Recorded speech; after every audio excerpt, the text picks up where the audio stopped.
Hello? Okay. That's the wrong window. Fuck. Shit. Professional streamer. Hello? Oh, okay. Oh, no. Shut the fuck up. Whew, okay.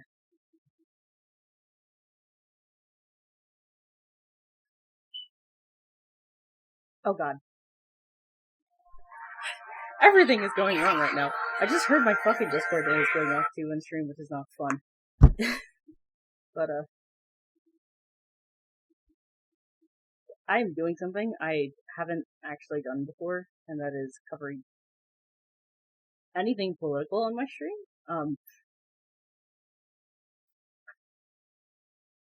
Simply because I think it would be fun and interesting to do it. I was stress testing my, PC earlier to see if it would work. And, it does. Unfortunately, it does. It's still kinda funky. So you're gonna have to forgive the, format being really funky.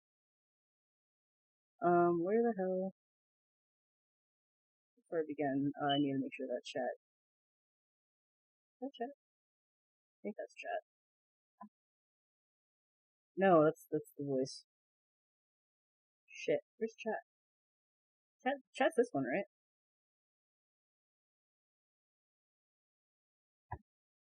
No, that's not it either. What the fuck is chat? Bruh!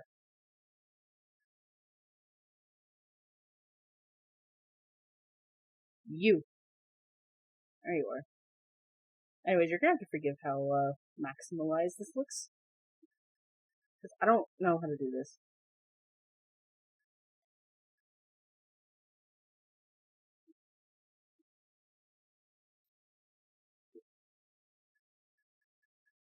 Alright.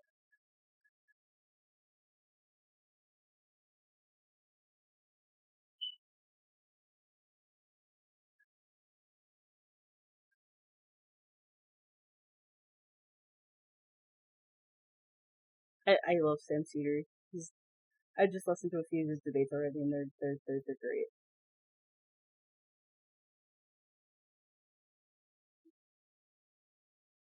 The screen might freeze while I'm playing Valhesia because of how optimization works. So I'm sorry if it does just kind of freeze. All right. Sam Cedar on the Majority Report on the phone. It is a pleasure to welcome to the program activist, author, CEO, Liberty Lobby LLC, and a presidential candidate for the nomination of the Libertarian Party. That seems resolved now, but that's where we recently heard from you. Darryl Perry, welcome to the program. Thanks for having me on. And I gotta say, like, I can't remember if you were one of the co-hosts, but I was on a program that you co-host now on Free Talk Live sometime back in 2012, and I think I just realized that literally this morning. But if it was you, I'm glad to be able to offer the chance for you to come on. Sorry it took so long. And if it wasn't, then people should check that out as well. Yeah, I don't recall if I was on the show when you were, but if I was, great to chat with you again. If I wasn't, pleasure to make your acquaintance now. Yes. All right. Now, so Daryl, I saw the libertarian debate, and I also have spent a decent amount of time debating libertarians on this program over the years. Where the fuck did my cursor and go? interviewing different libertarian folks, some who I imagine you would not consider real God damn it. libertarians. And to be honest with you, every libertarian I've ever had on has basically considered all the other libertarians I've had on to be not real libertarians. So I'm glad to have you here. I know that you have some pretty strong principles about this. And we had talked about basically debating the idea of libertarianism. Is it the right prescription for America? So do you want to start off? I mean, would it be okay if I ask you, like, what is your definition of a libertarian? Yes, so my definition of a libertarian is someone who abides by libertarian philosophy. And libertarian philosophy is based on the principle of non-aggression, personal responsibility, What a good start. and self-ownership. So, I think we will both agree that I do not have a legitimate right to the fruits of your labor. And you don't have a legitimate right to claim any of the fruits of my labor. And that should apply across the board to everyone. I can't just go to my next door neighbor's house and demand that he give me stuff. If me and the rest of the neighbors decide to vote to go take stuff from one of the people in the neighborhood, that doesn't make it right either. And if we decide to call ourselves the government, then it still does not make it right to just go to... Oh, no. Oh, this is already starting off great. Because, again, I don't have the right to take their stuff. I can't delegate a right that I don't have to anyone else or to a group of people. So weird. Why is And everything libertarians energy going believe through? that no one has a legitimate right to initiate force for political or social goals. Taking stuff from somebody because you think you can do something better with it is either a political or social goal, depending on how you go about taking their stuff. So that is the basis for what is a libertarian, and then everything else just comes from the principle of non-aggression, self-ownership, and personal responsibility. There are some people that try to say that libertarians are fiscal conservatives and social liberals. And in fact, I heard Gary Johnson say that last night, actually, on the Libertarian Town Hall. I knew that. He says that a lot. I knew that would get your goat when he said that. And certainly, when you apply libertarian philosophy, then yes, you will be more fiscally responsible, and you will be more socially liberal than someone who does not apply libertarian philosophy. But just being, a low-tax liberal or a liberal Republican does not make you a libertarian. So let me just work backwards from that, so that I can see if I get what you're saying here. Is that a true libertarian, relative to, let's say, Gary Johnson, actually abides by those principles first, and instead he's going out there and saying, coincidentally, I'm this way, but he's not putting the first principles that guide his decision making out there first. Is that the issue with Johnson? Right, and I don't know what his principles are that guide his decision making. Well, he certainly didn't talk about it very much on that town hall last night. I didn't watch the town hall last night. But I can tell you from the numerous debates that I have participated in with Governor Johnson that he has not said what his driving principles are in any of the debates that we participated in. He's not said it in any of the speeches I've seen him give. So I am honestly convinced that he just believes that being a liberal Republican or a low tax liberal is what makes someone a libertarian, and that's absolutely not true because based on that definition that Governor Johnson uses, it could be argued that Michael Bloomberg and John Kasich are libertarians, and I don't think either man would want that word applied to them. Indeed. All right, so let's get to the heart of the matter. And I want to point out one thing that you were talking about. You said that you don't have a right to my labor, and I don't have a right to your labor, and I think we would agree on that. And then you said also I don't have a right to go into my neighbor's house and take his stuff, and we should say that is property, right? And you're saying like I don't have a right to someone else's property. I don't have a right to the fruits of their labor. Well, they're not necessarily the fruits of the labor. I mean, I can't go over to somebody's house, could I, if they, let's say, inherited something or they got interest on monies or they won the lottery, let's say, I can't take their property then, right? Even though it's not necessarily the fruit of their labor. I mean, so you're really talking about a property right. And that's where I find that to be... And the reason I don't use the term property or did not use the term property is because there are some people that will allege that all property is theft, but they recognize that people have a right to gather possessions, if you will. And I have tried numerous times to have a logical conversation with people that claim that all property is theft on what is property and what is possessions, and basically the line blurs with anything I can afford as a possession, anything that I can't afford is property. Okay. Well, I don't think that all property is necessarily theft. I mean, theft is... No, I wasn't trying to say that was your position. I was explaining why I did not use the term property in my answer. Well, but it is. I mean, I agree. Okay. So it is a property right issue, and so here's the thing that I find why I think it's important not to conflate those things, because on the day that I'm born, I own the fruits to my labor. On the day that I'm born, I don't necessarily own any property. And when we talk about theft actually is a specific. It is a legal term, right? I mean, it is the crime of stealing. Now, crimes are defined by the state. It's conceivable that you would have a society, I guess, where the government would say, well, it's not theft to take something that someone else has, right? I mean, we've seen that in the context, I guess, of sort of like a Native American thing. So in our society, it is theft if I go over and I take your property. And now, you weren't born with that property. You got it in some fashion. Maybe it was the fruits of your labor. Maybe you inherited it. Maybe it was accrued interest. Maybe you found it or something like that. But just because you found it doesn't mean that I can come and take it. Those are property rights that are bestowed upon us by a government, right? I mean, our society gives us rights to property.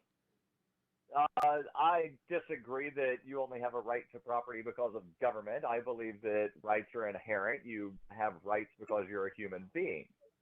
So the difference is to what degree any government will recognize those rights. I honestly believe that the people in North Korea have as many rights as I do. They just aren't aware that they have rights. So, I mean, when you look at, let's say, like the First Amendment, right, and you compare that to a place like that we have in this country versus, let's say, what they have in Britain in terms of rights to free speech or in Germany. I mean, do you see like regimes like that? I would assume you see as sort of as oppressive in some way, and that they're denying certain rights. Do you think there are any rights that we have in America that are not recognized by the U.S. government? Yeah, I don't, according to the United States government, I don't have the right to secede from the United States of America.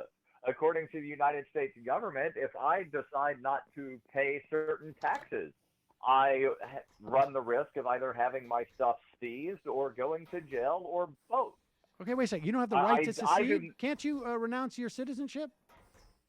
The United States government claims that if I wish to renounce my citizenship, I must leave the territory that the United States government claims to own, and then I must pay an exit fee of, I believe, $4,500, and there are hoops and hurdles that I have to go through, and if I don't follow those to the letter that the United States government says I'm supposed to follow, they will not recognize the renunciation of citizenship. But why should I have to leave? I should be able to live on the piece of land that I want to live on, and as long as I'm not violating the rights of another person, I should be able to, claim the free state of Darrell. Okay, but aren't you that property that you're living on, that land? Is that really yours? How did you get that property? He's gonna say bought it. Well, based on the current paradigm, nobody can really own land because try not paying your local property taxes. After 3 years, some local government will come, kick you off of your land, and sell the land to the highest bidder. So currently, no one can own property. Okay, so you have no property here. So I don't understand, how would you possibly secede? Well, right now you're not allowed to.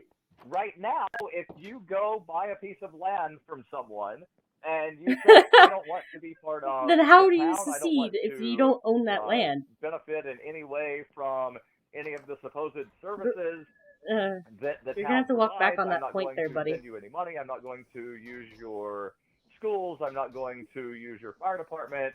I just want to live on my land and be completely self-sufficient and not pay your taxes. After 3 years, the town would come, kick you off of your property, and seize your land. How would you know it's your land? How would you prove that it's your land? Well, in theory, you would have a property deed, because that's what happens when you buy property. Who would issue the property deed? You get a deed. Well, right now, there are governments that issue those things. And what I'm saying is, we're talking about the current paradigm of how could you own land? And there are things right now that exist. When you go buy land, you get a deed for the land. Right. If you're talking about what would happen in a free society, then there would be competing agencies probably that would issue such deeds. Which one would You're asking me to centrally plan liberty, and that's not what I'm interested in. What I'm interested in, Wait Sam, a second. I want to hear about that other paradigm. Right. Hold on, Sam. Hold Why are on. you getting upset? Let me finish my thought, and if you keep trying to piss me off, I will disconnect from the call. So you're asking me to centrally plan liberty. I'm not interested. I don't know why you're so entitled about this, buddy. I'm interested in promoting the idea of human freedom. Okay, so wait a second. I'm sorry. I didn't mean to upset you.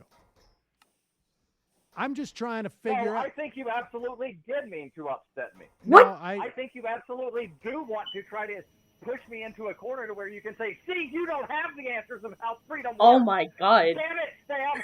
Nobody has all the answers on how freedom works. That's why freedom is so important. Because people should have the right to make decisions Holy that other shit. people might not agree with.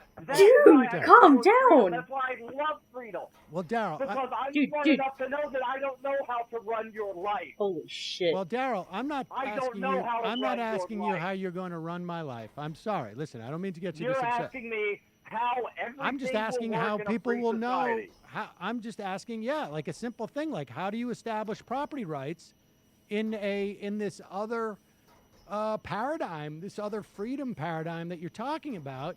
You have competing agencies that are going to offer deeds, and I'm just curious as to how do we determine which one is going to be the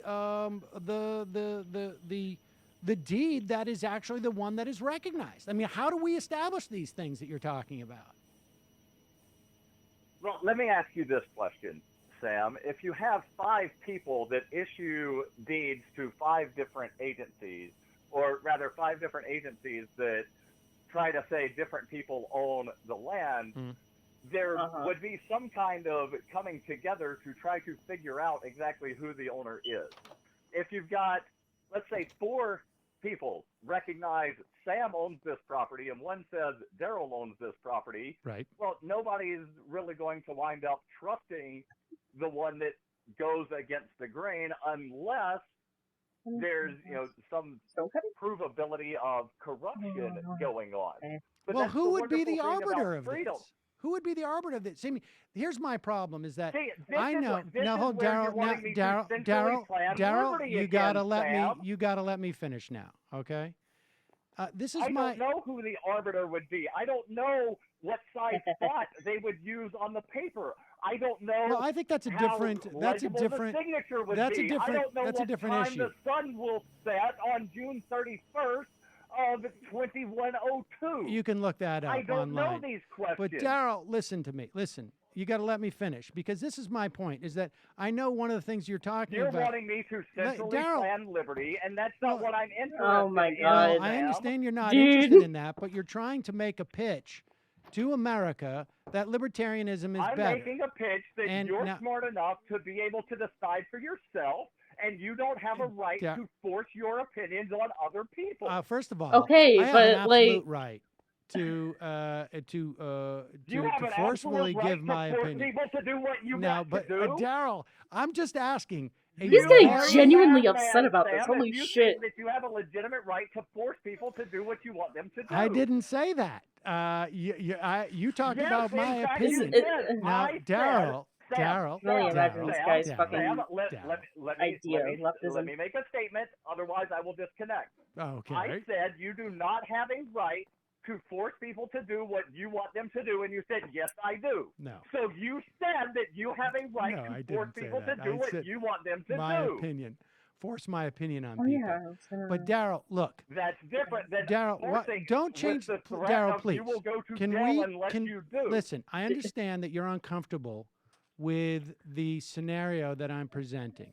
But this is the reason why I'm using this illustration. Daryl, now it's my turn to threaten you that I'm going to have to mute you if you won't let me at least finish my thought. Now, come on. Go ahead, finish your thought, and okay. quit trying to force me to centrally plan liberty. Okay. Well, I'm not sure I know what that means, but my point is this: is that libertarians, if I'm not mistaken, do not like the fact that a government has a monopoly of force.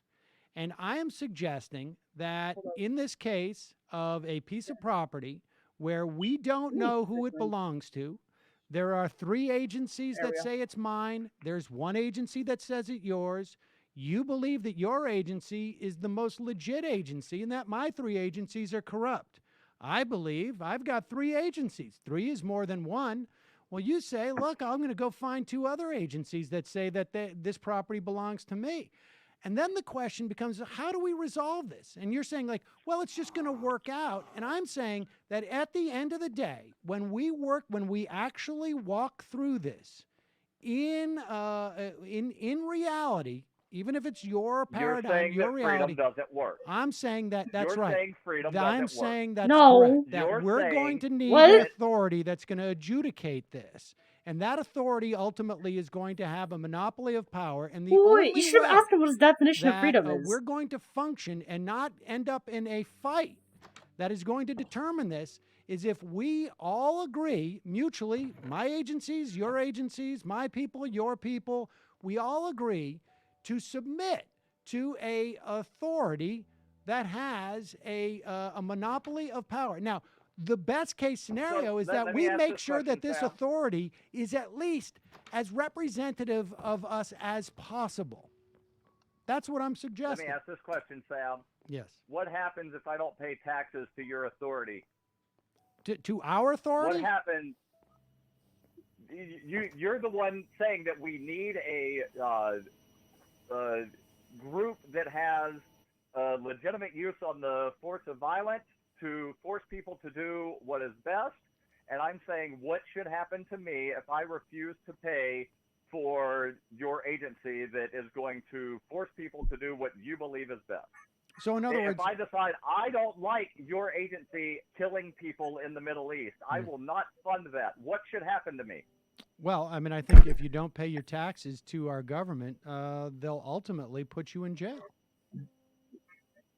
No, I'm asking you, Sam. What do you think should happen? He's trying so hard not to Fed post. We know what does happen. What do you think? I want you to say it. I want you to say that I belong in jail because I don't pay taxes. If you hold on, I need to get a charger. I was like for my phone because I need to watch chat. I cannot trust chat with this.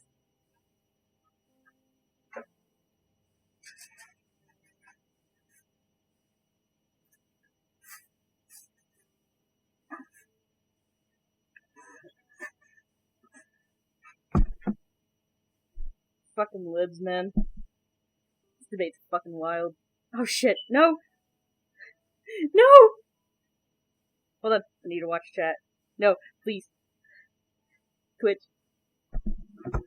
Ah, I fucking hate how it's set up on mobile. I fucking hate how my fucking charge port is on the bottom. God damn it. Okay, I need to put fucking chat somewhere where I can see it. Just glance at it. Sure, that'll do. I hope it doesn't get fucking knocked over by accident.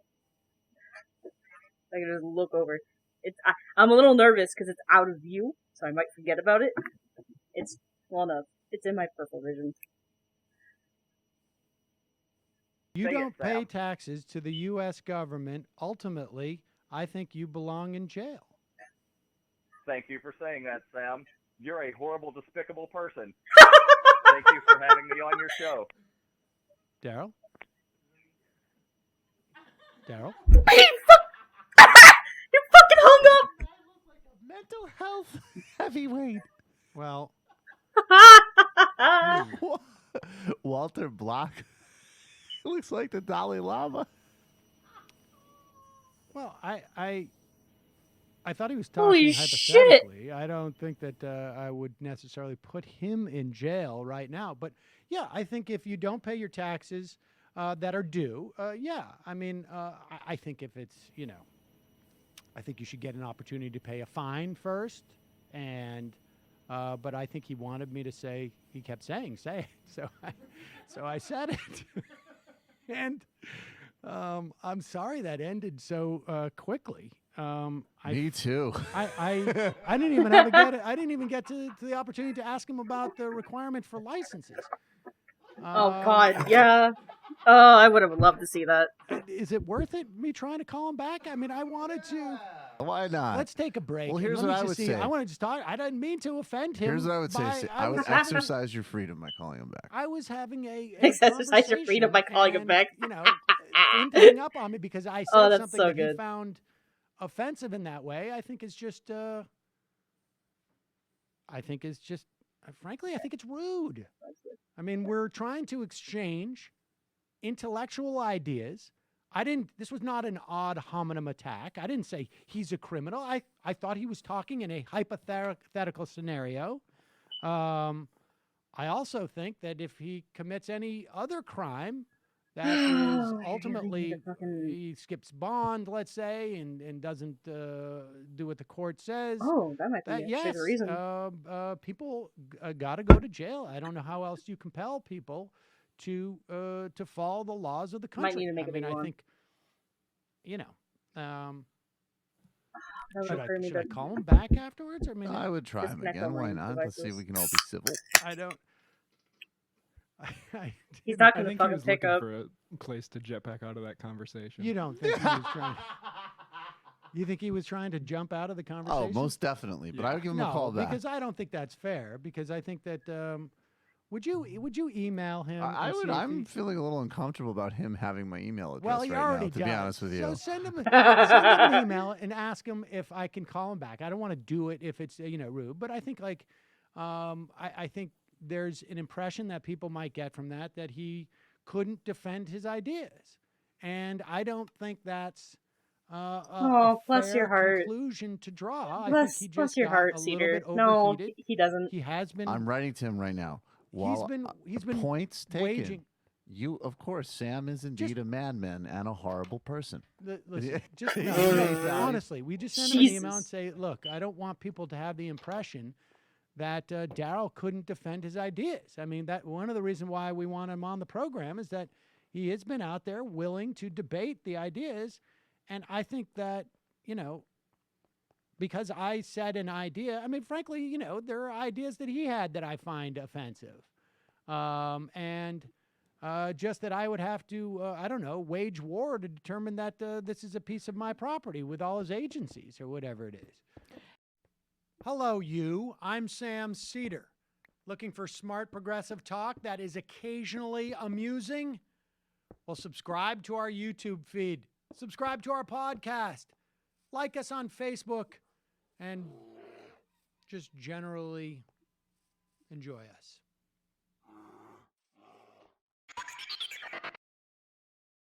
Bless his heart. I don't think he would have ever came back on, even if he wanted to.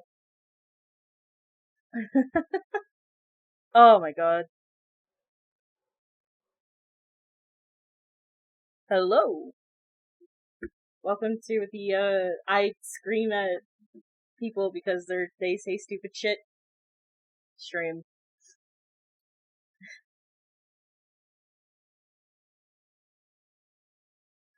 Alright. This is other debate that I'm actually super also interested in.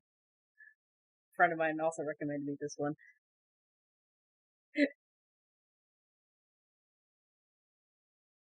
I am nervous because it's fucking Jimmy Dore. Jimmy, are you there? Yes, I am here. Were your ears burning? Yes, they were. Oh, right, no. Well, to be fair, I gave you a heads up that we were going to do this. Now, Sam, if you're gonna do this kind of blindsiding with me without any warning whatsoever, or even give me a chance to rebut you, that is so dishonest. Okay, this is so funny in hindsight because of the fact that I think it was a few months ago only, that Sam Seder was openly trying to challenge Crowder to debate, like repeatedly, and Ethan was like, he invited Crowder on one day to the H3 podcast, but at the very end, he didn't tell him, and this is funny as fuck, that,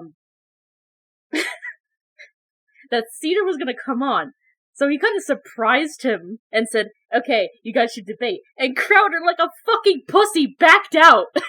Last minute. This is so funny.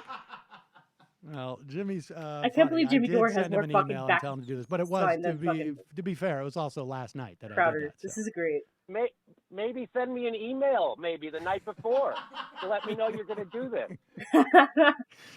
Well, I appreciate you're having a sense of humor about it. But talk to me about it, because I still have more of your tape. And we can go over that tape. Sam, oh my fucking God. I like you. I like your show. I would come on your show whenever you want me to come on. So all you do is a little email or a text or something. No, fucking absolutely. To be fair, if I was also pit up against fucking Sam Seder, I would probably also piss my pants. Sam is very level-headed and very good at debating. He's been at it for fucking years. I don't know how this man has been doing it for so long. I adore his fucking stamina. Ripping me a new asshole, and I'll show up. Well, I'm trying to overlay it on your existing one, if it makes you feel better. Hey, you know what? Actually, I'm getting a little bit of the delay or something. It's coming back in my ear feed. It's the libertarian thing. I think it's Peter Thiel. Can I try? It's a little distracting, so can I call back in? Let me call you back on a different line. I'll call you right back. Call me, okay? All right. Thank you. All right. Well, we'll call Jimmy back. I did, in fact, I should say, before people start freaking out. I did invite Jimmy on last night, and he said he couldn't make it. Apparently, he can. He was just driving around. Uh-huh. That's all he was doing. That's the excuse they all have, to be fair. Hello, Jimmy Dore, irresponsible journalist. How are you? Jesus. Are you on the 405 right now? I'm on the 10. I'm texting and I'm watching a TV show at the same time while I'm driving. That's how reckless I am. I was going to say irresponsible driver as well. All right, Jimmy. So Yeah. I mean, what's your response? I haven't gotten to the other parts yet, but No, I think, but first of all, Sam, just because you've been right up to this point doesn't mean I'm still not pissed off at you. well, I mean, Jesus. but we had Already this coming in debate, swinging. and to watch this, I find, I mean, it really is upsetting to me, because Now, I disagree. Go Let ahead. me just say, your point about the Supreme Court. I think we should put down pressure plates. but I don't My know, like, position where on I'm the gonna Supreme buy. Court is that right We're now, looking at now you said he's not your things. first choice. I'm with you on that. I'll just say this right now: the Republicans aren't even giving a guy who they called a perfect choice. Right? They loved him. Right? Orrin Hatch said he'd be the best choice, and then they won't even give him a hearing or a meeting without batting an eye for a year. This is the argument we had before. So why wouldn't the Democrats? Let's say if Donald Trump nominates a maniac. Why wouldn't they say, no, why don't you nominate Merrick Garland? Well, Jimmy, And this was the next thing and I then- was going to get to. I understand. You're saying, why Oh, can't the okay. Democrats do this? Right. You said on the tape here that the Republicans are filibustering. They're not filibustering. No, they're not filibustering. That was you correct. You correct. The Democrats, they're not. The Democrats, there is no one who has ever even speculated that it's possible for Donald Trump to win the presidency and for the Democrats no. to take back the He's Senate. laughing at that. Those two things cannot happen. And so the Democrats don't have the ability We're in to the not diagnosis provide system. a hearing. No. All right, listen. I'm not diagnosed either, so you are completely fucking safe here. All right, don't worry about that. If anyone gives you shit, fucking let me know, and I will shoo their ass out. All right. I completely understand how it is. Donald Trump. We don't judge here. Trump's nominee. There's no way the Republicans are going to go 4 years without a hearing on. They can maybe get away with this with Obama, and they can play out the clock for 6 or 7 months because there's a huge presidential election going on, so the media has been distracted somewhat. But I can tell you that in January, there's only going to be one story. Maybe there'll be two. One will be how, if Hillary Clinton's the president. Oh, right. One will be how the Republicans are threatening to shut down the government again. And the other one will be they're refusing to hold hearings for her nominee. And that will just go on and on because there's not going to be anything else that's going on. It's going to be a fundamentally different media era. So I don't think they're going to be able to hold out for 4 years. And Democrats certainly wouldn't be able to hold out for 4 years because they don't believe in the destruction of the Senate as an institution in the way that the Republicans do. Oh, Jimmy, why are you And laughing at that? frankly, No, I'm glad stop. about that. Buddy, it's not as funny as you Okay, think so it you is. don't. So here's my theory. I'll just give you my theory is that if the Republicans can do this to a guy like Merrick Garland, that they've already said is a great justice, for a whole year without batting an eye and paying no political price for it, I say the Democrats will be able to filibuster someone that Donald Trump nominated. And then in 2 years, the Senate, in my opinion, it would flip to Republicans just because of, I agree with Chris Hayes when he says that if Donald Trump becomes president, it's the destruction of the Republican Party. So And Paul Ryan is not going to usher any of his crazy policies through the Congress. So they fracture, and the Senate flips to Democrat. They were saying it was almost going to happen this year. But, Yeah, but you know the difference between, I mean, Jimmy, surely you know the difference between how many Senate Republicans are running for re-election this year versus 2 years Right. from now, right? You know Yes. the difference, Yes. right? We have 2/3 of the race is our Senates, are Republicans up for a race, and in 2 years we have 2 times the number of Democrats who are up for re-election. So Right. the idea of the Democrats taking back the Senate in 2018 is an extreme long shot. The idea that Paul Ryan may not pursue any of Donald Trump's crazy legislation, but he will pursue Paul Ryan's crazy legislation, and Donald Trump will surely sign it. Why wouldn't he? Okay, Yeah, he has fucking every right So, to. so you're going to let Paul Ryan? Would you Court. want Paul Ryan to be president? This guy wants to privatize Medicare. He wants to privatize Social Security. He Yeah, wants that to laugh cut, tells me yes. Any That type laugh of tells social me safety yes. net. He wants to get rid of the estate taxes. Yeah. I mean, why is his agenda any better than Donald Trump's? Even if you believe Donald Trump. Yeah, no, I completely understand. But yeah, no, you guys are safe here. Like, honestly, as an undiagnosed person myself, I can't really, like, judge. Is not even going to do anything except for sign legislation. That's bad enough. Yeah, Sam, we're on the same side most things.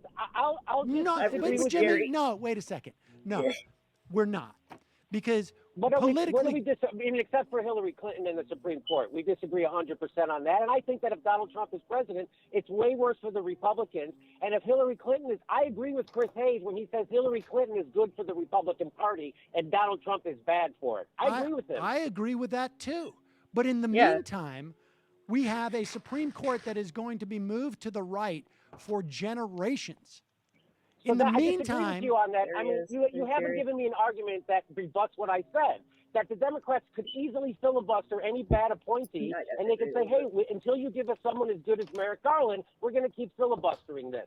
And all we have to do is do it for 2 years. And my proof that they could do it is that the Republicans are doing it to a guy like Merrick Garland, who they already said they like, without batting an eye for a year. So I just disagree with you on this, Sam, on the Supreme Court. I just disagree. And what about when Justice Breyer or Justice Ginsburg pass away or retire? Yeah, I mean, so they're going to filibuster. They're gonna prevent 2 vacancies from being filled, and then you think based on that in the context of American society as you know it, without a presidential election going on, that the Democrats are going to retake the Senate, like half even the though they have twice as many in general, people just, up for oh re-election. my fucking god, just shut up. I mean, Sam, did you think that Hillary Clinton was a stronger candidate than Bernie Sanders against the Republicans? No. You always thought Bernie Sanders was a stronger candidate than Hillary Clinton against the Republicans? Yeah. I mean, particularly against Donald Trump. Oh, I thought I had you on that one. God damn it.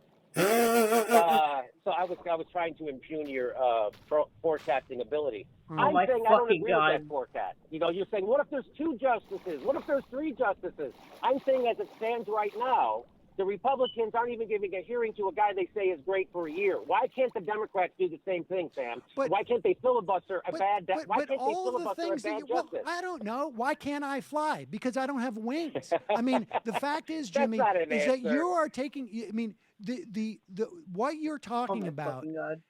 There's no. You're just positing things to happen. That is like, you know, it's like dropping a marble down a pachinko ladder and just saying like, well, if it hits here and it hits there and it hits there, it's going to land here. But the fact is, none of those things can logically follow each other. I 100% disagree with you. Well, I know. What do you say about the point that Chris Hayes made and Ben Howe made from Red State? They're both in agreement. That they're telling, Ben Howe is telling people, his conservative friends, to vote for Hillary if they care about the safety or the life of the Republican Party and the conservative movement. Because if Donald Trump is president, it wrecks it, and they won't be able to get a governing majority, he said, for maybe decades. So you can vote for Hillary Clinton. I'm going to vote for the destruction of the Republican Party, as according to Chris Hayes and Ben Howe. Well, I think Chris Hayes would tell you to vote for Hillary Clinton. And he's going against his own logic. Jimmy Dore is a special kind of fuck. I suspect that maybe you're just misinterpreting what he's saying. Do I think that Donald Trump is bad for the conservative party? I mean, the conservative movement? He's bad for every party. I think he's bad for the conservative movement, whether he wins or loses. Is it bad for the Republican Party if he wins? I'll tell you what happens if he wins. What he wins is like people like Ben Howe lose. They lose their job. But there are other people who win. And those people will continue on, and they will just it's not like the Republican Party is going to say, oh, what's become of us? I mean, look at the way they're reacting now. Yes, I agree. So, in my idea, just let me clarify that idea of people coalescing. I mean that if Hillary Clinton is president, like right now, Barack Obama's president, he's pushing the TPP, which you pointed out, a lot of Democrats are against, right? Right. Yet there's a chance he still might get it through, which is why he's pushing for it, because he knows there's a chance. Well, so no, he wants it to go through. That's why he's pushing it. He knows that it's in trouble. That's why he's having to work so hard. And frankly, I think that I think there's plenty of evidence that it's not going to happen, at the very least on his watch. Yeah, that's good news, right? So, yes, So my point is, he helped split the opposition. Like the Democrats are like, wait a minute, my Democrat president's for this. This is some horrible right-wing policy, though. That's what I've been told. But he's for. So it's split. If it was a Republican proposing this, all the Democrats would coalesce, all the independents. If it was a Republican proposing this, it would have passed already because they control both houses of Congress, and it would have passed. Okay, I hear what you're saying. My theory. Do you refute that? Do I refute that it would have already If the passed president, if it was George Bush or Donald Trump right now, and you had a Republican Senate and a Republican House, that the TPP wouldn't pass? The reason why the TPP is not going to come up for a vote in the lame duck session is because it's Obama trade. Right. So you're saying the Republicans don't want to be seen going along with anything Barack Obama does. Right. Yes. So you're saying that because they hate him. Pushing the TPP is not as bad as a Republican pushing the TPP. So we should vote Democrat. Oh my fucking God! Is going to push the TPP. Honestly. Yeah, I think it's too toxic for her at this point. I think there's too many people in the Democratic Party who are going to do it. Thinks, and frankly, oh my God. If you have a Republican-controlled Senate and House, yes, it's better for a Democrat to push the TPP because they're not going to give Hillary trade either. They're going to follow the exact same strategy they followed with Obama, which is obstruct. So in the same dynamic that prevented Barack Obama from cutting Social Security benefits because the Republican Party wouldn't go along with him. Hold on. And then ultimately... Hold on. This was 6 years ago. Holy shit! No, this is 6 years ago. This all applies today. Holy shit! God damn, when Seder gets it, he fucking, nails it on the head. Oh no. Oh, fuck. The Democratic Party got strengthened and they completely changed their position on it by 180 degrees. That is what I expect that dynamic to continue. Yes, I remember when George Bush also proposed privatizing Social Security, and it was dead on arrival because... Well, privatizing Social Security is far more extreme than simply cutting benefits. Right. But I'm in favor of expanding benefits, and the Democratic Party is now, that's the official position of the Democratic Party and all of the Democrats in the Senate. Right. Did you know since Bernie endorsed her, Hillary stopped talking about climate change in her speeches? You know, she's exporting fracking around the world. She says the Republicans don't accept the science of climate change. She says she does. And we all know the science says that fracking is way worse for climate change than anyone believes. And yet she is exporting it. So that's the kind of thing, the doublespeak, that people can't give their vote to. Oh, I can't fuck give my off. vote to that, Sam. So you're going to enable the guy who thinks that climate change is a hoax because you think that's going to get us further down the line. No. I think it's time for a revolution, and we have to throw off the neoliberal agenda, which is pro-fracking, which is anti-climate change, anti-science. And we are going to have to, Oh yeah, that totally worked out well, Trump buddy. would have okayed the Keystone Pipeline? Yes. Me too. Do you think Donald Trump will do that when he gets into office? Yes. I think he'll do all the bad things you can think of. I think so that. Why would you not even want to? Why would you not want to put someone in who's in position who is going to be relying on your votes to get reelected? Oh who's yeah, going to have I to fucking address I've Bernie heard about Sanders that. as a That shit's fucking terrifying, man. Seeing it happen in real time is just fucking crazy.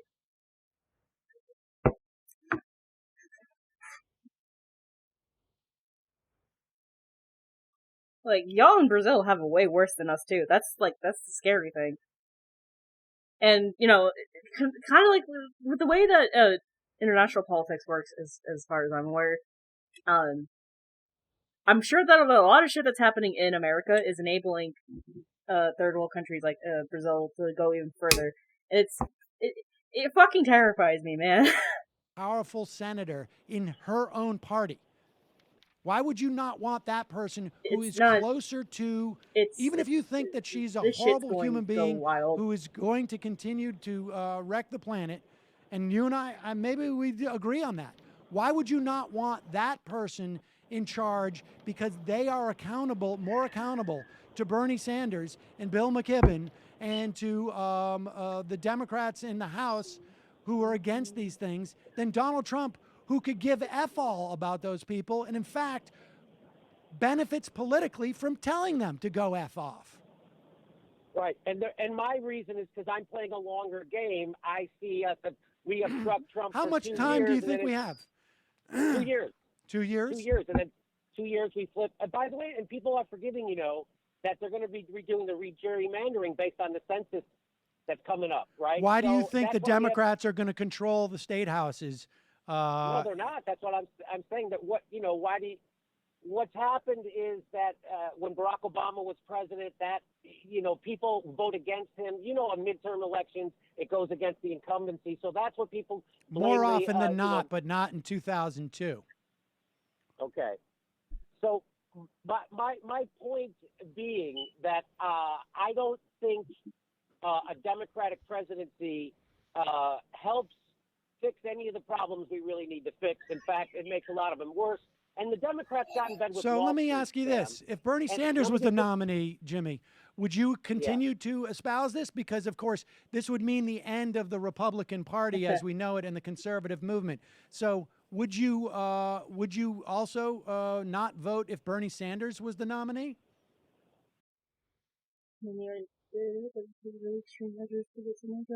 Yeah.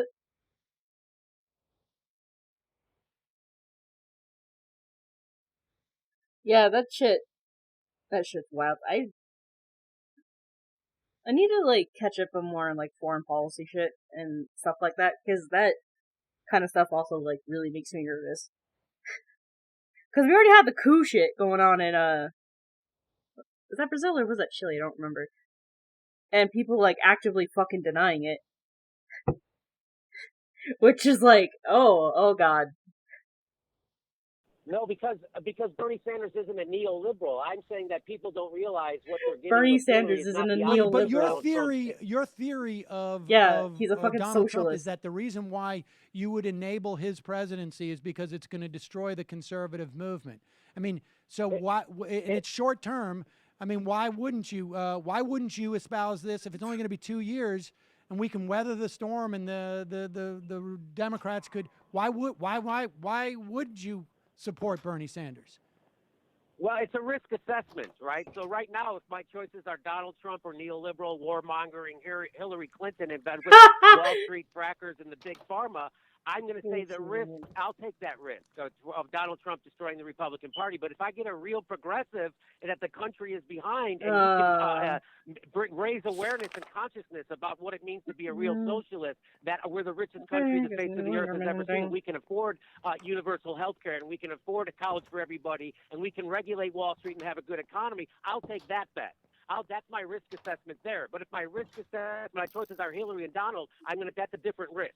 And so you have basically said that the Supreme Court is irrelevant in this assessment too, right? No, because let me just get this clear. Because the Democrats are going to filibuster for 2 years, then the Democrats are going to take over the Senate, and then they're going to continue to filibuster for another 2 years. And because of the collapse of the Republican Party, we're going to get a Democrat that you can support. Who might that be? Do you have an idea 4 years out who the Democrat you're going to support for president is? Or is it going to be Jill Sure, Stein? I like Elizabeth Warren. Okay, so you think Elizabeth Warren is going to God. run 4 years, and she's going to get elected, and then everything's going to be fine. That's Yeah, the plan? I fucking wish.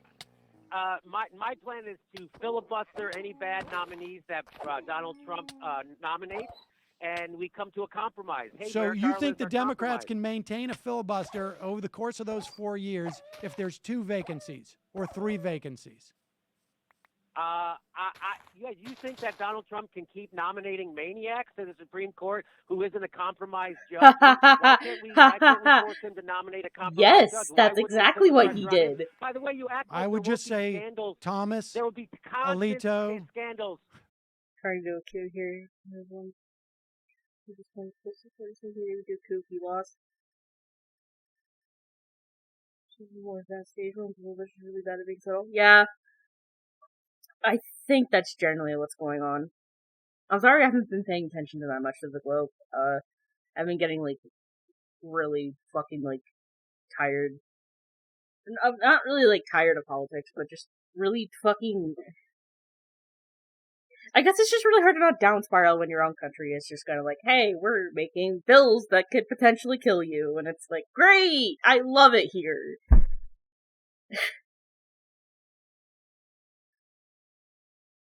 I'm not saying that, like, other countries aren't as important, because they clearly are. It's just, I've been super exhausted, and being able to keep up with everything is just kind of wearing down my mental health.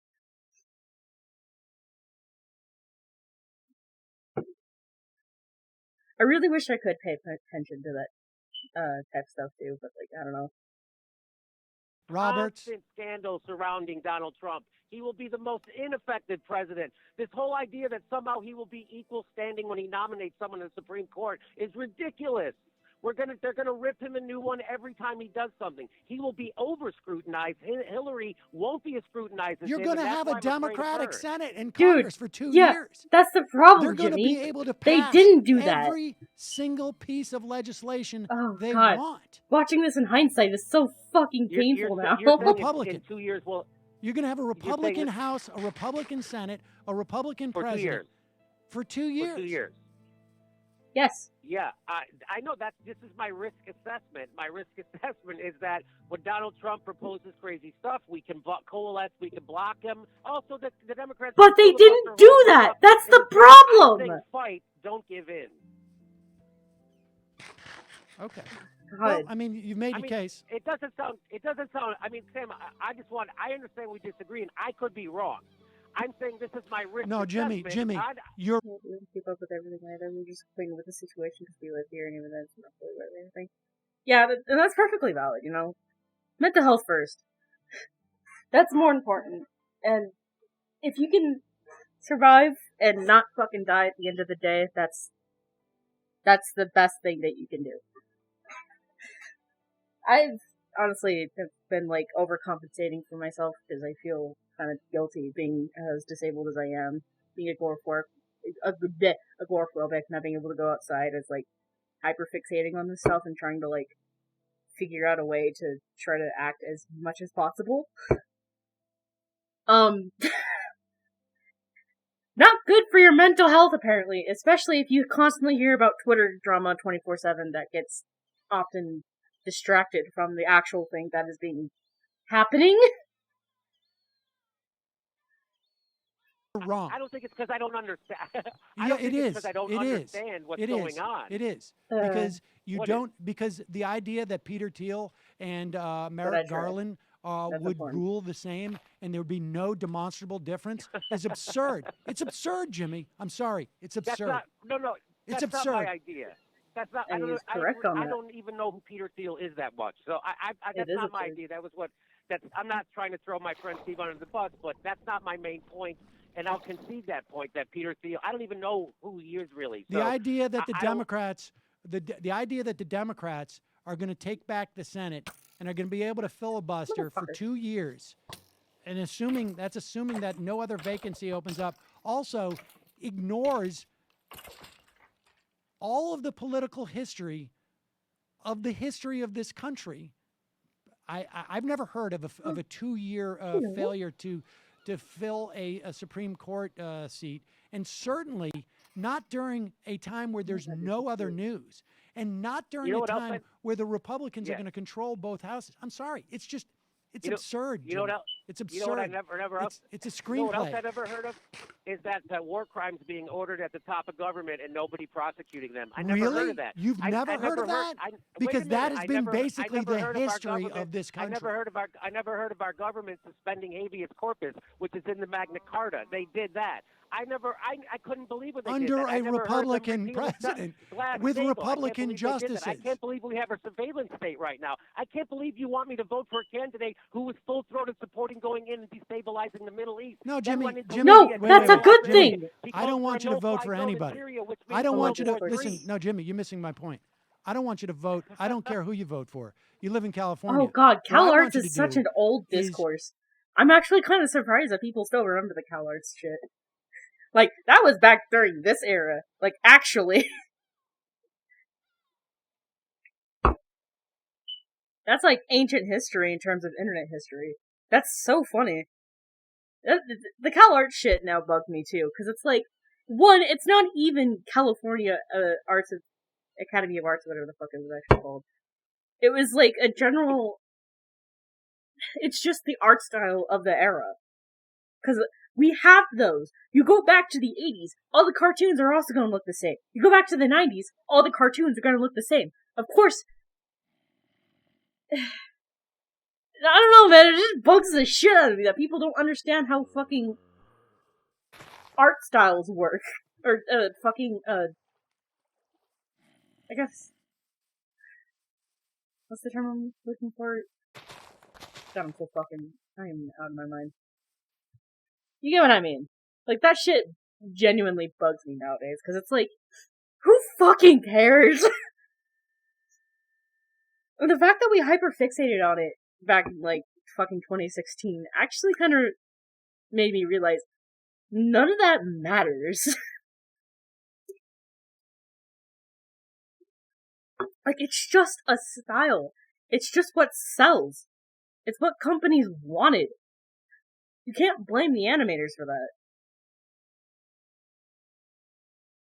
To stop offering theories about politics on your platform that are bogus, that are not I think I just proved to you they're not bogus, Sam. You haven't proved that they're bogus at all. They actually are bogus, buddy. I think I just kind of showed you how you're wrong about all this stuff, and you're voting out of fear again. It's not fucking fear if he's actually going to do it, you dumb fuck. Lake Michigan. What are we going to do then? Now, Jimmy, let's talk about risk assessment. Do you think there's a difference in the probability that two 80-year-olds with multiple cases of cancer are going to serve out their term versus the moon falling into Lake Michigan? I just disagree with your forecasting, Sam. I don't agree with it. I think it's a bigger risk. Do you want to look at actuarial tables for the life expectancy of an 80-year-old man who's had multiple cancers? Sam, I can right now get you a great deal on term life insurance, and you know that's the best. I have term. See? You know it. Sam, this is about me being better looking, isn't it? I mean, listen, it's not funny to me, and that's the problem. Yeah, no, that's the thing that bugged me about the CalArts shit too, right? Because it's like, when you look at the people who are also pushing it, no, hold on. This is actually parallel to the current day shit. I just realized, you know who was pushing that shit back in the day? People like the Quartering, who we mock now because he's a far-right fucking right-wing grifter. That's so funny! Like, when I was 16 and didn't know any better, I thought he had a fucking point with that shit, right?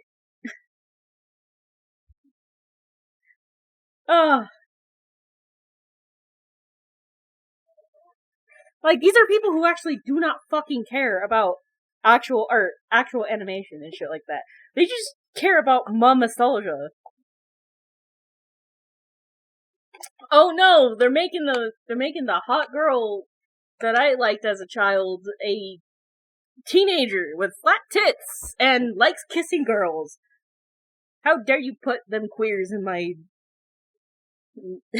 nostalgia bait, you fucks. Is that it is not funny to me. I think it's really dangerous. What is dangerous? That people vote their conscience? No. I think what's dangerous is, honestly, it's not at this point, it's just a buzzword. And espousing fantastical notions that I think could be really detrimental to the lives of literally millions of people. Did you say this about MSNBC when they were pushing the Hillary Clinton candidacy? Yeah. Did you say that they were irresponsible? He did, actually. That's funny. Well, I mean, I disagreed with them. Yeah, but you didn't say they were just irresponsible and reckless and all that stuff to use their platform to tell people to vote for Hillary Clinton? I don't watch it that often. The only show I watch is Hayes, and I don't think he was doing that. Hayes? Well, I'm just saying that if somebody disagrees or is this somebody else? This is probably somebody else. They're irresponsible. You're not disagreeing with me to the left. You're not disagreeing with me. We're not disagreeing on ideology. We're disagreeing on the way politics works. We're disagreeing on tactics. Right. Yeah. Right, and the people who disagree with me gave us frickin' Hillary Clinton. Geniuses. Fucking geniuses, Sam. So anybody who's supporting someone who gave full-throated support to the Iraq War, I don't need your advice on how to vote.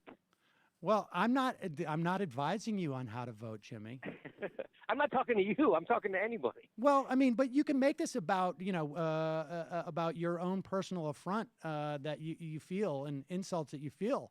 But that's not what it's about. It is insulting that anybody who is for somebody other than the main two parties is try to dismiss them or you try to marginalize them. Not you, but you also, yes. But the mainstream establishment press also does that. They've been why does that happen? She's in bed with Putin now, and she's anti-vax. All this stuff. The same thing I did to Bernie. Bernie was a sexist. Bernie was a misogynist. You know, it's just ridiculous, right? Was he? You get to vote for a third party. That's what democracy is all about, Sam. You get to have a choice.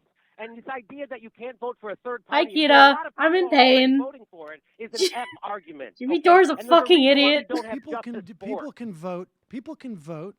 Nobody, listen. You're making the same argument that that right wingers make. Like you're trying to censor my speech. You can vote any way you want. Oh God, fuck! I should have streamed earlier when I was also watching the fucking libertarian that was like who just straight up fucking said, "I am an objectivist." I know you warned me. I still want to react to this shit because I think it's funny.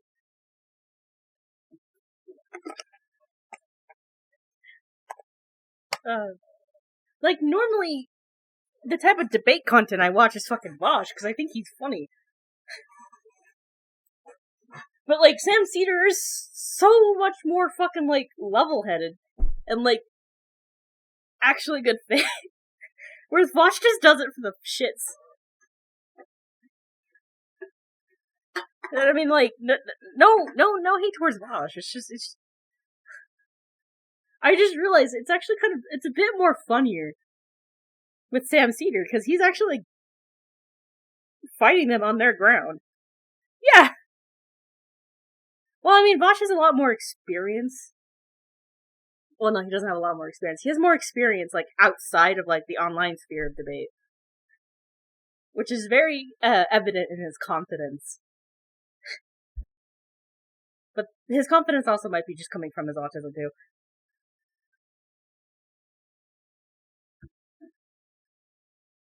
He's also not an insane man like Trump. I do have some critics to him, man, but he's better than the Cheeto man. Definitely. No, Bernie is just straight up a fucking socialist. I'm pretty fucking sure he's said multiple times he is a socialist. First half of his show every weekday doing interviews with academics. Oh shit! Yeah, he's mentioned that a few times in his other debates. You know, he actually gets on and talks to, academics. And he actually talks to, political candidates and shit like that. Which I think is pretty neat.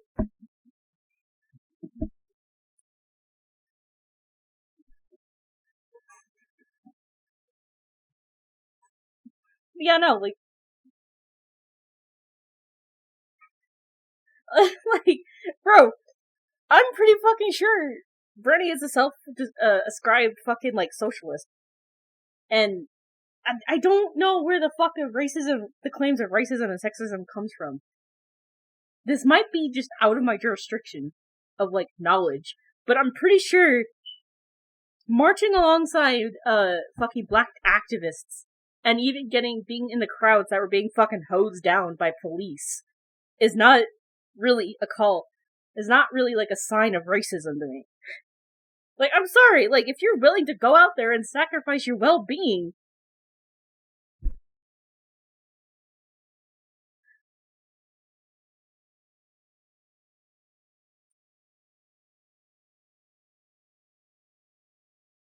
oh shit.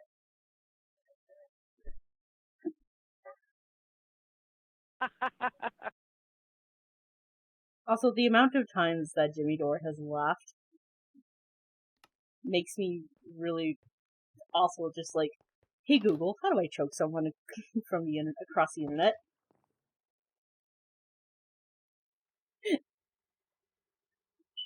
Like, it's very obvious Jimmy Dore is fucking laughing out of nervousness. You can fucking hear it. He knows he's cornered. Yeah, Sam. Again, You're just. I haven't mean, really made the argument. this is all about some type of a personal affront, and I don't care. I don't care about anybody's feelings in this. I don't care if people feel Right. marginalized. Goddamn. I don't care. It's not. That's not what this Right. is about. Well, I mean, I know it's about that you feel like somebody who has a different political opinion. Everybody who's in the Green Party is reckless to you. No, that's not. No, that's not the case. Just me. No, I don't think that you're reckless because of your support of the Green Party. I think you're reckless because of the way that you're articulating tactics and the idea that you're dismissive of the Supreme Court, and you're basically not providing any context for the plan that you have, that this is going to long-term work out well for people. I mean, just in the past 5 months, we've seen the importance of having even a split Supreme Court in terms of enfranchising hundreds of thousands of voters, in terms of maintaining the existence of public sector unions. I mean, I agree, Sam. I agree with you on this. It's very important. The Supreme Court is so that's a straw man. I don't think it's not important. I think it is. How is that a straw man, Jimmy? I laid out my strategy for how the Democrats could fight. Now you lay out a strategy for how the Democrats could roll over, and that's just the difference between me and you. And I think yours is complacent. It's establishment. How do you know on day one? Thinking. How do you know on day one, It's Mitch fear. McConnell? Wait a second. How do you know on day one, Mitch McConnell won't change the rules to get rid of the filibuster for Supreme Court justices? You know, hey, how do you know on the first day Hillary won't bomb Syria with a nuclear weapon? No, all right. How do you know? I also don't know that the moon won't Jesus. fall into the Lake Michigan. Right. But you know what? I mean, honestly, Jimmy, to make those analogies. Also, I'm pretty sure the moon is way too big to fit in Lake is Michigan. indicative, and people can judge for themselves. People can judge for themselves. Like, I'm pretty People sure think the that moon it is the size so of the far-fetched ocean. that Mitch McConnell will take the I don't know next why he's so step and get rid hyper-fixated of Lake Michigan. filibusters or change the threshold for filibusters for Supreme Court nominees so that Donald Trump can get his nominee through is the same as Hillary Clinton sending a nuclear weapon to Syria. If people genuinely think the chances of those are the same, they can assess that. So every crazy, fearful scenario you can concoct in your fear-riddled brain is accurate and makes sense, right? That to you. Every crazy, every time I say something, you move the goalposts once again. What if Mitch McConnell does this? What if there's 2 Supreme Court justices? The point is, the risk assessment that you're making doesn't actually include any awareness of how politics work, Jimmy. Yeah. Oh, yes, it does, Sam. And I just gave you my position, and you can't really refute it except you come up with some new fear scenario.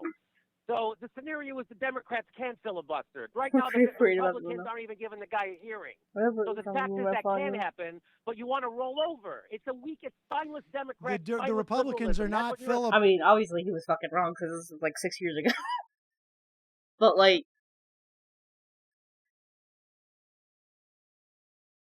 I don't know, man. This fucking I don't know what Jimmy's obsession with this stuff is, but like, he's so libby. Carnival and some cousin we should tell them to stick to it. Oh yeah, that's a fucking mood. If you, when you guys do go, I hope you guys have at least a good time.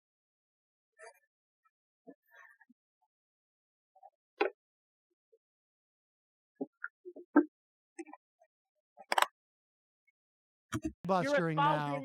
They're just not bringing up a nomination. They're not filibustering. Without batting an eye. Without batting an eye, they won't fill that seat. And I'm saying the Democrats could do the same thing. And you're saying they won't. Look at the polling of the Democratic Party. Look at the polling of the Democratic Party. The Democratic voters don't want their senators to do that. Republican voters do. Do you think that means nothing? Oh, say it again. If you look at polling as to actions of Democratic senators versus Republican senators, Republicans don't want compromise. Republican voters, Democratic voters do. Now, you and I may not agree with that, may not want Democratic voters to compromise, but that's what they do. Politicians react to what voters want. We all know they don't. They do in this instance. We know they that. do. We do know they do that, right? We do know that because we've never seen, Democratic politicians come out and say, "I won't compromise my principles. I won't compromise." Writing this down. Yeah, they have said that. Write this down. Sam Seder says that Congress responds to the will of voters. This is a new one. Well, all right. That's a new one because we know it's been proven scientifically, Sam, that that's not true. That's why we already live in an oligarchy, Sam. We already know that. You don't know that? Haven't you read those articles? No, I've interviewed all those people, Jimmy. Look, let me tell you something. I'm sorry, what? I've interviewed all those people who wrote those articles. Oh, so you know this? Yeah, I do know this. Now, Jimmy, look. Are you? Wait, sorry. What was the bad? Cedar take?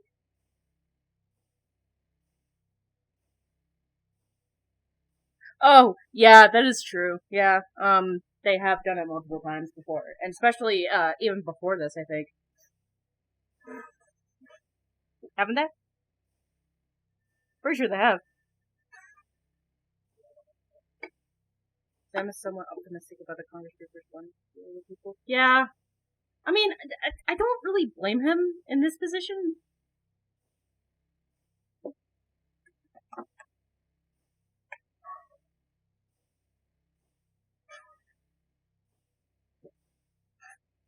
But I guess it's just because it's a lot easier to be pessimistic nowadays. Ignoring it? People can assess whether or not your plan, I'll let you lay it out one more time without any interruption. How's this going to work? Donald Trump gets elected, and then tell me who controls the Senate and the House, and then what happens going forward. So, but I just want to make sure you're standing by that Congress is influenced by voters. I know that Democratic politicians project that they will compromise and Republicans don't, and because their voters want those things. Okay. And there's no big money. There's no big money interests that are on the other side of that. And so that Martin Gillard's research that you're talking about shows that the only time that money trumps is when it's contested. And money doesn't give a shit about whether or not Republicans put on a face that they're not going to compromise and obstruct, and money doesn't give a shit whether or not Democratic politicians compromise. They don't care about that. They care about their issues. So go back, read that Gillen stuff, and understand it better. But give your plan. So you're people saying can assess it. That I'm misinterpreting that Congress actually No, is you read the responsive to top voters. line. But give your plan. I'm saying, give your plan so that people can assess Okay. it, and we'll let Give them your decide. plan, Okay. Jimmy. So Give your plan, okay, Jimmy. so we didn't settle that issue. We'll move on to the next one. My plan is that if you're an environmentalist, if you want to re-regulate Wall Street, if you're for less war, if you're for fighting climate change, if you're against fracking, if you're in that movement, that the Democratic Party offers you a graveyard, that you're going to have to fight those same people. So I agree with Chris Hayes and Ben Howe from RedState.com that if Donald Trump is president, he fractures the Republican Party. Paul Ryan is not going to usher through his agenda. He's such an incompetent. There will be on nothing but scandal, 100%. He will be ineffectual. He won't be able to get anything done. And in 2 years, we flip the Congress, we flip the Senate to Democrat. We could do it right now if Hillary was a little smarter. Number two, and then in 4 years, we get a real Democrat instead of a fake liberal who's going to push Republican policy. Okay, that's actually a little optimistic with the flipping at that point, because I'm pretty sure they did have majority house at that time, and I'm trying to think. No, yeah, because we weren't pushing as hard as we were back in that time for Hillary, as we did for Biden. But at that point, we kind of fucked up.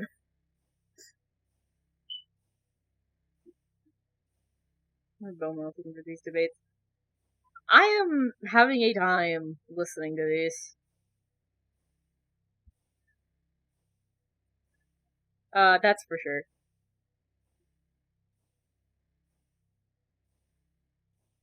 I am...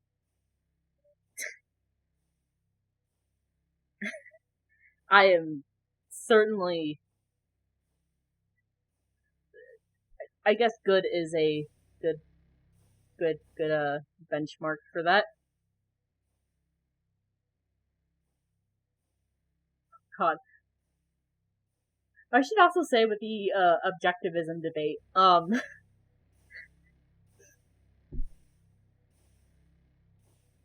since when Trump joined plans supporting the Green Party, isn't like the opposite of that? No, he was. He absolutely fucking was. Should read her YouTube comment out loud when we're done. Oh, actually, I should, yeah, because it is a good comment.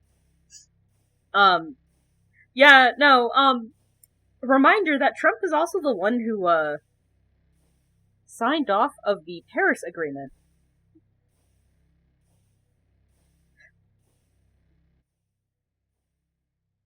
And as far as the Supreme Court goes, right now, I've already laid it out a million times. Right now, I say the Democrats can do what the Republicans are doing. I know they're not filibustering, but what they're doing is they're not filling the seat on purpose.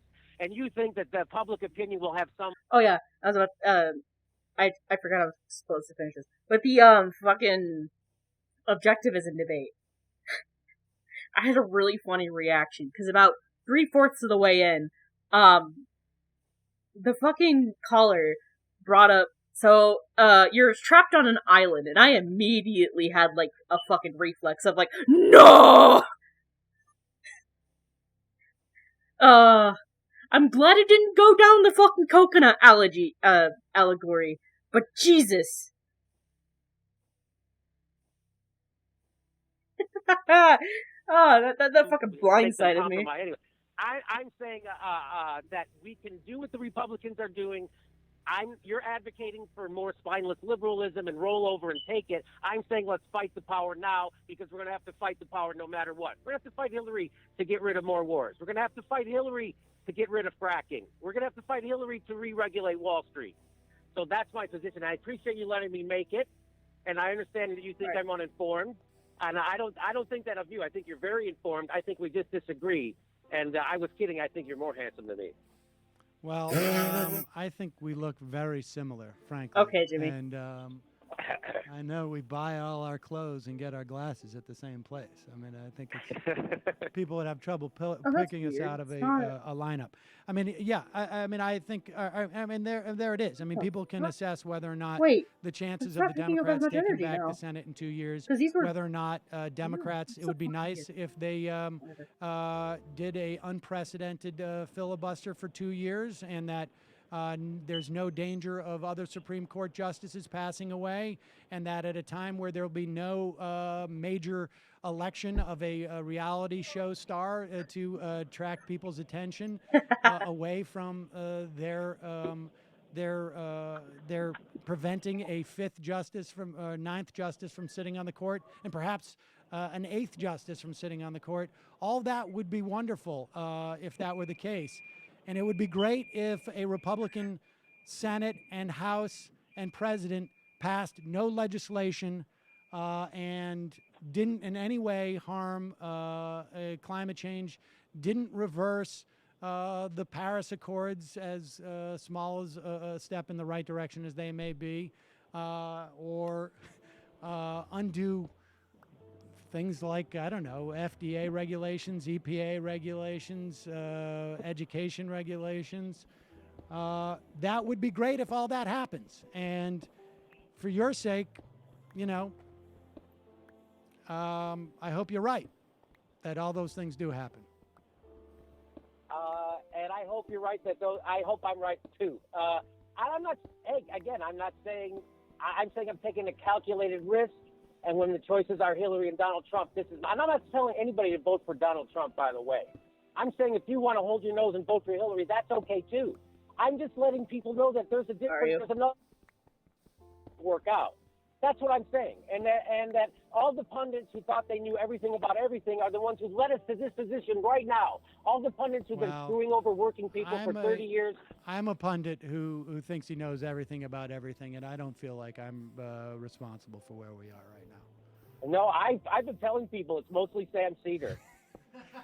Well, as long as they spell my name right, then that'll work out. Well, Jimmy, I appreciate your calling in, and you know. Hey, I appreciate you treating me fairly, and it's okay if you call me names. So I know you like it. I didn't call you any names. I say it's okay if you do in the future. All right, Jimmy. Thanks for calling in. All right. Thank you. Bye. Take care. Bye, Michael. No, I think it might be Bye.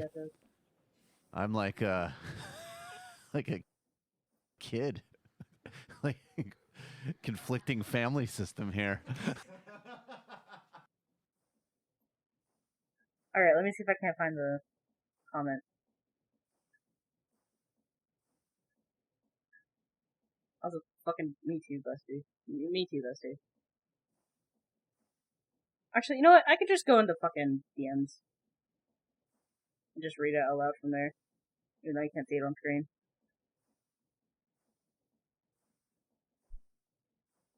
Actually, will it open? Yeah, it will.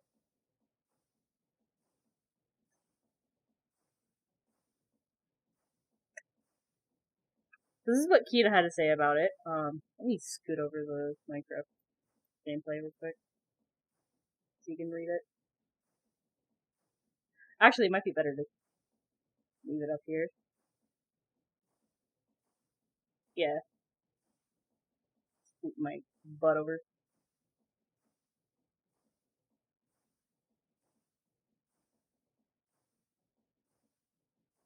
It was, not only was Sam right, he called out things that were actually long shots, even as he said them. He was right about a Trump victory being paired with Dems not taking control of the Senate.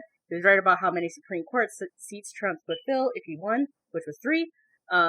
He was right about Trump not being ineffectual and the GOP leading their unfortunate legitimacy to him. He was right about McConnell's push to change this Senate filibuster rules for SCOTUS nominees, and he was right about the failures of accelerationism under Trump's presidency. It's hard to be more correct than he was, and this remains one of the hidden gems of his career. He really described all the legacy of Trump's presidency in strong strokes before he was elected to the office. It's really fucking scary how, in hindsight, everything that Sam said here was actually, like,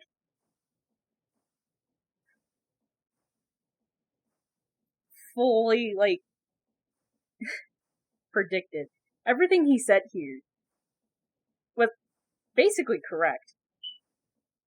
And actually did happen. And it's really funny. In hindsight, oh no. Oh, wait a minute!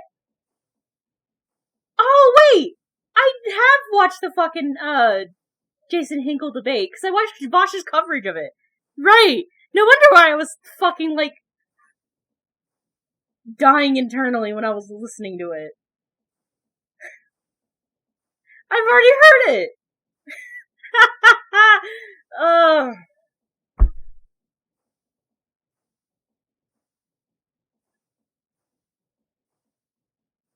Oh no, I have a bunch of Bosch recommendations.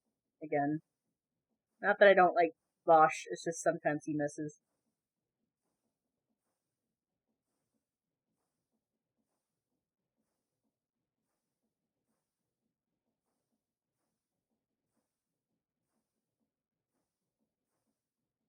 Alright.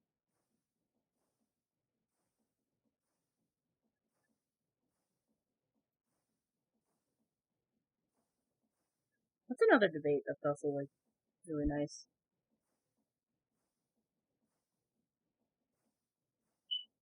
Oh wait, no, hold on. Yeah, I really like his libertarian debates because they're so fucking funny.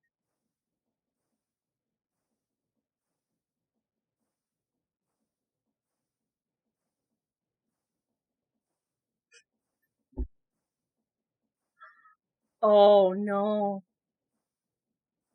Oh. No, hold on, I gotta listen to this one real quick.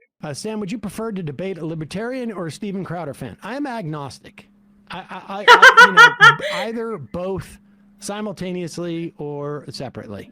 I mean, Steven Crowder's fans are probably 12 on no, average. 50. Covering him. Yeah. Yeah, that's the sad thing about it is he's got 50-year-old men thinking. He that- really does. It's hilarious. Well, divorce guys. Oh. Like the thing exactly, and the thing you do with This is Crowder my fans- cohort. I know these people. I know these people, and they're mad. They're mad at.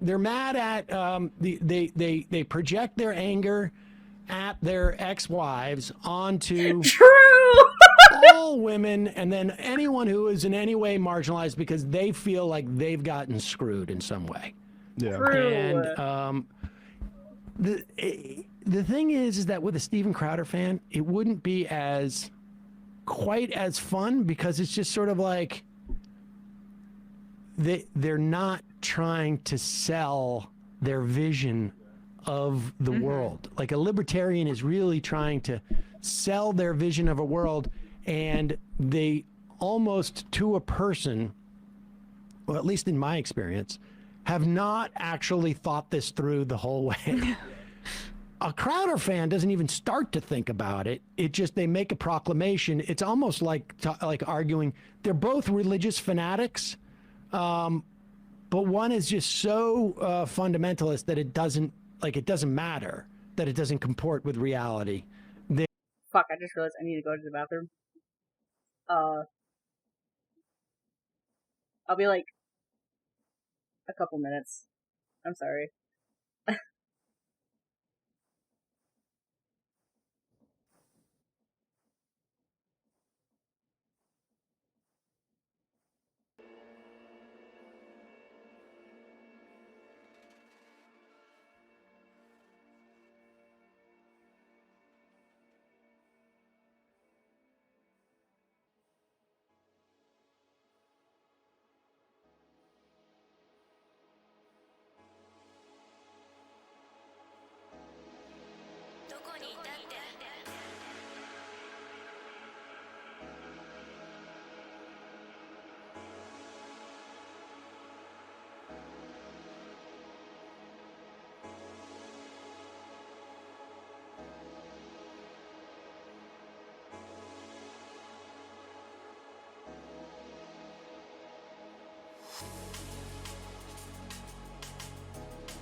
Alright. We are back. I have done the restroom. And I have gotten food. Let's get back to it. I have no idea what I'm gonna do. So, I'm just gonna...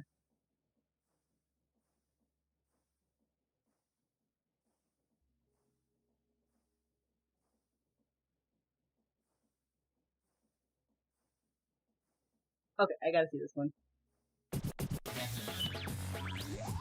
No, I gotta see this one. All right, we'll do one more caller.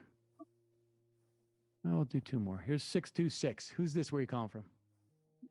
Hi, my name is Aaron from California. Aaron from California. What's on your mind? What are all these libertarians in California, I just man? want to say that I'm a libertarian, and I know you're. God damn it! I guess your podcast. How does this happen all the time? Huh? Sorry, no. That was just ignore the peanut gallery. Go ahead. Your name is Aaron. Okay. You're from California. Yeah. You're a libertarian. Yeah. And I noticed that your podcast is anti-libertarian, and I just I wanted don't like to think of myself as anti anything, but okay. But I mean, if it's easier for a shorthand, okay. Well, actually, my question though what are you? What are am I? you? What do you mean? Yeah. Old? Like, are you progressive? Are you?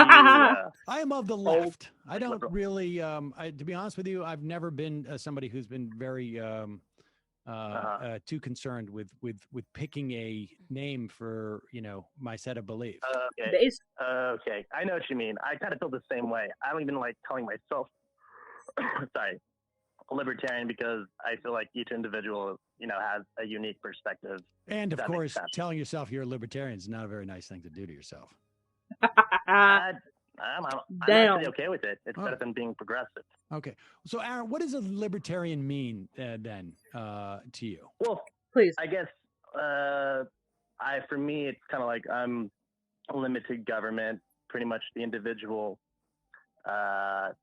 This concept of limited individual government, sovereignty. What does that mean? Limited government. I'm not sure I understand. Do you mean in terms of dollars, or do you mean in terms of like functioning? What do you? What? Okay.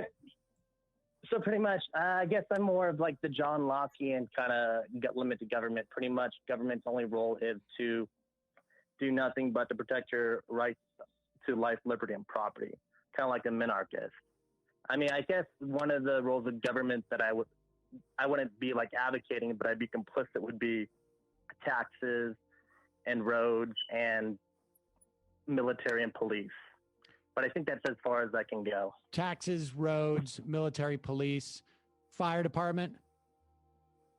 Not really. Not fire really? department? Okay. Oh, that's interesting. No. You want to put out a fire, you pay for it yourself, my friend. Okay. And so the police is just to protect mainly property? That's why the government needs to step in there? Yeah, I think there needs to be a medium to honoring and respecting property rights. Okay. And to an extent, though. Yeah, to an extent. To what extent? I mean, so at what point can I go and take your stuff? Well, I guess the extent of property, like, I think an example would be in California. There is this huge plot of land that's pretty much owned by one guy. And obviously that I don't necessarily agree with it, because it's just empty land. And his purpose is just to, go for the highest bidder. And that's something I don't agree with. It's something that I prefer there be a little bit more reform to it, like a limit to that stake. So you would have government limit how much property you could own? Depending on the use of it, not just the plot of land. That's pretty much. Okay, so you would have government, but government would have the ability to limit how much property you could own. Depending on the use of it. I understand that you have a certain criteria that you would develop as to when government could step in and stop your okay, they don't seem too property, but you're okay. Yeah. You're okay with that, but not necessarily a fire department. You think that should be privatized?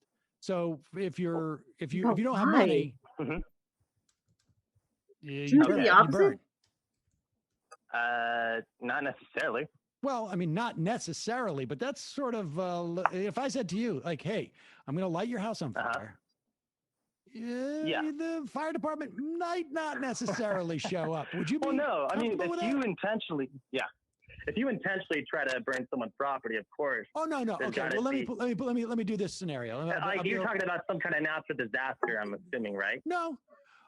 Let's say this. You. I don't think you know the do meaning you of believe in privatized, my rental friend. properties? Sure. Okay. So you're renting a property from me. Mm-hmm.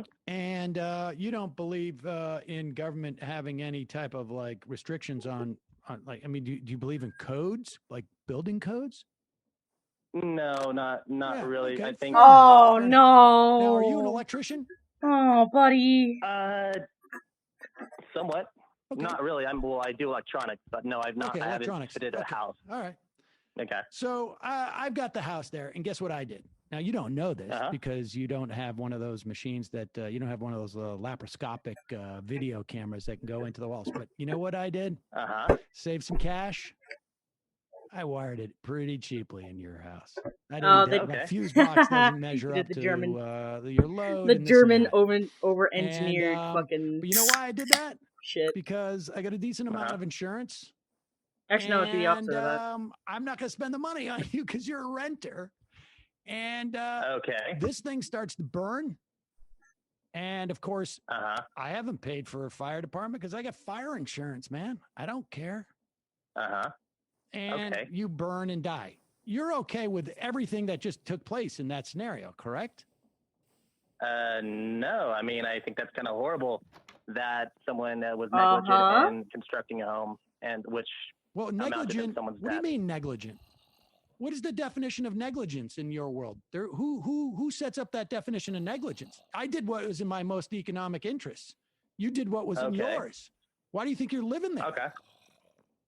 Then maybe to counteract that problem is the solution is to know what you're living in. I mean, if that's becoming a problem, then I think the knowledge of knowing. If you don't have your electrician's degree, that's not my problem. You don't need you don't need electrician's degree. You can actually get advice from other people, from their guidelines that would know. I mean, it's called education, sir. Oh, okay. All right. And so you're going to It doesn't save you all be the good fucking. How are you on HVAC? Because I also cut some corners. Yeah, I cut some corners on the whole furnace thing, and there may be some carbon monoxide in your apartment. But now it's you can't smell it.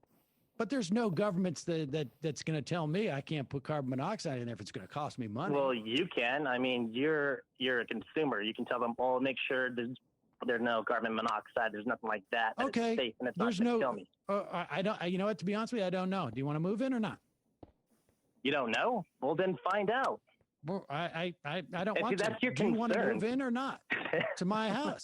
You want to move into my apartment? I mean, sure. I mean, I'll be like, nah, I'm good. I think I want to know more Go about across this the street property. to my friend Bill's place. Because guess what? He's going to tell you the same thing. You never know. I might know more. Like maybe that person will actually know. Maybe it's not Bill. Maybe it's Steve will tell me. Yes. And then I'll maybe I mean, it's the same thing with the same thing with cars. It's like that. Actually, no, it's not the same thing with cars because where do you live? California? You got a lemon law there, right? It's illegal for someone to sell you a car that has like the odometer's been turned back or there's problems. In fact, if you buy a used car, you can return it within a certain period of time because of that lemon law. But in your world, government doesn't have the ability to do that. Because that expands government, right? Because there have to be some agency to do this. You're making a lot of assumptions. I'm not saying like if I get a lemon, like, oh, I'm not gonna like do something about it. Like, oh, tough luck, buyers beware. Like I said, I mean, I do believe in government when it comes to contracts, property rights, and I like the list. I do believe in contracts. So if I have a contract and I tell that person, oh, are you sure the odometer hasn't been signed? You haven't done that. You didn't do any of that. All right, let's sign a contract. Make sure everything is perfect. I got news for you. I got news for you. Yeah. What is it? And this is why we have lemon laws. Because you know what happens in the world that you're talking about? All the car dealers say, like, can we just all agree here? We're not going to give contracts. We're not going to give you an assurance on the car. No. Okay, then You're a consumer. Don't buy it. Right. And guess where you buy go your Carlos. car? Nowhere. Go Carlos. Because why do you Well, that's think your imagination. No, that's not my imagination. Why do you think there is a lemon law? Why do you think a lemon law existed? Because there was no reason for one? Of course. Or do you Of think course. that I don't believe. do you think that lemon laws It was, huh? preceded the Was it a actual different time? manufacturing of cars? You know what you should do, Mr. Cedar? You should, if that's a huge concern, let's just say there is no lemon law. If you're really concerned about it, then make an organization to ensure that vehicles are good. They actually have organizations for electronics. Hold on, wait a second. I'm still in my course learning about quantum tanky. electricity so that I don't burn up in my house. I mean, because there's no code. But you seem really concerned about it, so maybe you should. Maybe I should. I mean, that's why he's enrolled in electricians and HVAC lessons. And I don't mean to be. I would imagine that politician who introduced the lemon law was like, nobody needs this, but I'm going to pass it anyways because I am why did the government do this? Why did they pass the lemon law? In your mind, what is the theory behind why? I'm pretty sure there's a reason because there are actually. Wait, I get it. The phone doesn't work now. How perfect is that? Libertarians always have a problem with their phones because they're People using complain an about off-grid fucking phone leftist system, audio. one that Can we doesn't involve public easements for phone lines. Are you there? Yeah. Oh, okay. I'm sorry. Can we ask the caller, what do you think about voting? Do people vote in your system, and what can voting and legislation do, and what is it stopped from doing by your minarchist constitution? I mean, I guess. That's one thing, though. We live in a democracy. I wouldn't try to, override it with my libertarian ideas. Decent kind of so tanky. For instance, if people not vote the for I will Medicare sub for for China all, and for Russia instance, tanky. That's I would just have to democracy. accept it. So you But I think that's support one of- full democratic rights for you, one person, one vote? It doesn't really matter to me, either electoral or popular. It really doesn't matter to me. I would just suggest to you that the only way libertarian ideas win is by disenfranchising people. But as long as we, of course, I'm sorry. Of course. I mean, you'd have to do it with only people who own property could vote, or okay. Even property rights itself. Like, how would you establish property rights oh man, in your system where the government only deals with roads and police department? Well, roads. I'm just complicit. I don't necessarily believe in roads, but I don't want to argue on that point. Well, I'm not asking you to argue about roads. I'm just saying, how do you delineate property in your vision? Well, it is a little complicated. I do believe that if you're using the land in a purpose, which in your some way that's kind of what if labor-based, kind of like if you're using it with the means of producing something of value, I'd say all right, let's just say I put a stake a mile over there and a mile over here, and someone asks me, what do you want to do with it? I want to sell it to someone, and I'm going to get the city council to give me that permit. I would be like, no, that's dumb. But if that person's going staking a mile away, and he's producing some company with parking space, with means of producing something of value to society, then that makes sense. And who adjudicates that? I guess the community. I do believe in some central authority. I'm trying to figure out. You're the one who's just said that the government should only deal with creating roads. The police, not even the fire department in your mind. Only complicit on that. I'm actually kind of close to capital anarchy. Only complicit? Yeah, I'm not gonna go against it. I'm not gonna be for it. So it's for instance, the responsibility of roads is not towards the state. I'm not going to cry over it. I'm going to still live my life. No, I understand. Well, you're living your life right now. So I think you can handle it. I'm not. I'm not going to go on a political rampage on it. I know. I understand. I'm just trying to. All I'm doing here is I'm not going to exclude you from the island here. I don't have the ability to do that. I'm just trying to figure out what is your vision of a world, because frankly, none of what you're talking about hopefully is going to come about, and everything that could happen on the way to there would, I think, be detrimental to people in society. Okay, But and I I'm think just the same asking- about you. Right? No, I understand.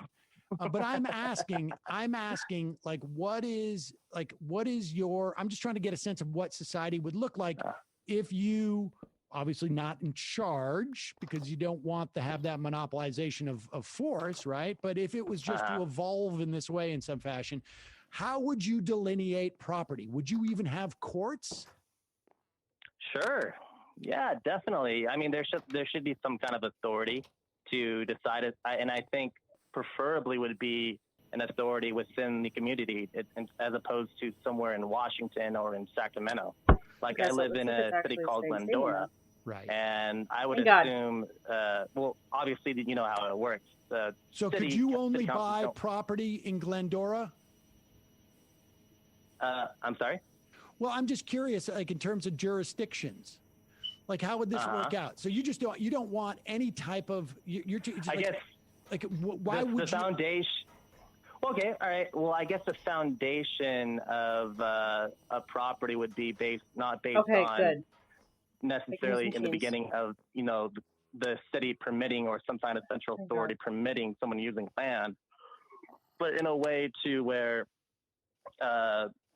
if someone, let's just say there's a vacant spot of land and somebody wants to use it and they use it in a way that's valuable, then I think a central authority within like its own community should respect that. Okay. So, Aaron, you set up a piece of property, you start to farm it a little bit. Okay. It's a 1 acre plot of land and you farm it and you're growing some lettuce. Okay. And I come over and, or let's say you're just planning to, you haven't actually put the seeds in the ground, but you've started to till the ground a little bit. And I come over and I'm like, oh, wait a second. I've got an oil rig. I'm putting it right there. And I start digging it. Okay. Whose property is this? Because I'm getting more value. I'm getting more value out of it. Well, no. Well, then there's also precedent because the person who's farming and tilling the land has precedent over the person who wants to dig oil. How do you establish that? How do you establish Tell that? them, no, you can't use it because this guy's using it for farmland. Who's them? Who's telling you this? The city? What? Some central authority, yeah. Some central authority? Yeah. Okay, so how do you determine how central it is? Is it going to be somebody, are you just doing it by block? Are you doing it by town or city? I keep on telling you based on how they use the land. Who uses it? I keep on telling you, huh? Listen, anybody. Here like it is. You just I have an oil company. I have an oil company. Yeah. You find a piece of land that's vacant, okay? Uh-huh. You go and you start to dig around in there. You're about to plant seeds. I come over and you have my machine and I start to dig. Okay, you and I have a disagreement. Okay. What happens next? Like I said, the person you mentioned who's still in the farm would take precedence over. So you get it precedence? would be in favor. Huh? You get precedence. The person, yeah, I get if I were to be the farmer who was there first, then yeah. No, you definitely have enough. I was there first. I say I was there first. Prove it. Okay. I'm pretty sure there would be proof for it. What is the proof? You wouldn't establish property rights without some kind of written assessment. Okay, who wrote it? About. Who wrote it? The central authority that, whatever it can be, from the community that's been established or from a city council. Okay, but what if the community is a state? Like, how many people are allowed to be a community in your situation? Whatever is, I guess, in cooperation. So, for instance, like if there's like a community of like 1,000 people, and then there's some kind of an agreement what defines a community in your mind? I've turned central authority. Cooperation of people. A good amount of people. It can be 1,000. It can be 10,000. Okay, what do you mean by that? Do you mean police? Sacramento is wrong. So you don't believe in the concept of states. You don't believe in the concepts of a country in terms of, because you had a problem with Washington. I mean, I presume that's what you meant by that. So I'm just curious. I'm just trying to say, like, how do we... No. Well, I mean, yeah, that's kind of like that's honestly that's what I pretty much advocate. I do think that the country, I mean, even our founding fathers had agreed that more power should go to the states more than the central government. Although that was like an argument. You just said not even to Sacramento, Hamilton. so you don't But, want like, wouldn't that states be either.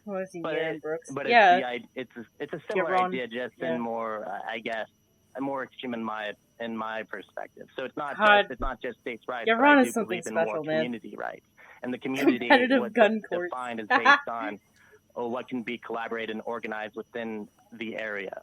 Like for instance, it can be even a community of residents. Like I live in a residential area of like 20 homes.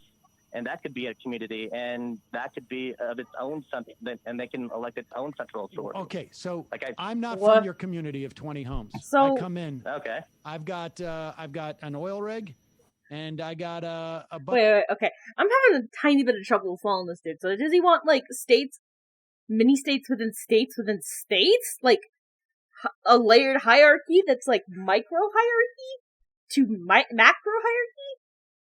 Is that what I'm getting at? Because I feel like at that point, that's just fucking... I don't think that's feasible.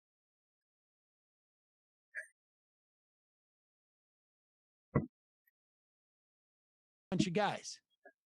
Okay. What are you going to do about it? I mean, what you gonna do about it? What are you gonna do about it? What's I'm the not current kind of curious. What is that? Are you gonna like shoot them? Am I So guys what's going the- to shoot you? No, they're just going to pick you up, place you over there.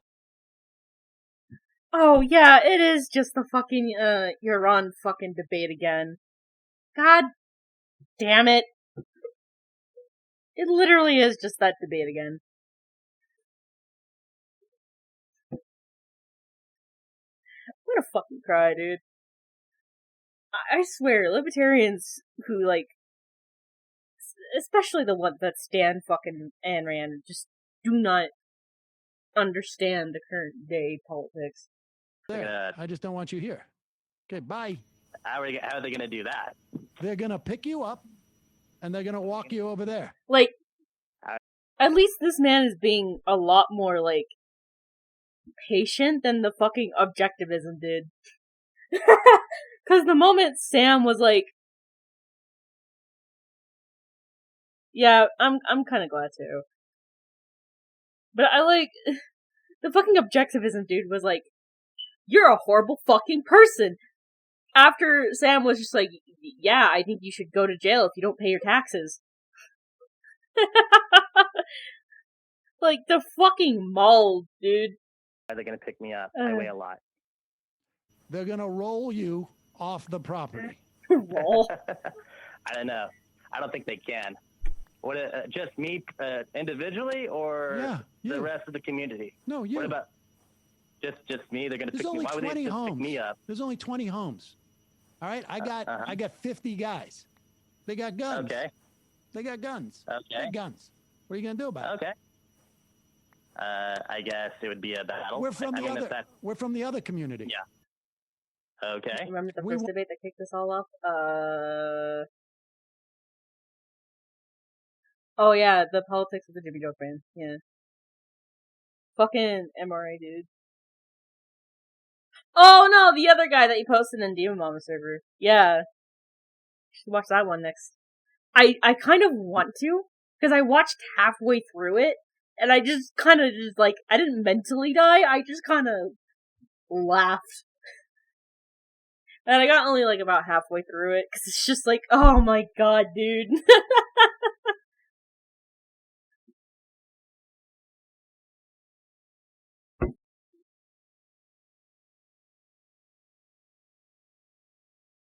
Oh, my streaming mode isn't on, hold on. That might have been why people were also hearing my Discord noises earlier. I'm so sorry for that. If I stream mode, there it is. There we are. Now I should be singing.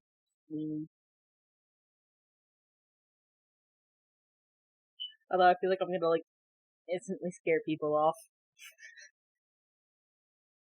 Come on, commentate with me? Yeah! I'll join the streaming community, voice. Weehee. Let me see, is it... Let me get the chat in there, too. Is that it? Yeah, that's it. Yeah, this shit is genuinely really fucking funny. I'm having a good time. I'm having a good time. Are you guys having a good time? I'm having a good time. I think, unironically, listening to Sam Seder debate has been, like, legitimately a hope. Like, this is a good, I wouldn't say distraction. It's a good, hope pill for me.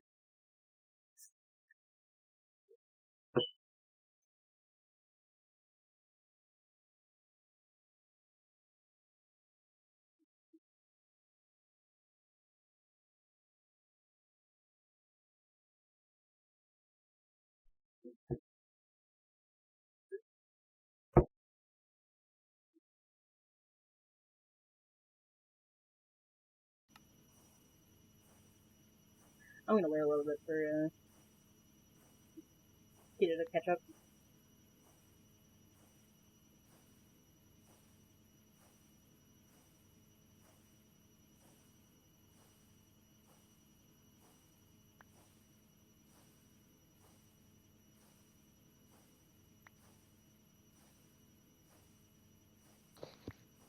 Hello? Hello, Kita. Hi, we're gonna mute the stream now so that we don't get the double. Audio? Is it possible for you to screen share? Yeah, there we Yeah, go. it should be. My stream may take a tiny hit because my internet is dookie. Haha, thank you, Xfinity. But I think it should be fine enough as it is. It might look a little... Yeah, and it might, like, freeze. It's okay, we just need to be able to hear it. Yeah. So it would be gang on gang. It would just be, all right. Yeah, are you good? Feudalism almost, right? No. Let's see here. Like I said, I do We're believe gonna in military. Whoa. I do believe in. There we go. I do We're believe, good. I mean, like, I'm not saying the U.S. won't exist. I'm not saying, like, I just believe when it comes to things, responsibilities such as property rights, it should go to the individual. And if it ever exacerbated to the point where people are shooting each other, then sure, bring in the National Guard and settle it that way. So but you don't think I mean, that he's they basically have a mechanism advocating in for which the to determine current whose system. property it is? That there's no laws, that there's no government that has Literally done just this? the system again. Like, I just don't get like how your system is supposed to operate. Sam could be more Can I specific jump in here here for a minute? and say he doesn't understand how it's supposed to operate different from the current system. Always a little bit frustrating for me to listen to libertarians because sometimes they sound like they're close to understanding things and other times not so much. And by understanding things, of course, I mean agreeing with me because I am right. What you're talking about here Good argument. with thank you, I know. What you're talking about here with somebody having rights to the land and then someone else comes in and takes it, that is literally how private property came about in the first place. You want to go back to So you don't believe in private property? You don't believe in private property? No, of course not. But you want to go back to the enclosure. I can go into your home. I can go into your home. So for the audience who may not understand, where do you think that private property is different than personal property. So, like, private property is privilege that is granted via the authority of the state for a person to be able to own some form of either land or means of production or other resource that should belong to the community. So, like, when it comes to like, say, for instance, land, no one can really own land because you can't pick it up and take it with you, so it can't be personal property. And this distinction is often not addressed because people like Jamie have read and they already understand the distinction, and they expect other people who are in politics to at least understand that distinction, but these people don't. They don't, and most laymen don't understand this distinction either. For instance, our phone, we can pick it up and take it with us. Like video game consoles, you can pick them up and take them with you. The food that's in your house, you can pick it up and take it with you, which is like you can move a couch, you can move furniture, you can move hell, if you were really dedicated enough, you could take apart a house piece by piece and rebuild it on new foundation, fucking Xanatos from Gargoyle style doing with a castle. But you can't literally pick up the land and take it somewhere else. And so, like, that's one of the major differences between personal and private property. And like it's just an understated distinction that that almost nobody addresses. And like the key factor is whether or not you can like take something with you or whether you have to leave it when you leave. And we know that that's like really simplistic and whatnot, but it is like it's a distinction that we often miss. Yeah, because I feel like And oh, no, go ahead. oh, and it's just, and Jamie is like touching on it, but she's never gonna get to it. We've seen this. We know she's never gonna get to it. I feel like with a lot of like libertarians and people who don't understand that kind of stuff in general, think that with our current system, with the way we auction off land, is that's good enough for private property, which is bad. I mean, like they believe that private property is the same as personal property. Yeah. Yeah. Because most of the time you would have like a deed or some kind of like government document, and they think that that document is the same as owning that land in general. When in truth it's like renting it from the government. Basically, yeah. Yeah. Which is really fucking funny to me, because I actually have a really funny, like, personal anecdote for this. Because, when I was a kid, my parents would set me out to, this music camp up in, like, Jemez Springs, which is, the Jemez area is mostly, like, a res area. Mm-hmm. So it's kind of funny to me that this family of white folk who just have this music camp out in the middle of a native res area just have like about how many acres was it? I think it was about like 9 acres or so. And that includes everything up to a fucking waterfall that I'm pretty sure is kind of still considered like a public landmark. But they own that. And like it's so weird to think about somebody being able to own a waterfall. Exactly. Because it's like just there. They didn't build it at 99,000 times out of 10 million. Like they didn't build it.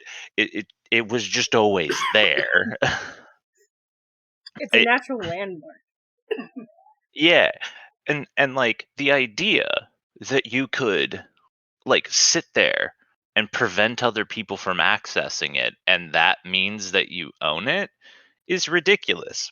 You're going to have to sleep eventually, unless you can convince someone to watch it for you. And that's kind of the problem here, right? Is that this dude is basically advocating for people being able to castle doctrine natural landmarks. Which is really fucked in hindsight. Yeah. It's these libertarian these old libertarian debates are kind of wild little glimpses into what American politics was for like 20 years. So like this is the type of shit that my bio grandpa and my dad and my grandpa too. My bio grandpa on my mom's side and my dad's dad and my dad all have like dealt with, and it's funny to me. So I think I'm pretty sure this is also like this type of libertarianism is the exposure my dad has had to American politics, which would explain why he always prescribed himself as a centrist, even though he was more center right. Yeah, and these people went on to become the MAGA crowd. Yeah. Just to be clear, their ideology died because it became something else. Although it's kind of funny because my bio grandpa went in the opposite direction. He's a full blue Democrat. He's a liberal, like not a libertarian liberal, but like a left wing, general left wing. Yeah, kind of maybe more along the lines of like progressives. Yeah. Okay. Yeah. So like, how to word this? So libertarianism, the original libertarians, right, were libertarian socialists, and their language and their rhetoric and their aesthetic was co-opted by right-wingers who were attempting to make a populist message to address the failures of well, conservatism, but also neoconservatism, which was or the neocons, who were all war hawks. And basically, if you listen to libertarians, they're laissez-faire capitalists who just don't like war. Yeah. Not realizing that, like, to sustain laissez-faire capitalism in the way that we have historically, literally requires war. Yeah. So they're just kind of like, They're like, I want all of that. I just don't like. They just don't like the shooting people part. I want it, but I don't want to do the work for it. Basically. Right, and they shouldn't want to do the work for it. Oh, thank fuck they at least realize they shouldn't want to do the work for it. But like, yeah. And it can be really frustrating when dealing with these types, because you'll hear a lot of this same stuff from the MAGA crowd nowadays. It's fucking buck wild. And it's even better that it's just like, now that we're about almost a year now since Joe Biden actually pulled out of the Middle East. And I'm pretty fucking sure the MAGA crowd was like, no, that's bad. We need that. We need to be there. Yeah. So like they it's so hard sometimes to make sense of what they want, because what they want changes to be whatever's the most advantageous for them, aesthetically or like tonally in the moment. So like, if the neocons are complaining about people not wanting to do war anymore, they adopt that rhetoric because that it allows them to get like a guaranteed guaranteed eyes. They're basically just like appealing to whomever has the biggest set of available eyes in the room. Yeah. That it's almost like shoe rhetoric, but even more right wing somehow. It is almost identical to shoe on heads rhetoric in the sense that it is opportunist, more than it is actually principled. I wonder. Yeah. It's just Shu is better at it than these people. Well, yeah, because she knows what the left likes to hear. Which, gonna be real, that is a much bigger set of eyes. Yeah. Think it's like the MAGA crowd is something like 30% of the U.S. and most everyone else is some flavor of either like actual lefty to maybe a lib. Fucking libs! But yeah, listening to these debates have, like, solidified my reason why libertarians in general fucking annoy me. Like, before, they were already, like, really fucking annoying, because a lot of them felt like fence sitters that are just like, well, no, I don't like change, actually. But now it's like, that, but even 10 times whinier. It's like, buddy! Yeah. Oh, wait until we get to the MRA, dude. From? Can I ask you? Oh, God. Does it come from God? Based on the community Fucking agreement. debate is Oh no, it doesn't have to be from God. I mean, if you believe it's from God, but it's just based on what was an agreement. And sure, you can have a larger army and tell you fuck off. That can happen. Obviously, it's not right, but that's the thing. Do we want to live in a society like that? No. So you're not talking about the abstract concept of the right, which is a liberal concept. It's an ideal, right? Something that exists, this abstract right that exists regardless of whatever is going on in the world. No, you're saying that the right exists because people take it for themselves. It's not. It's not a moral justification. What it is. He's saying so you don't believe. Hold on for a second. You don't believe that property. It's like right at conflict. You don't believe that property is a natural right. It should be determined by rights should be given by a community. That's what you're suggesting. I mean, sure. I mean, there's no, in essence, there's no foundation for like some kind of like it's spiritual or natural authority. Most libertarians believe that there is a natural pre-existing right to property. Now, the fact that you don't, great. It's just why this arbitrary decision that a community, I don't know if there's a maximum number of people that you have when you define. You're the one being meticulous about those numbers. I don't know why. It's just a general consensus that the community should, however they. Well, then what's wrong with a country having a general consensus? What's wrong with a smaller country having a general consensus? I got no problem with a smaller country. So you're talking, how many countries do you anticipate being in the landmass that we now know as the United States? I'm sorry? How many different countries do you anticipate there being in the landmass of the United States if we were to follow your prescription? It's gonna say like 50. I mean, I would assume it would just be one country, but the autonomy level would be different. So, for instance, give me a like sense right of now, what the autonomy level. And actually, so like for instance, right now, I mean, it's pretty much we have a centralized government. Sorry. We also have 50 states. No, it's just I'm really fucking confused. They usually deal with murder. They usually deal with things within their own state, as opposed to the federal government. They deal with crimes. Well, let's just say state crimes. So that's just literally our fucking current system. Oh my god! Do you hear yourself? Okay, Google, how do I strangle someone through the fucking internet? Oh, Jesus fucking Christ. Federal crimes, correct, right? Federal crimes, counterfeiting, all that. That's their responsibility. I guess what I would do when it comes to, instead of like Sacramento dealing with, I mean, we even have that here right now, like to where Sacramento, they don't create police forces. I mean, each city, each community, in a way, they create their own. Correct. And the state just fund them. That's pretty much it. It's pretty much the same concept. But I guess what I would prefer would be the community would have more say and more strength.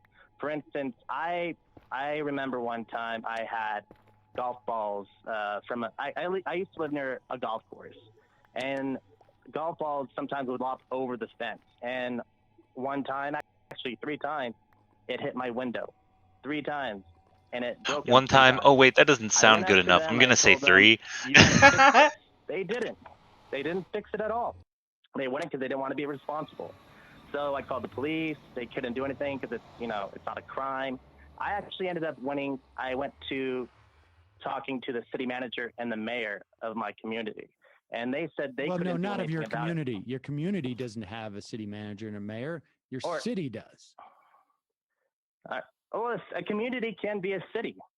I mean, the way you're thinking, but there is no a city manager is a position that is a function of a charter. So that, I mean, you want to call it a community, you can call them communities. We love how granular Sam can be just to like out pedant these people. All right. So I love it too. Yeah, it's like a petty competition. It's like, hey, you're gonna nitpick me? I'll fucking nitpick you, bitch. Pretty much, He also did it with fucking Heagle. It's great. Yeah. And I told them my to the point where it actually fucking pissed him off. Yeah, I would have to talk to state. Although to be fair, it's not hard to piss off Heagle. I mean, I don't have that much time. I don't want to keep on going up the echelon just because someone broke my window. I mean, it's ridiculous. Like that, I think there should be more, I guess, authority on this matter in the city level than on the state level. I guess that's an example of why. Did you find anybody on a state level who could handle the golf balls breaking your windows? No. I mean, yeah, I did, but I don't feel like I have to. I actually spoke to a representative, a state senator, about the issue, and he took my, he heard me out, and the mayor encouraged me to do petitions on the matter, and that was pretty much it. Like, we need to back up a few hundred years here. All right. This guy. I'm still not clear. Wait a second. I want to just stay in this moment for a second. Forever. So the issue is that this golf course was knocking balls into your house, breaking windows. Yeah. I don't want that. Yeah. Well, how about this? Why didn't you just take them to civil court? Oh, actually, that's pretty much what happened. Then why did you describe the process that you did? Taking the small claims court, and I won my money. But the what point he's describing is that he's an idiot who doesn't actually know how these processes work, and he was revealing that he's an idiot that doesn't know how these processes work. And the thing is that if he actually cared about this stuff, in the same way that say you or Kita would in regards to getting this stuff solved, there are available options for him to actually pursue those damages, and he doesn't realize that those options are available. Are they effective? Are they worthwhile? Probably not. But do they exist? Yeah, they do exist already. And the thing is that he was going through the wrong way. He was trying to accuse them of a crime when they didn't really do a crime so much as they started a civil dispute that needed to be taken care of in a civil court, not a criminal court. Amazing. This is libertarians not understanding what a crime is. Well, I mean, it is. If I'm going to be using American terms here, technically, a broken window would be considered broken physical property, wouldn't it? Right, but unless you're accusing them of vandalism, or unless you're accusing them of a specific, because okay, so let's say Kita were to reach through the screen and grab your phone and snap it in half. That's not a crime. It's not a form of assault. It's not a form of vandalism. It's so minor of a form of property damage that we don't have a criminal term for it. Yeah. But it still caused you damages. So you could still take her to a civil court and argue that you have received that we have damaged your personage or your property in a way that doesn't necessarily constitute a crime, but you are still required compensation because of the damages afforded to you. It's a civil suit, not a criminal suit. And that would cost you $1,000 because this phone is expensive. yeah. And so it because it put you out of money and because it put you out of the capacity to communicate, you could argue that there were damages, but there's no, it's not like a crime. Yeah, that makes sense. Yeah, and there are probably instances in which it's a little bit more muddy, because in the instance of the golf course, right?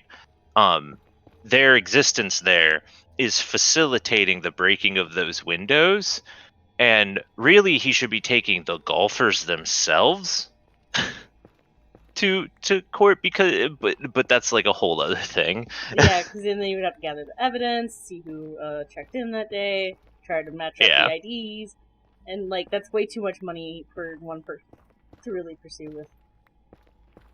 And a lawyer might be able to make the case that because the golf course is facilitating these things, that they are in some degree responsible. Now, interestingly enough, that argument... Jesus fucking Christ! Sorry, I just got fucking jump scared. My Minecraft is a horror game. But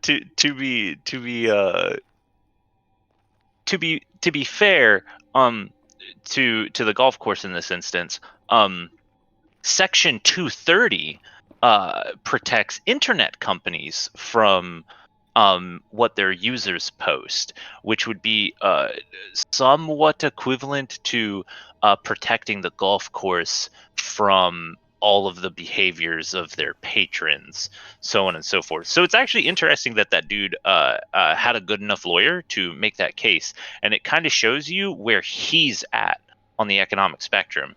He had enough money for a good lawyer, and he won his civil case against what is not a corporate entity, but a business entity, and apparently it was pretty quick. Yeah, I think the thing that also bugs me about most libertarians as well is that they also fail to... Because this is like the debate with the other libertarian that I watched earlier today as well, where like they fail to like include people who cannot work and people who are like basically people who can't go outside as a part of their plan, right? Because they always rely on every single person being like able-bodied. They hand wave it. Yeah. If you actually like try to force them to address it, they'll hand wave it and say that those people should be taken care of by their community. But that's like only after you pressure them for like 20 minutes do they finally yield. Kita, I just realized. You remember the person I complained about a while ago that did a fucking ableism towards us?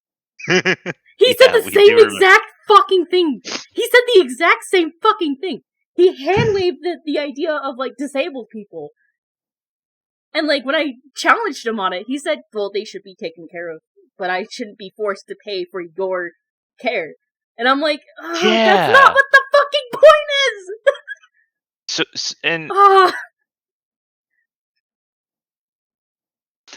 Jesus. Yeah. So it's this idea that they want the appearance of saying all the right things. So like, oh, people should be taken care of by their community if they're not able to work and stuff. But then they at the same time do not want to engage with the structures that we have put in place to do that nominally. It doesn't actually do that, but nominally it is supposed to.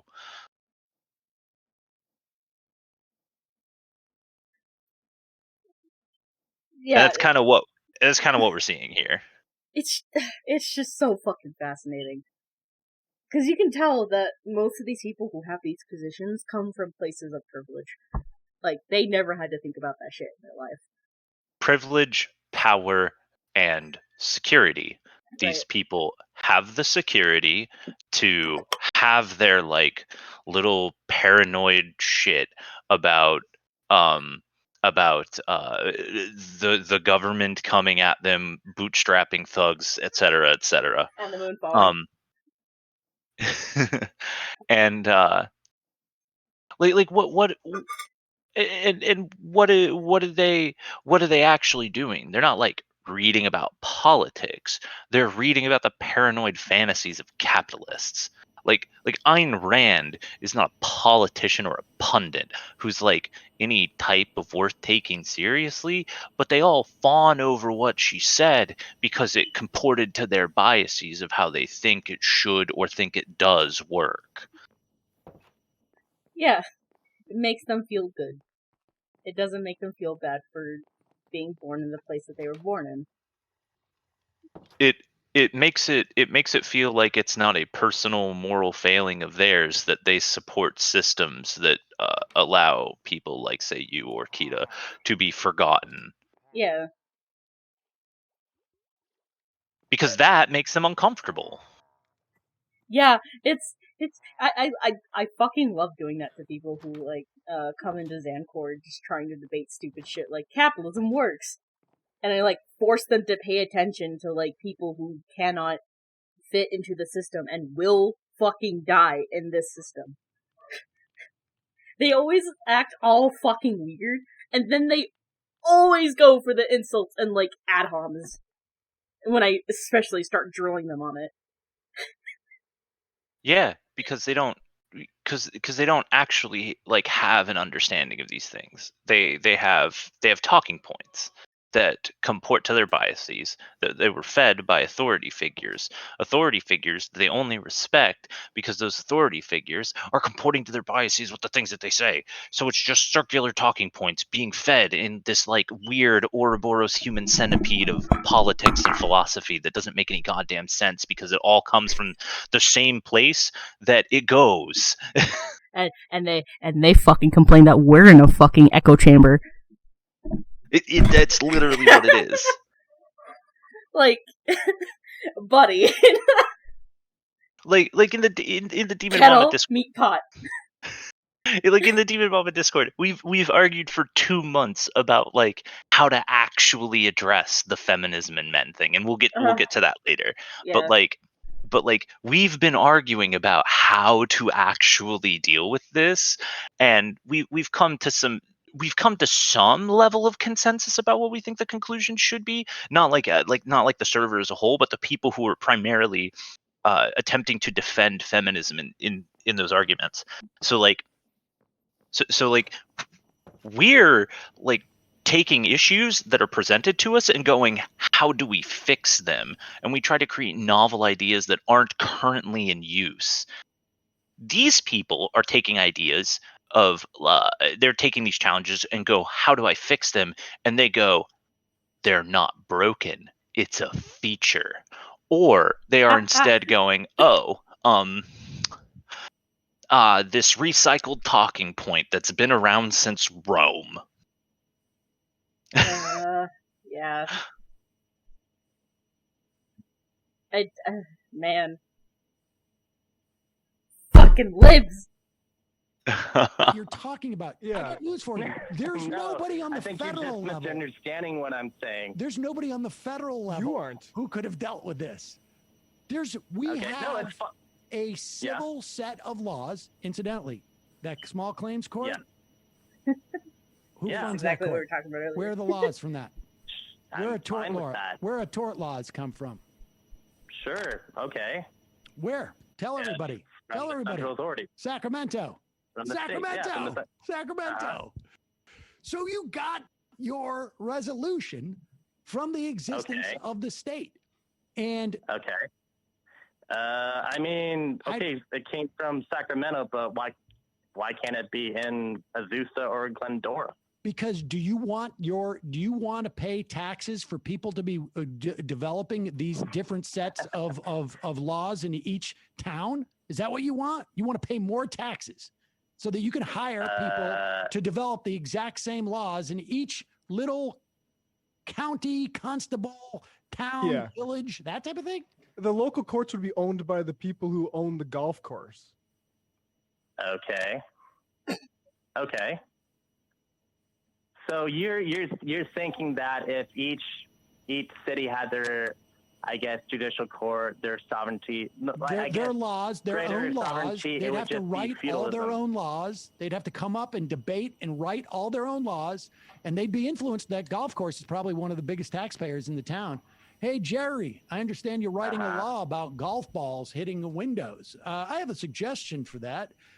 As the biggest taxpayer in our community, I think that should be perfectly legal for golf balls to hit windows. In fact, I think if somebody's if somebody's window gets in the way of my golf ball, I think probably they should pay me. What do you say about that, Jerry? Well, I got to tell you, Bob, I think that's a good idea. Well, I'm in charge of writing the laws in this town. I guess, but then they would have to deal with the community that they harmed, and bud. No, definitely not me. I got a good amount of signatures that actually agreed with my cause.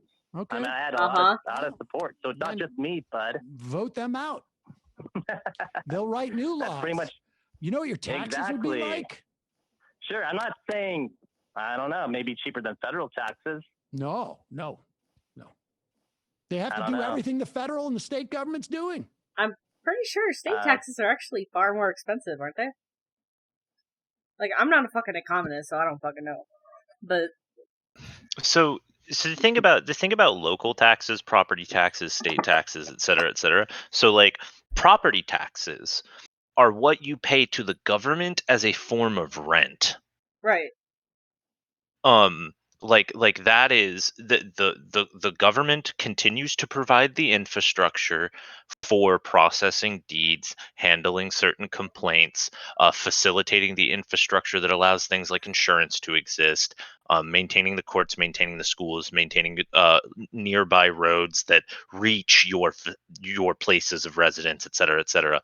You are paying rent to the government for owning quote unquote property. When you're paying your state taxes, that is you usually funding your state services.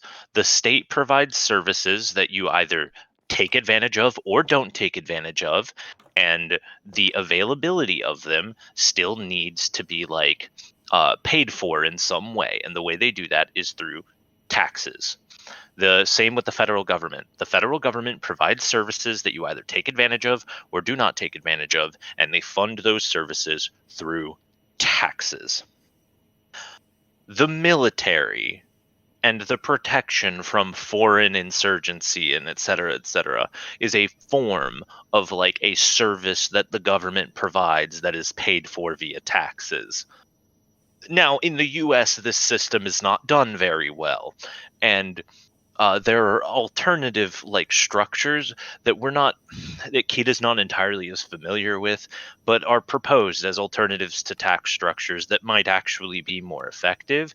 I mean, for one, community ownership of those services, so everyone is providing like labor and stuff instead, is one of the ways in which we can quote unquote pay for it in a way that doesn't require like a tax system, but we're not entirely certain about how stuff like that is effective.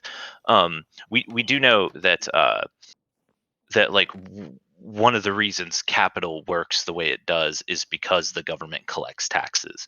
And if we ever get into some of the stuff about cryptocurrency in some of the, because Sam has debated some of the crypto heads. So if we ever get into some of the stuff about like Sam debating the crypto currency people, you get into a little bit of that too, where he talks about how like the fundamental structure of what makes the U.S. government work is the fact that the U.S. government has the authority to collect taxes. And that's why the US dollar has any value at all whatsoever, is because it's the only thing that the government accepts as payment for taxes. Which is like the definition of a fiat currency, and it's why the US government operates the way it does, and it's why capitalism in the US operates the way it does, is because you got to pay them taxes. Yeah.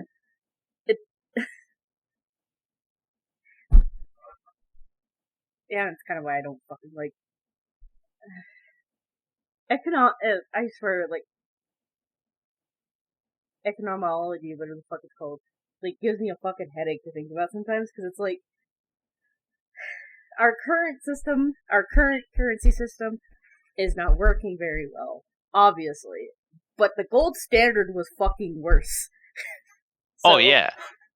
I think you're talking about like modern economic theory is what you're like touching. Yeah, and how how basically our currency is like literally fiat now. It's just its value is the value of the currency is decided by the government basically. Yeah, which I'm pretty sure is just weighed a bunch against like all the other currencies around and shit like that. Yeah, they weigh they weigh the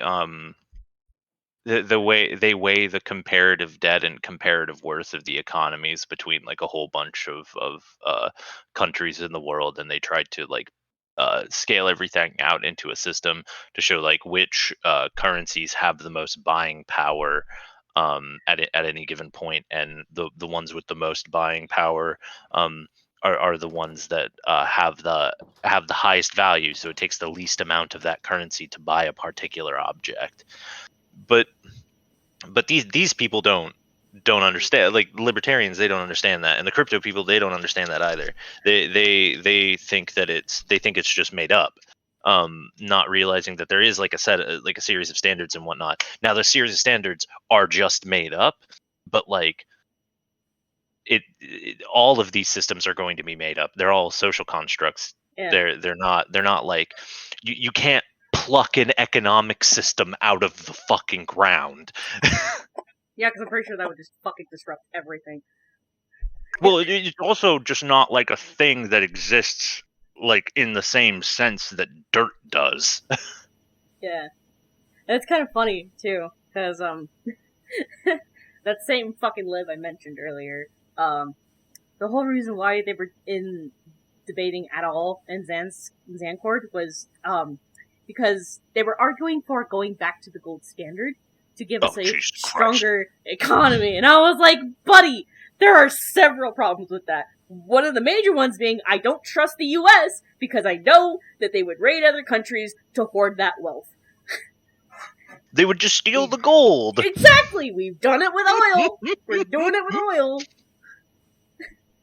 The only reason the U.S. wanted the gold standard anyways because the U.S. was so like the U.S. soil was so rich with gold, and we were just talking just a second ago about like plucking your economic system out of the ground. That's what the gold standard was. It was literally bullshit. It was literally, we found this stuff in the ground and we're going to use it for our economy. We're going to structure our economy out of this stuff we found in the ground. It's so fucking silly.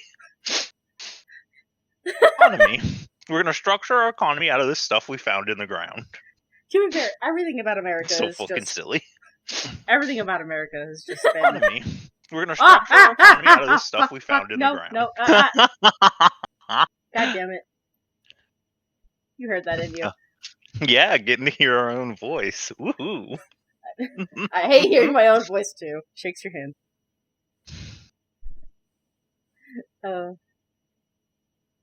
Oh yeah, like going to Iraq and Afghanistan. No. Oh no. You're the one who said you had no problem with the military. Don't talk to me about that. Yeah. You're the one. No, I don't. But that doesn't mean I want them in Afghanistan. No, or in Iraq. I understand, but you're changing the topic. The point is, you need a whole new set The of laws. sudden Matt Leck. And a lot fewer people who are paying for the same product. Yeah. Okay. I mean, I can see where you're coming from, but I actually have a question for you. Yeah. Okay. And then what's the living wage? What's a living wage? Oh no. Huh? Oh no. Oh no. How would you calculate it? I think it's sort of arbitrary, frankly, but I think Thank you, Sam. How long is it? Thank you. 2 years ago. Yeah. Okay. Yeah, because they calculated it recently. No, I think this is around the time that they calculated it. It was around $25 an hour, wasn't it? At minimum. Something around that here, like a year ago or so. But did you hear what Sam said there? What he said? He said it's somewhat arbitrary. He leads with its arbitrarity. Yes. What is the living wage? How would you calculate it? I think it's sort of arbitrary, frankly, but I think the way I would calculate it is that you need to be able to pay for 3 square meals a day. You need to be able to pay the median cost of housing. Maybe a little more than median. Ensure that you can clothe, if you have children, yourselves or your children. Okay, clothing. And that's how Well, what's housing though? And bills. What's the median housing? Sam did. Sam 10 not rooms, 1 room, things 3 like your rooms. utilities and whatnot. However, he may TV. He may be including that in Say, housing. Likely, yeah. A bedroom for, you could say 100 square feet per person. 100 square feet per person. Okay. Yeah, you could say 120. You could say 150. I mean, 150. Okay. Central living area of a certain amount of square footage. Like you said, it is somewhat arbitrary, but as long as what we look at and we agree that it is like livable, then yeah. Have you seen that? My entire apartment is about 450 square feet, I think. It's a small. Even for a studio, it's pretty fucking small. We've lived in like a moldy doghouse apartment kind of situation too, I'm made so out of sorry. cinder bricks. So, but like made out of cinder brick and like of similar size. So like we understand the. Are you familiar with like the weird libertarian fascination with tiny houses? Sort of. I'm afraid. The housing, you've probably seen pictures of them as memes, but like they're literally meant to be as compact a living space as possible that allow you to Yeah. have like a desk for a computer, a bed, Oh yeah. Yeah. like a kitchen and a bathroom, and like there is no other living space. And they're like stacked really small on top of one another with like a rise for a bed that's usually given like half steps or like a ladder that just goes up to the loft rise, but it's like these are they have like the square footage of half of your apartment, but it's stacked on top of itself twice. And it's it imagine if you didn't have any floor, is basically what we're saying. Yeah. Yeah. I mean, I also have just gotten like really fascinated with like stealth camper vans and stuff like that too. So the thing is that would be a nightmare for libertarians because it's like it's practically next to homelessness, right? We're gonna Just living see in if your we fucking can car. yeah, we're gonna see if we can find like some pictures of what we're talking about. I think I know what you're talking about because I've seen it multiple times, and like I Yeah, sort of like the idea of a compact house, but but we want to like show this to the we want to like show this to the audience real quick if we can, but like yeah, I could probably find it myself. um yeah, we're looking because we want to Like, uh, oh yeah, nice. there's like the really famous one where it's like like an isometric view of Okay, what these we're talking about. kind of like the oh, it's kind of like the Yeah, fucking what so were the that fuck one called? that's on the left right now, that picture on the left, the one in the tiny houses in Albuquerque, not the one with the multiple colors. Oh, this one. If you yeah, Yeah. if you have you ever seen what the inside of these look like? I don't think so because this is probably like If you on the scroll down, outskirts. you can see another. If you scroll down, you in the related content there on the right, you can see like them from a different view that gives you a better idea of like how big these actually are. Yeah, it's And designed for like one person. it is a person closet. Yeah, They are people closets. this shit is kind of terrifying. Yeah, I look wonder if I how can small figure it. those are. Each one is 120 square feet. That's smaller than my fucking apartment. I could fucking never, dude. Holy shit. It's so Look at that. so bad. Holy fucking shit. Hell no. Yeah.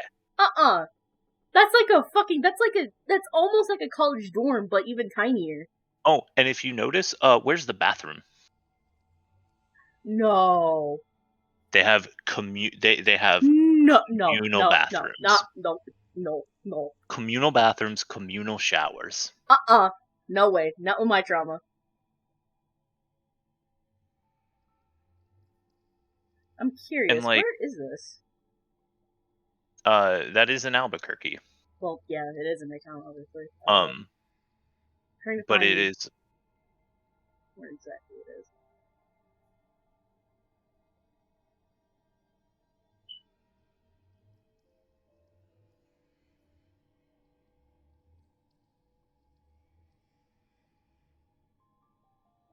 we remember Designers. driving by them.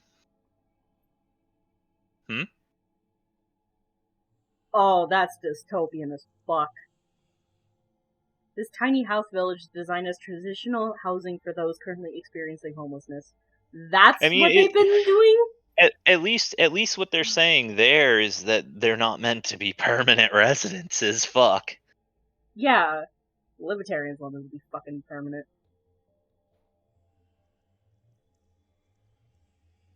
Wait. Hold on a minute.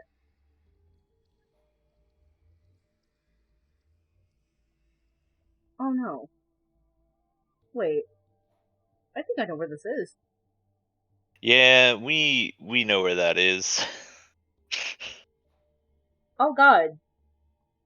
I don't think that's far from here. From where I am. Careful. Careful. Yeah, what are people gonna do with my docs information? Fucking kill me? Bitch, I wanted to die! No. I don't care, but don't worry. I don't think anyone would actually know where the fuck I am.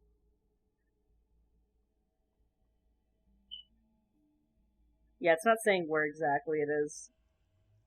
But I think I've been in that area before. Yeah, and Crazy like... shit.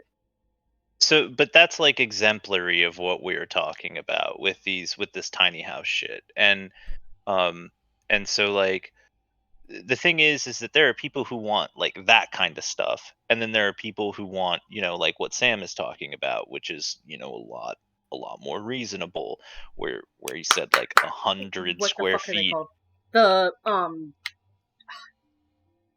They're like mini houses, but affordable. They're not like this. They're not like dystopian as like tiny houses.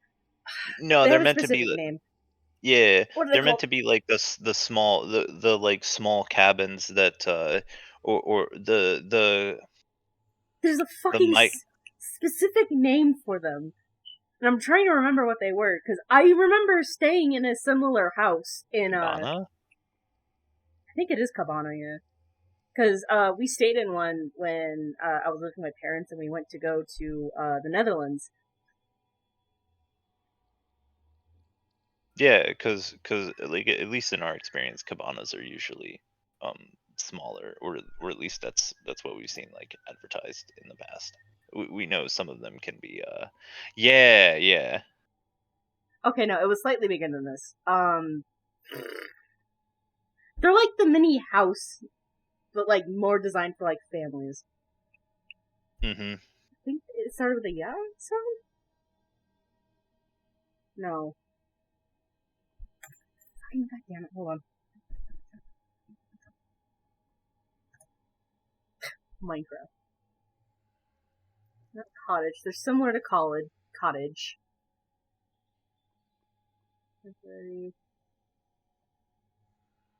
What the fuck are they called? Oh, that's gonna bug me now. I'm going to fucking go insane. I'm sorry.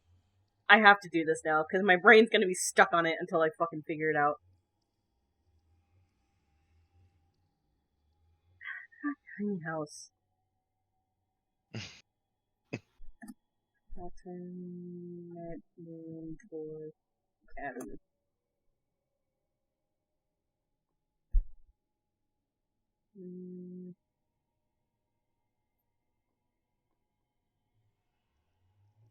No. Townhouse, deck house, earth. What the fuck?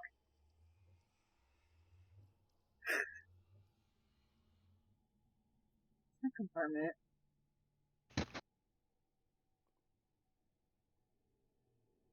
Fucking caboose. Caboose.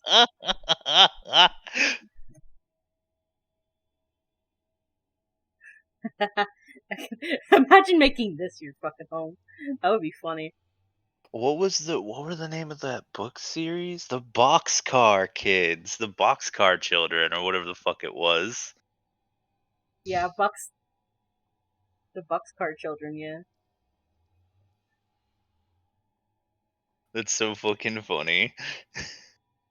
I'll probably remember later. I'm probably gonna remember like late at night what else I'm thinking of. You're just gonna like boot up stream, say, remembered what it is. It's this, and then you end stream. God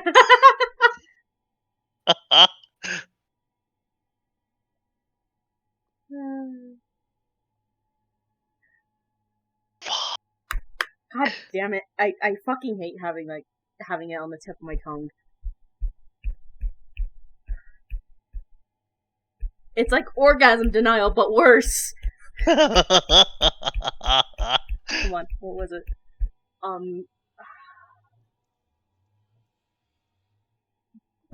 Okay, so if I do... No. That's not gonna work, because I know that's not what's gonna pop up. Damn it! Okay, whatever. I need to go to the bathroom real quick. And then we'll go back to listening to the Sam debate, yeah? Yeah.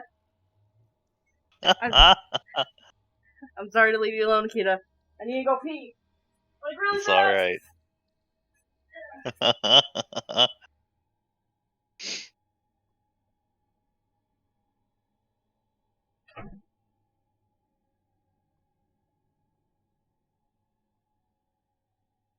So, hey Chad.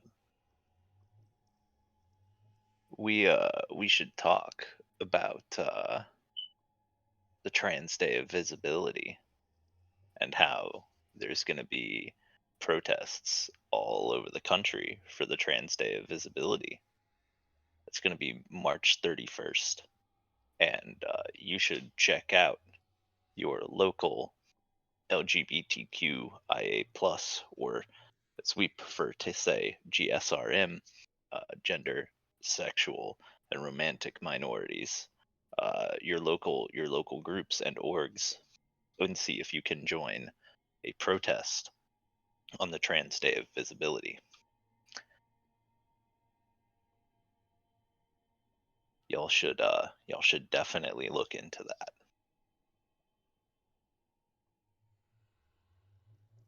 Very good stuff gonna be going on those days.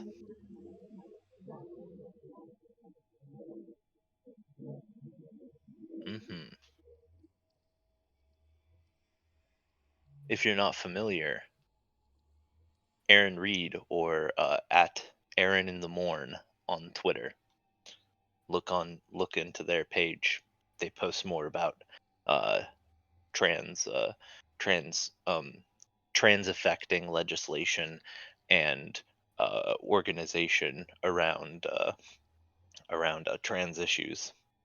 And this year, it's pretty pertinent that we have as many people join those protests and orgs as possible. So, seeing as we have this short time here with y'all, we uninterrupted airtime, we figured we'd at least plug the Trans Day of Visibility stuff. Definitely worth looking into.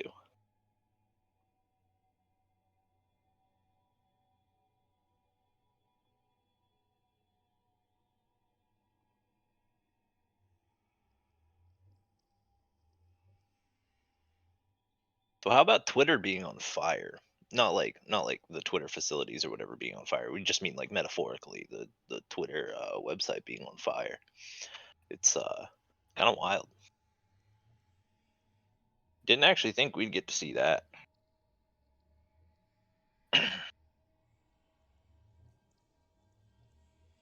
Twitter has been so bad for discourse. Been so bad for it. But it is good for short posts without discourse getting high levels of visibility. We should try to preserve that particular facet of it whenever we pick something else.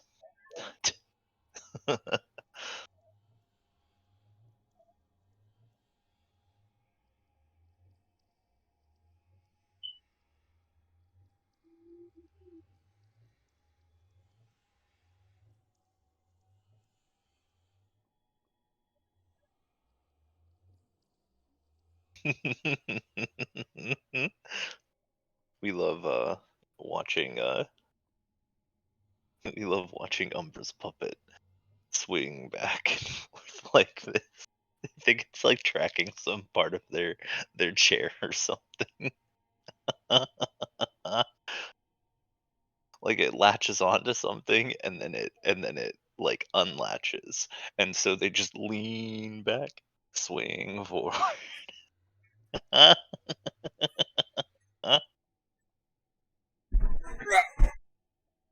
Alright. We told everybody about looking into Trans Day of Visibility protests and marches, and told them where they could find more information about all of the trans affecting legislation by checking out Aaron in the Morn on Twitter, Hell yeah. and then complained that Twitter was metaphorically on fire. It kind of is. Always fucking happens, man. It's always some, like, fucking weirdo trying to co-opt shit.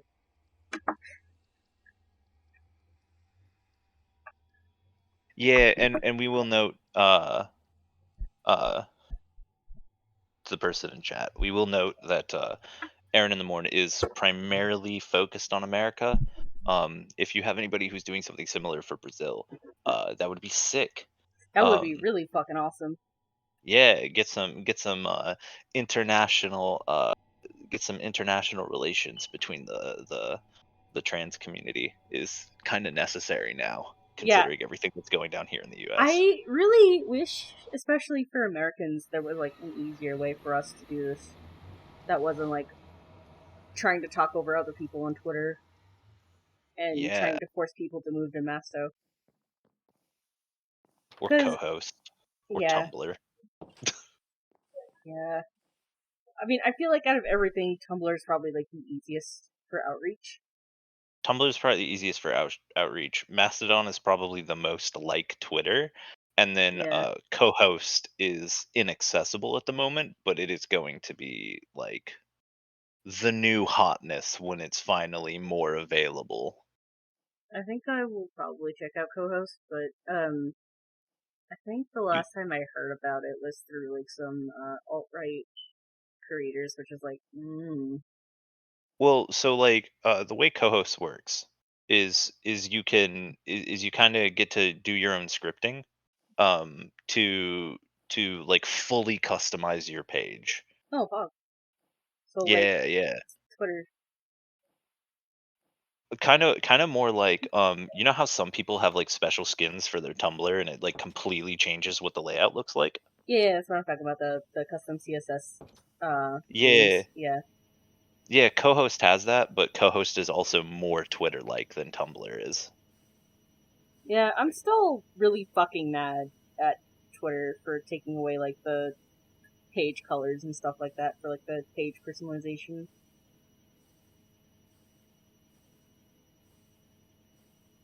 Yeah, man can't run a business.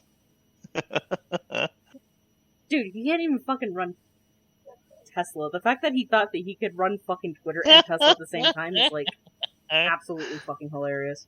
And he's like pestering he's like pestering the devs at Twitter at like 2 a.m. to be like, how do I get more engagement? Biden gets more likes than I do. He's such a fucking man-child. Apparently, he actually like added a stealth feature that makes it so that you always see his tweets no matter what, which is bullshit. Because I blocked him. Yeah. I think that's probably like the only way you can circumvent that shit. Also, he must have brokered a deal or something with fucking Google, because apparently a lot of people started suddenly being like subscribed to the Tesla channel without even being like. We need to double check. Yeah, we need to double check our YouTube stuff just to make sure that none of that fuckery has been happening.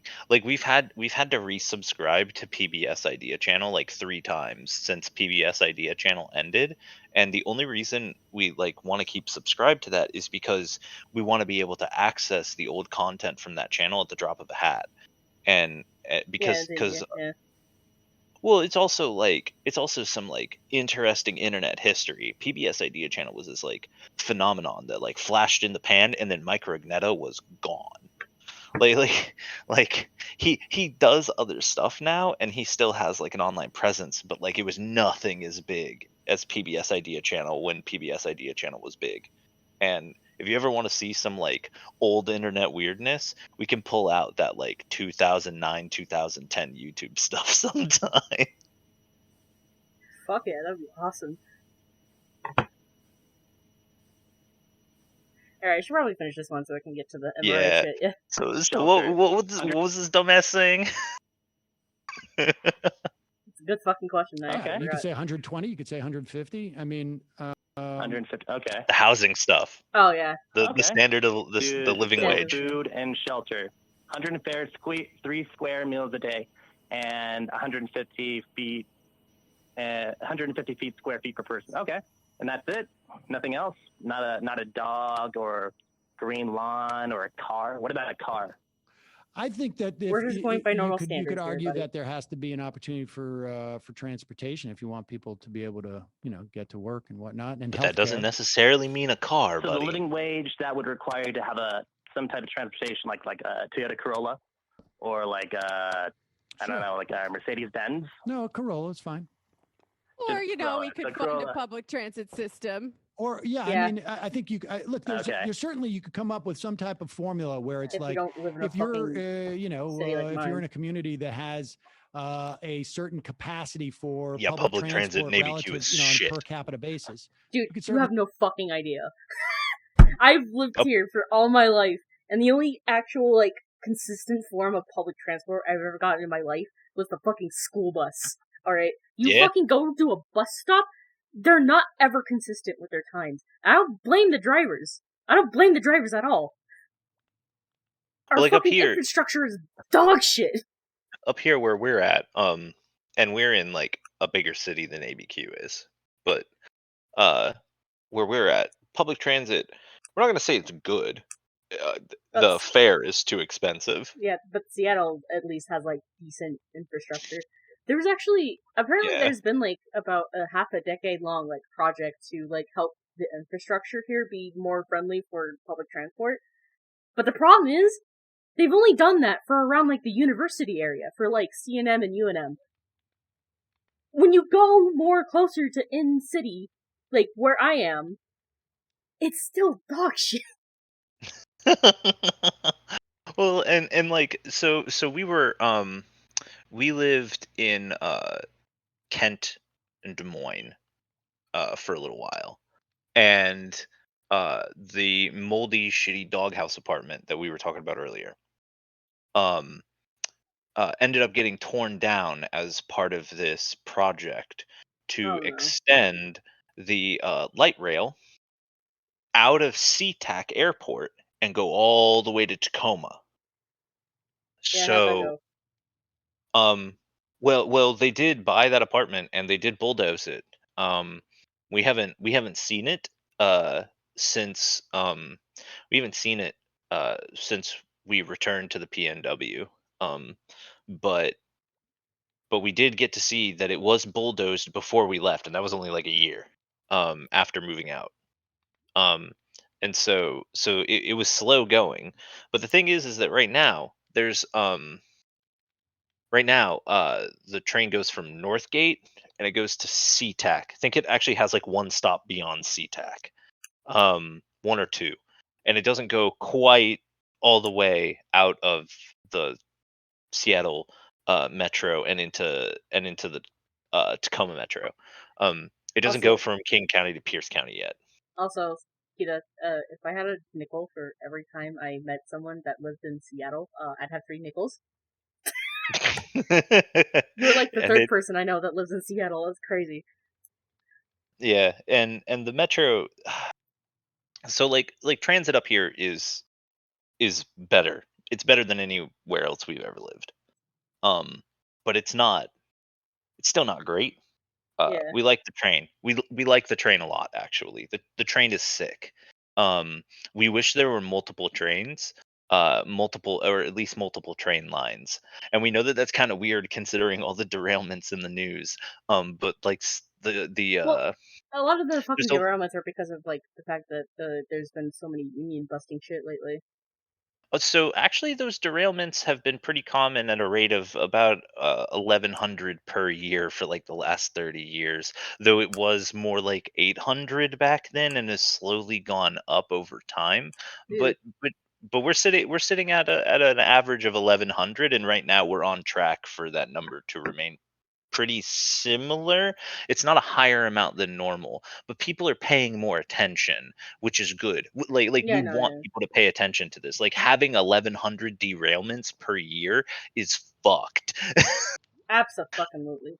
When we look at Japan and we look at their maglev, right? And how many derailments do they have? 0. I wonder why. Although, I shouldn't really be like, for Japan, because their politics are also pretty fucked. I mean, it's because their politics in regards to their public transit are good. Nope. They have other like shitty politics, but as far as like their understanding of like having a working train system, it's very similar to Europe. Yeah, because they actually fucking give a shit. They actually are like at least semi-transparent about like where their public funds go, whereas in the U.S. it's completely fucking obscured because you know where the fuck that money's going. We all know where the fuck that money's going. Let's not fucking kid ourselves. And we know in ABQ there's this weird like political money laundering issue in regards to public art projects. So like yeah. Let me fucking tell you about that. I think some of the conspiracy theories here are also just like a lot of them are also more forward towards like drug cartels and shit, especially more down south, like in Doña Ana, where they're literally in the border of Mexico. It's funny because my grandma from my mom's side, she used to live like about 30 minutes away from the border. Like, she didn't live like near border patrol or anything, but like if I could get on a car and drive for 30 minutes down like the dirt, I would probably be in Mexico. Wild. Yeah. Also funny, they're both her and my step grandpa are fucking deep red conservatives. And tangentially related. It was so fucking funny because my grandpa brought up politics at a certain point, and I had just started getting into watching Bosch at this time. So I was trying to debate him on I think he brought up something racist about like immigrants or something like that. And I'm trying to like tell him that's kind of fucked up that you say that because these people have lives and they, you know, because he called them illegal aliens, and he's like, well, no, because they're ruining our economy, and it's like they're taking all of our jobs, and I'm like, keep going, buddy. Motherfucker doesn't realize they said the same about the fucking Irish back during the potato famine. Exactly. Like, what the fuck? It's so crazy because that side of the family are like deep Baptist, right? Oh, I think that's like actually now that I think about it, I think they're like the only sect of my family that is actually like that deeply religious and that deeply red. The majority of my family are either just libs or left leaning. Like my great grandma is obviously very left. We're gonna give our family, our blood relatives, at least the courtesy and respect of not talking about them live on air, other than to just state that for the most part they have disowned us. Oh. And we are left mostly alone. We talk with our dad though; he's okay. At least you have your dad. Kinda. I feel semi-comfortable talking about this because I definitely know that sect of my family that I talked about are mostly offline. There was one time where I told my aunt about Wash, and that was the worst fucking mistake of my life. This woman is kind of sheltered. She lived a life that she was a goody two-shoes most of her life. My mom was the fucking rebel. All right. We're the hammer swinging rebel of our ilk as well. So. And like so when I I told my aunt about Wash, and I was like, yeah, I really like his political takes. She gets back to me the next day and goes, how could you listen to this man? He calls people stupid and all these bad words, and I'm like, this was a mistake. I forgot she has thin skin. Could you imagine? Could you imagine malding like that because somebody said the stupid word? Well, I'm pretty sure she watched the debates that he actually goes in on people, calling them like the R slur and shit like that. Wait until she points out that he used the N-word once. Oh no! Oh, if any of my family members found out about that and they knew I watched him, they would kick my ass. It's so funny. Like I think the only person who would probably get it if I explained to him is my dad. Because he is that kind of fucking liberal. Because, he shouldn't have done it. He shouldn't have done it. And we understand that. But, we get why he did it. He shouldn't have done it, though. Yeah. We get why. I think he even said it himself. He doesn't he regret it, doing it. Well, yeah. He doesn't regret it, but he understands that it's bad and he won't do it anymore. He regrets defending it initially is what he regrets. Yeah. Is from what we understand. But, yeah. So what was this dumbass going to say about public transportation? That's what I want to do. I mean, people do.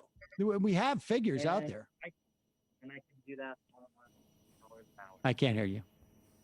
And I can do that all on $15 an hour. Jesus. Well, I think in some areas it should be higher. Okay, so in LA, in the inner city of LA, how much should minimum wage be? I don't know, but I'm sure someone has done it. So you talk about a living wage, and you're criticizing me because you think that my ideas are half baked, but you always hold on for 1 second. Let me use Google. All right, living wage in. Oh my God. In Sam doesn't proclaim to know the answers. That's rich. He just proclaims to be able to find them. You expect him to know every living wage based on cities in America? Actually, no. All the time. With 0 children, it is considered $14.83. This is from MIT. Oh, that's barely. That's a that's barely. That's like scraping by. And the inner city. It says living wage calculation for Los Angeles County, California. Los Angeles County. Now, it may be higher for the actual city, but it's $14.83 an hour. This is according to MIT. They have a living wage calculator. The living wage is the hourly rate that an individual in a household must earn to support his or herself and their family. The assumption is the sole provider is working full-time, 2,080 hours per year. Tool provides information. The state minimum wage is the same for all individuals. For further reference, the technical documentation is here. I mean, there are social scientists. And we do think that MIT undershoots this. If you want to argue with me as to oh no, absolutely, they're probably going with old calculations too because they probably haven't updated it. Also, yeah, better public transport would be just great overall everywhere. Period. It would help so many people. Alright, I had a massive culture shock when I moved to Germany with my parents. Because this happened freshman of high school year.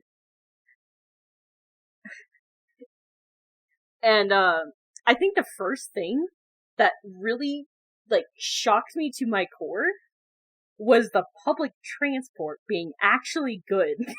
No cars. Yeah, I was actually kind of shocked that people walked everywhere. I was like, what the fuck? People that take walk? so long? Yeah. People walk, no cars, they bike. I got on the fucking S-Bahn, I got on the U-Bahn, and I was like, what the hell? This is good? Why is this good? Yeah, and here you just get horror stories like the ones that Kita has, where it's it's 50-50 if we get on the bus after 6 p.m. on whether or not we have to smell people baking their drugs on tinfoil in the back of the bus. It's pretty bad. Oh, it's very similar over here. I actually have a funny story of walking home with my ex-friend after high school, after a day at school, because I went to go over to stay at their house for a little bit, and there was this guy that was just being weirdly flirty. I didn't want to judge him because he looked like he was kind of out in the streets. Like, he wasn't living a good life, obviously. And I could definitely smell it off of him, too. And he was just being weirdly flirty. And like, this is no and this is like no judgment against people who are unhoused, and Yeah. because Kita has been homeless multiple times. Yeah. And it's no judgment against people who use drugs. It's just gotta be explicitly clear here.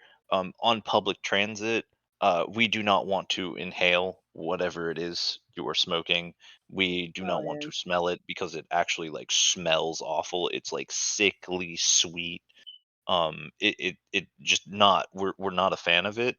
And it's nothing against them as people. It's just like the whole situation, the thought of inhaling their substances makes us like freak the fuck out a little bit, because we know how badly addictive some of the stuff like uh like heroin or meth, which are pretty common around here. We know how horribly addictive those things are, and it kind of sets us off a little, thinking about potentially getting addicted off of somebody's secondhand. Yeah. I've always had that fear, too, because my parents, my dad especially, but both my parents were, like, really bad smokers throughout most of my life. And Yeah. they would often, the worst times were when I'd be walking right behind them. We'd be walking somewhere, and they'd be smoking, and it gets right in my face, and I kind of just cough. And they think it's fine because they're outside.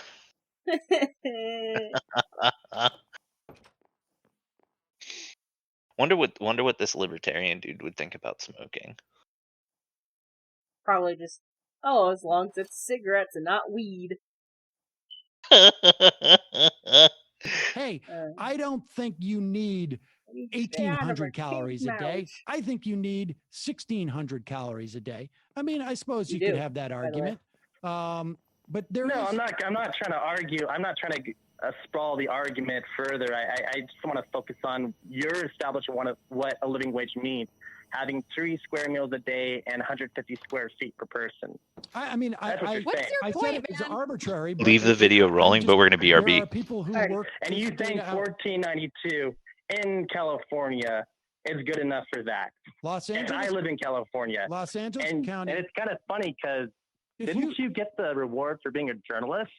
No. Are you an actual journalist?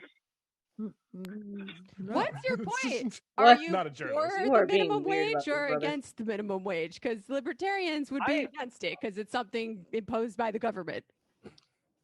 Of course, I'm not for the minimum wage, but I'm not for people, But the situation is you're thinking that a living wage, such as like what you just popped up because somebody told you, some soothsayer told you that. Well, I don't think he's a soothsayer. It's not a soothsayer. It is. They might as well be, because that average. It is not a soothsayer. It is a 2020 update living wage calculator. It is from the Department of Urban Studies and Planning at MIT, which is a university. That's And not an argument, but okay.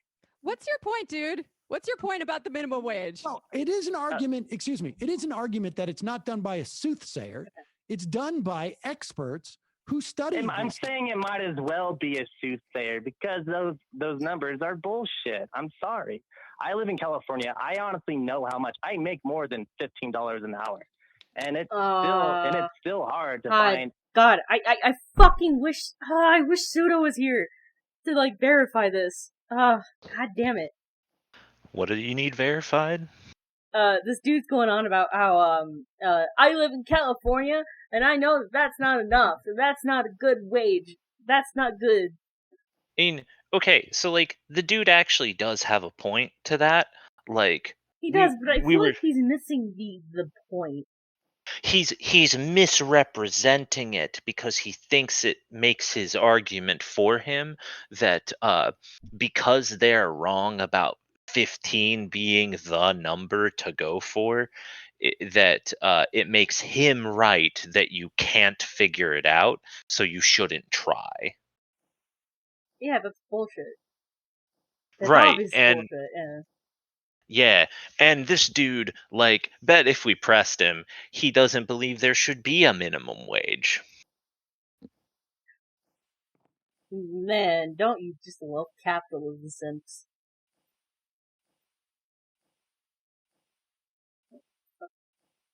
Oh, that's how you do that. Okay.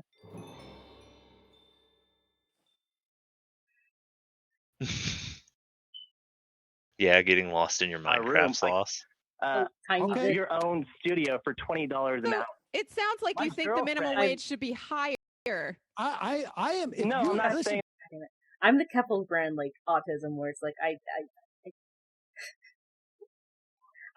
need to be, like, doing something in order to focus on it. Although I'm pretty sure that's more ADHD than my autism. If you have data that suggests the minimum wage should be higher, I am totally on board with that. I have experience knowing that is bullshit. I'm telling you, and I'm not advocating for minimum wage. I'm just telling you the fact. Let's raise it. Well, and Jamie here is Jamie and Sam both. The argument that Yeah. you're trying to make here. But can I ask you a question? All right. Go ahead. Here we it go. sounds like you work a job, right? You work for a wage. Kinda. I flip cars. Okay, so do you work for yourself then? Now we know we have such a problem with lemon laws. Lemon laws. Yeah. No. I make sure that these cars are good. I don't. They called him out on the lemon laws thing. I wouldn't sell. Forgot about I that. wouldn't sell my vehicles. I'm very transparent. Is that a contract or is that just your work? Contract? Just my philosophical belief. You don't sign a contract to that effect? Well, we don't have. I mean, if they want to sign a contract, making sure that everything it doesn't go to plan, then I guess I'll honor it. Holy shit! Forgot that. Have you ever worked for a wage? Uh-huh. How much freedom do you have at work? Because libertarians are all about freedom, right? Yeah, the most freedom. Really stupid. All right, yeah. Listen, here's the deal. Think about that. That's all I'm going to say. It's been one of the best days of my life. And I appreciate your calling in, Aaron, in a way that I can't really express to you in the words I have. I'm sorry. Sam No, lives I'm for not this being shit. facetious. I really do. He loves No, hearing it's these like chicken stupid soup fucks. for the Cedar Soul. This is I do too honestly, at this point. I needed this. Do you think we can do this I again? needed this. I desperately hope so. And I don't think I've ever been more sincere about anything in my entire life. But Aaron, All right. I appreciate you calling in, and we will post that link to the living wage. You can go to livingwage.mit.edu. And I suggest that you contact the people who developed that and tell them they've got to raise it. More generous. No, I'm not going to advocate for that. Oh, okay. But I appreciate the phone call, and please call in again. Take care. Bye-bye. Yeah, we can continue this conversation because I have some things to say about the origins of private property that he might not like. Yes. Well, I would also just distinguish between personal and private property. And, Also, that there are maybe- so many things. Okay, to Lek say. does do golf that at the courses end. as an Thank example goodness. of private property is like one of the most, like in any community, just a scar in the landscape of politics. So I yeah. would point people to my conversation. I can't remember. Maybe it was the second one with Walter Block, and who is a professor at. And that was one of the other ones we linked I to can't you. remember. Was it Wayne State? Oh, was that the It's somewhere else, actually. That was the other Ayn Randian guy. Oh yeah, that fucker. Yeah. He's had two conversations with Walter Block. Wait. He was the guy that was like, "Fuck you, you're a horrible person." Whenever he said, "I would think you deserve to get jailed for taxes, for not paying taxes," or is that the other dude? I think that's the other dude because we think the dude who yeah, because we think that was with the former libertarian presidential candidate. But the Walter Block was the second one that we gave you, because we gave you the one with the Jimmy Dore fan, and then we gave you that one, that dude. Oh, I haven't Yeah, actually watched this one in its entirety. Alright, I'll we watch that can. one. I'll watch that one next after the Yeah, MRA guy. because the MRA one should be short. Think that's this link here. Yeah, we just wanted to make it more accessible for you. Yeah, thank you. So you didn't have to dig through Demon Mama's dig through the one thread on Demon Mama's server that is now like, oh god, how many posts are in this fucking thread? God, yeah. It's like the longest thread on the server. Why wouldn't he advocate for a rise in the minimum wage? I mean, doesn't he at least advocate for reducing the cost of living? Nope! That's the thing about libs! They love capitalism! They love their freedom to charge the fuck out of you! And so that's the thing, is that he doesn't believe that the minimum wage exists because he believes because he believes that that raising the minimum wage will justify people raising the price of amenities. He has fallen for the fallacious trap in which it is argued that raising the minimum wage will cause the price of amenities to outpace the raising of the minimum wage, which, if you actually look at data on it, that doesn't happen. That doesn't happen. In fact, the opposite happens. Wage eventually outprices the cost of amenities. And instead, it's actually lowering the minimum wage that will cause the price of amenities to outpace it faster, because people have less spending power, so they have to charge more to keep the same margins. And so the price of things will continue to increase because less and less people are buying them. This is a fun stream. I'm having fun. I'm finally justifying my own hyperfixation on this shit. I need to do this more often. So this one here with the men's rights activist, we've been talking about feminism in Demon Mama's Discord server for 2 months now, as a as a solid topic, ever since Vosh put out his shit about like the left having failed men, right? And we're working on like which I obviously disagree with, because that's not true. It's the outrage that the left has that's not good. I've been moved on this too, so. Yeah, and we have like someone in Demon Mama's Discord who's like actually compiling the list of resources that men are ignoring. Bless them. Yeah, they've done they've been doing fantastic work. We called it doing the devil's work.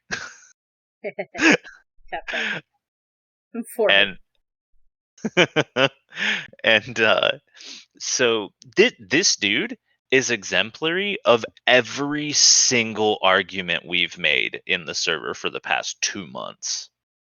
He's not a straw man, because that would imply that we're using him to like knock down some. No.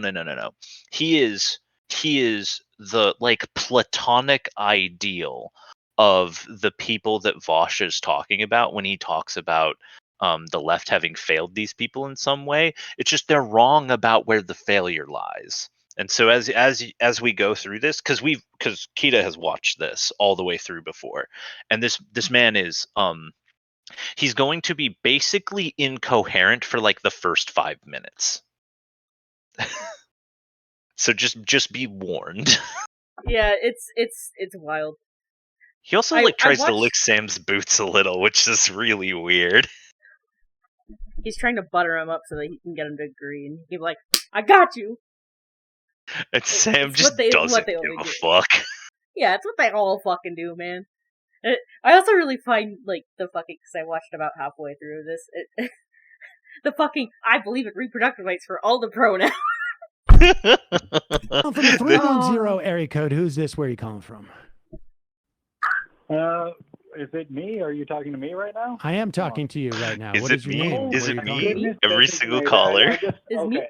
First of all, first thing I want to express to you, Sam Seder, is how grateful I am. Hold on. first thing before you even get to how grateful Oh my you God. are. I'm sorry. I'm juggling. Hold on. Sorry, I was juggling headphones. There's a timing difference. That's Anyway, fantastic. I What's just your name, wanted though? What's your name? What's your name? Where are you calling from? Patrick Chapman, Los Angeles, California, and I just want to say I'm super grateful to have this platform. As a working class peasant and a liberal men's rights activist Jesus with fucking no outlet Christ. of my own, I often find myself yelling into the void. So this is such That's a a nice wash to change your of joke. pace. Thank you so much, Sam. Okay, well, thank you for calling in. What's what? We think what, he's what a do you- Vosh what's on your listener. mind? He probably is.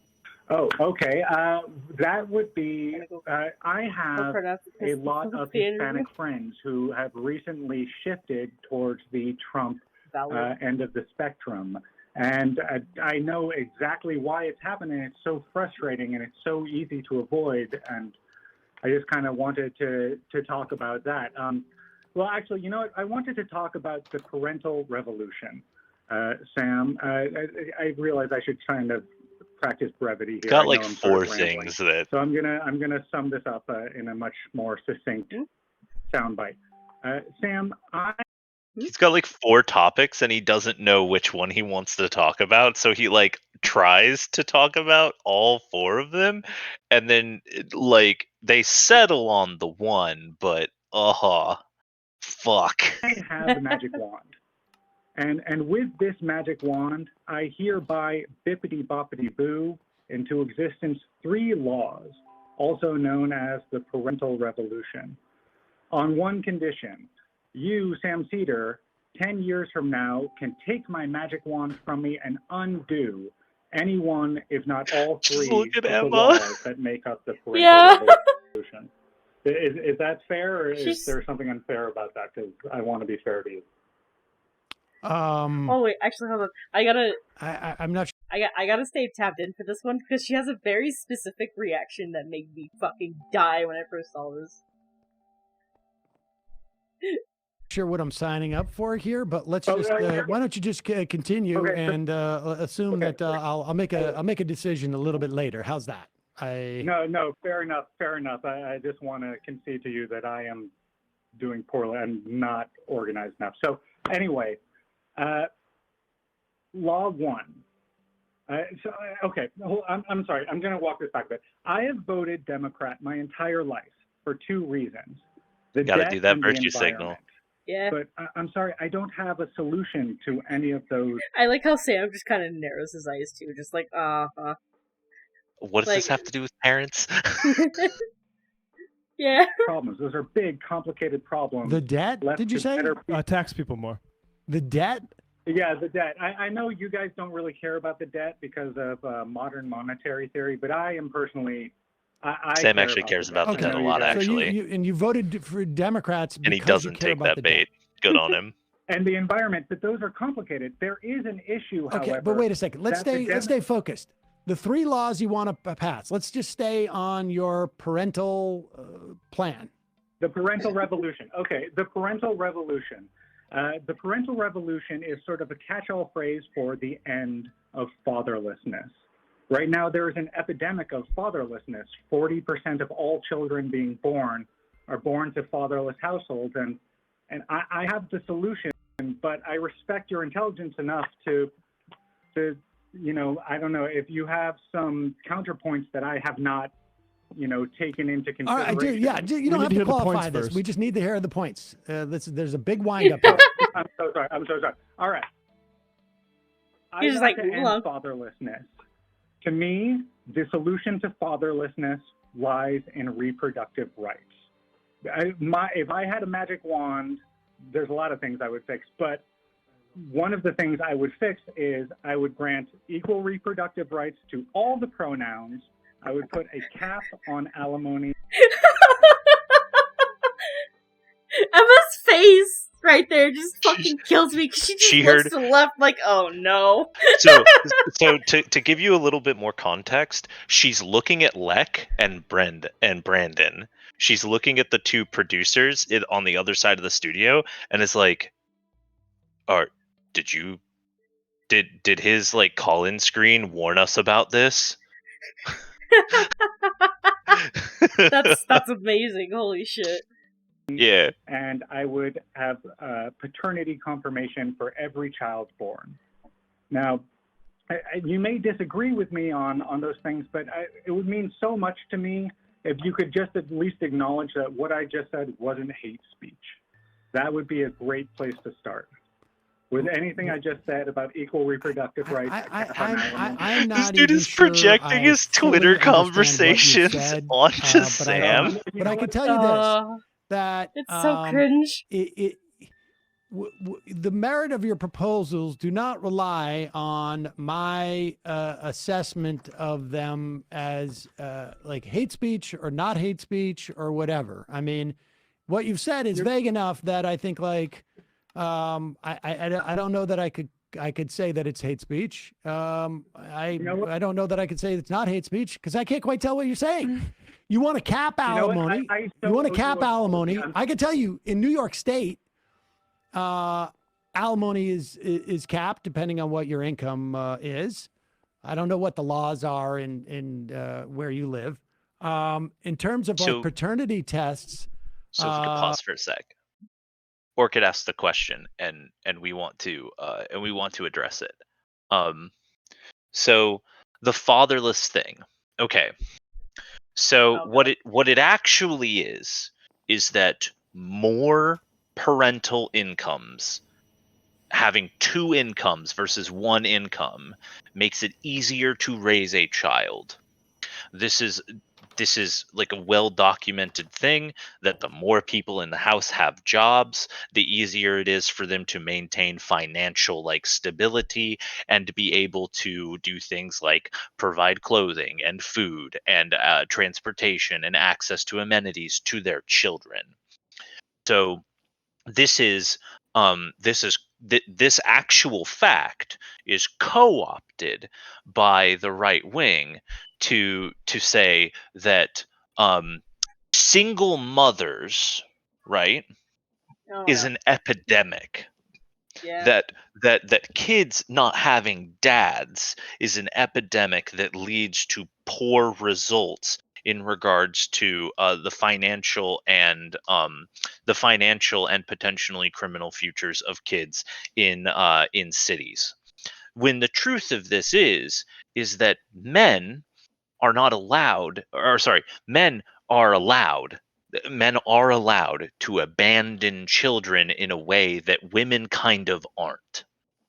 And so, as a result, the children end up staying with the moms in instances when the father, in instances where one of the parents does not want to take care of the child. It is almost universally the father. This is not always the case, but like in the case of like pre-birth, the father is the one who leaves because the mom can't leave. She's literally carrying the child.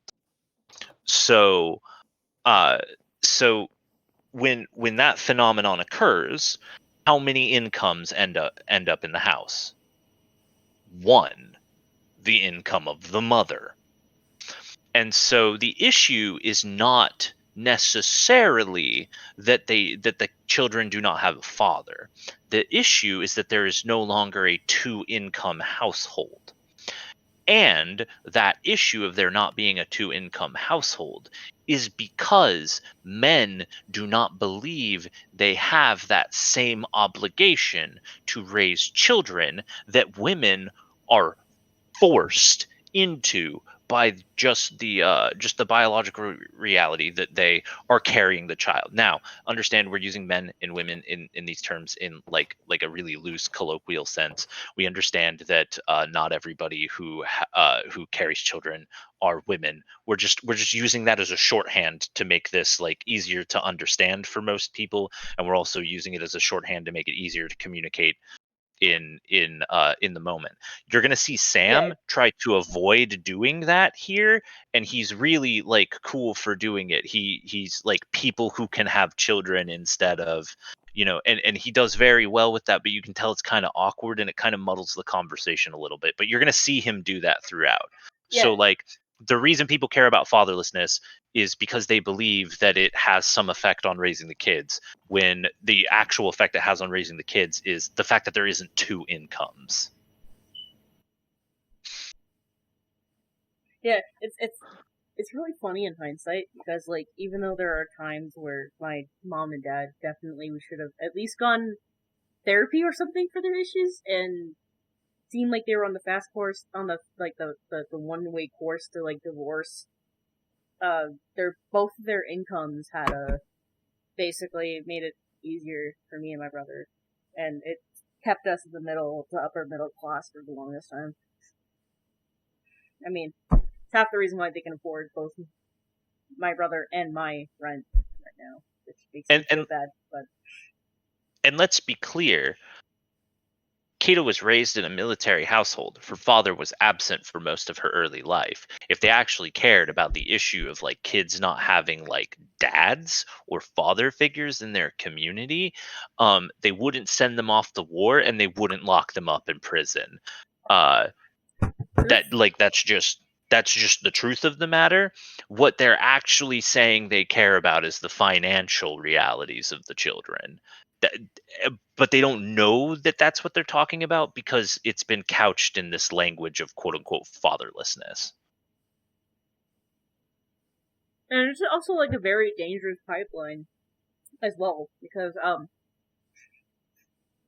we had someone in Vancourt for the longest time who we just kind of bullied in the Chud chat. He was obsessed with this idea of the potential of life over actual life, and said that he was even through he's been through the fucking orphanage system before. And it's like, this kind of thought can definitely lead you down this rabbit hole of, well, okay, I don't want them murdering the babies at all, because then if you're a single mother, you're more likely to actually carry out an abortion. I don't know if I'm allowed to say this on Twitch, but you don't have the financial capacity to take care of the child, so the option so the option to do an abortion is more appealing to single women when they are pregnant.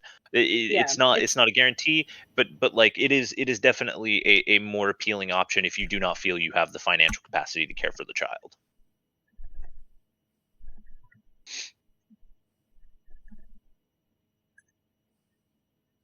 Hold on, I need to Google something. We don't think we've said anything that was TOS. I hope not. I hope I haven't said anything either, because I also could have probably done this. I'm looking at the TOS just really quick.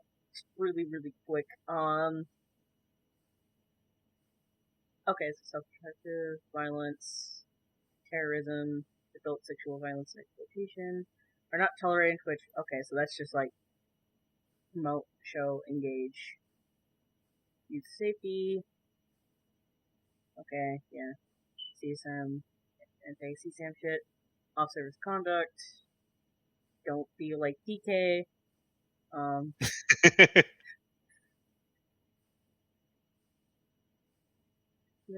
dox. Okay, yeah, we're good. Yeah. I'm just double checking because I don't want to like get got. Because Twitch is. Well, we know Hassan has talked about abortion on stream before, right. So just and with all the other previous topics as well. Yeah. Forced paternity tests, I think, it seems a little bit despotic. I'm not quite sure why we would do those. I would need more explanation. And I'm not sure what the other one was. Parental rights for equal reproductive right. Let's just focus on one thing. This is totally my fault. I just want to concede that I've been all over the place. I'm going to focus now. I'm going to focus equal reproductive rights for all the pronouns. I believe in equal reproductive rights for all the pronouns. What does that mean? Equal reproductive rights for all the pronouns. The right to choose, the right to say, I do not want to be a part of this pregnancy without going to jail for that. decision. I want equal. You don't want to be part. So That's in other so words, shitty, man. if I understand what you're saying is, someone gets pregnant by someone else's sperm, and as it is now, the pregnant person has the right. Well, no, not anymore. But used to have. They're going to get caught up in a Yes, little they bit do. of Just like a not in every- semantic debate here Yes, they do. about the definition of a right is that it is actually about whether or in every not abortion is a right. And Sam is saying abortion is no longer a right because the courts no longer grant it as a right.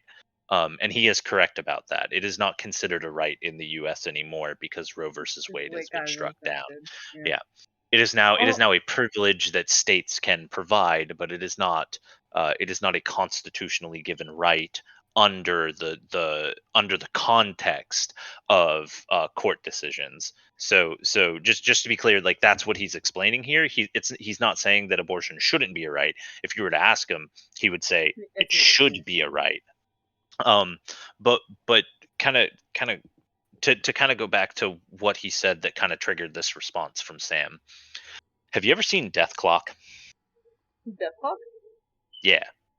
I don't think so. Okay. Or sorry, Metalocalypse is the name of the show. Fuck off. Fuck. Metalocalypse is the name of the show. Wait, is that what I think it is? Pretty sure it is what you think it is. Yeah. Yes. I've Okay. seen clips of it. It's a good. Yeah, you've seen clips of it. Okay. So the blonde-haired guitarist is named Squeezgar Squeagelf. And throughout the series, he has a lot of sex with a lot of women. And near the end of the series, they begin highlighting the fact that he has had 5,000 children or something as a result of this practice because he doesn't use protection. Oh, Jesus. And he does not pay for any of them. He does not want to raise any of them. He just leaves women with his spawn. Is like this is just a thing that he does. He's kind of a piece of shit, and the series doesn't make him out to be a hero or anything. They make him out to be a piece of shit. They make all the band members out to be pieces of shit. Yeah, they all kind of Except for Toki. Toki's okay. Toki's the dude with the long black hair, right? The long brown hair. That you're thinking Nathan. Yeah. But what this dude is actually advocating for when he says allowing men to have the right to disengage from raising a child, right? Is he is advocating for the Elon Musk or Squizgar Squigelf philosophy of abandoning children with their mothers, because this is what we were talking about just a bit ago. Is a man, they can just leave. They're not stuck. It's not like a seahorse where the sperm donor can take the pregnancy from the egg donor and carry the child for the egg donor instead.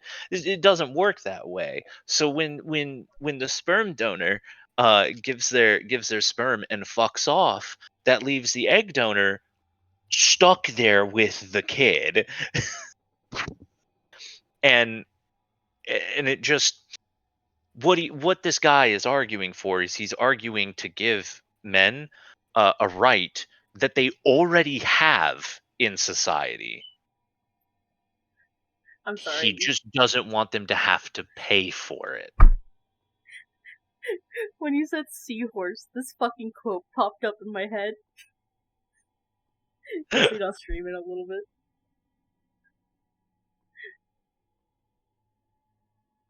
Oh wait, no, it's not in that fucking. I just realized it's not in that fucking.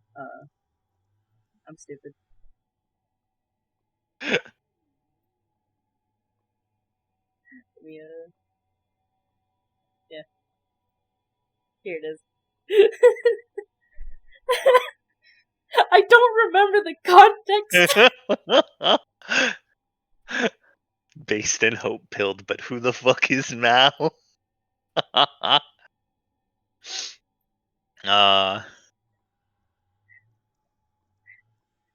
like how Hakuno just immediately just says no.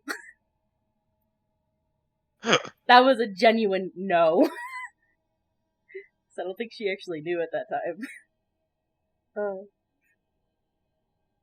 But yeah, it was so some fucking conversation in Zancor where people were joking about Mao and Bosch having like fucking Seaforth babies.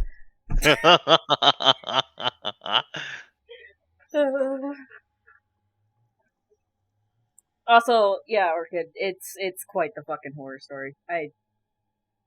There are places where it's better, and there are places where it's worse. Yeah.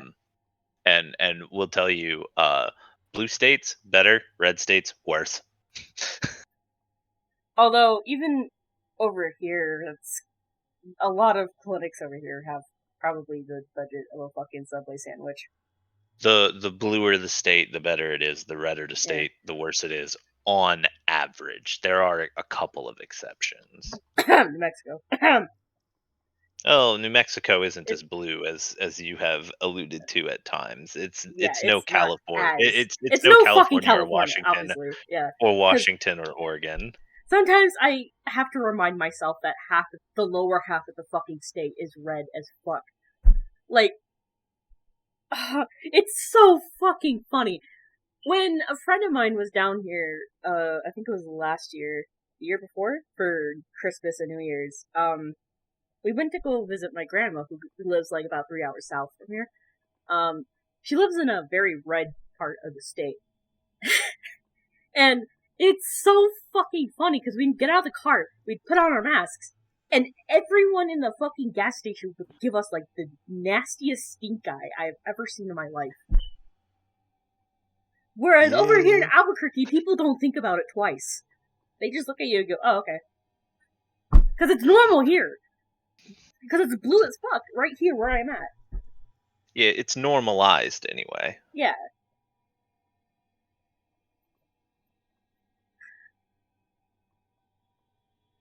So this dude has firmly planted himself on the side of the Squizgar Squigelf philosophy of interacting with child rearing, which is fuck them and leave them, and don't pay for the kids. Which is absolutely fucking shitty, by the way. By the way, it's kind of what we already have. But certainly before the Dobbs decision, I think we can agree, and I'm just trying to understand what you're saying. Before the Dobbs decision, it was a right for women to choose. Now it is a privilege that is bequeathed them by specific states around the country. It's not a right, definitionally, by any definition of the word, if a state can encumber it in the way that they have under Dobbs. But for the sake of argument, let's just pretend this was a year ago when that right still existed, and you're suggesting that the person who supplies the sperm, and presumably this is not a surrogate, it's not a surrogate situation, has also the right to not end the pregnancy in the way that a woman did a year ago, or a person who could get pregnant did a year ago, but has the right to disassociate themselves from the child. Is that what you're proposing? Thank you. And it's so embarrassing how off the top of your head you came up with a more succinct. We don't need the. No, I mean, I understand your humility, but we need to hear more. It is a little bit embarrassing. Now, and you're asking me, what would I find problematic about that? I don't think it's in society's best interest in that instance. When you end a pregnancy, this man is a cuck, and he wants to be cucked by a woman. It is a choice that is made, and again, it is, it's not a right anymore, but it is a choice that is made by the person who is pregnant, because not just that they don't want to, they don't want to carry a pregnancy to term, and part of it is, undoubtedly, they don't want to have a child. is it unfair that the person who provides the sperm and without, you know, an arrangement like you would have with the surrogate thing where we do have laws about that, is it unfair that they don't have the same sovereignty over their future that the pregnant person has, or the same degree? And I would say it is probably a little bit unfair. But this is not about fairness so much as it is about, you know, how do you achieve the most amount of autonomy for the most amount of people, and also balance that against society's needs. And so, yeah, the if we could dynamic's pause not the here, same. we just want to like issue a minor correction here. So to Sam's point, it is not about fairness between the parents, but it is about fairness to the child. Yeah, because It is unfair to the child that they be denied their opportunities in life because some asshole decided that he didn't want to deal with, you know, the consequences of his actions. yeah, and it's even worse in like divorce cases, right? Where it's documented, it's obviously documented and biased. Excuse me. Where obviously the mother wins custody more often. I had a friend, same ex-friend who I was friends with in freshman year, would complain about that a lot. And this is during my chud years, so I thought this was just because, you know, it's because of like some feminist bullshit. But now I know it's the opposite of that. It's something that feminism addresses. Yeah, and so like in regards to this particular point, society has an obligation to balance the autonomy of the parents with their social obligation to raise the child. That is a societal obligation that society places upon them because society does not raise their kids for them. We think that that option should be available, and that option should be like, you know, made less shitty. Because if you look at orphanages, it's not a pretty system now. It's a fucking ugly ass system, yeah. It's like, yeah, depressing. And the system in which children are added into that system is also like awful. And so what is really trying to be done here is there is trying to be a balance had between the autonomy of the parents and the societal obligation to raise the child after they have had the child. And so Sam is correct in which he's saying is that it's not specifically about the fairness for the parents. More so, it's about fairness to the child. We just want to issue that correction because he never really gets to say that in this, and it is because of just like how scuffed this convo kind of is in general. Yeah, he kind of just bounced through a bunch of like weird shit. Yeah. Like, you know the fucking like the monkey that does like the little like the symbols and then fucking backflips. That's this guy. That's his collar's fucking brain. And you know, you can't. You as a sperm provider do not have the ability to force someone to end their pregnancy. Correct. And true. Yeah, I mean. But I'm against debtors' prisons. You want? Well, unless we suddenly evolve the ability to produce acidic sperm. understand that men who don't pay up Which go I to don't think would be debtor's very pleasant prison, anyway, but... which to me feels like a pretty liberal principle to be against debtor's prisons.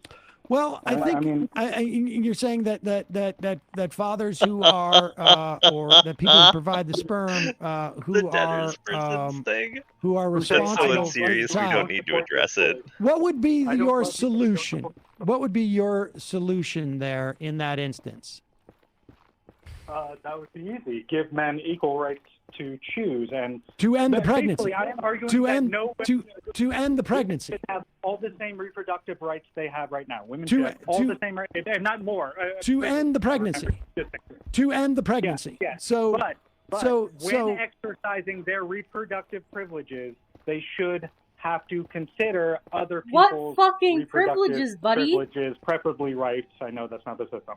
They should keep all their privileges, just extend them to everyone else. I think fatherlessness would disappear almost overnight. Here is I disagree with you, but here is what He would I be would creating suggest. an If you really epidemic are concerned about of this fatherlessness with this proposal. I think that because there is obviously a societal interest in not having children live in poverty, although we don't terribly follow up on it too much in this country. And there is a societal interest for citizens not to be in poverty, but particularly children, right? I would advocate if you want to achieve as much parity as possible, if this is really a goal, what I would do is advocate for things like paid parental leave, paid, that we have universal UPK and childcare, that we have parity in the workplace for men and women in terms of what they get paid and options for that, that we have health insurance guaranteed for all people.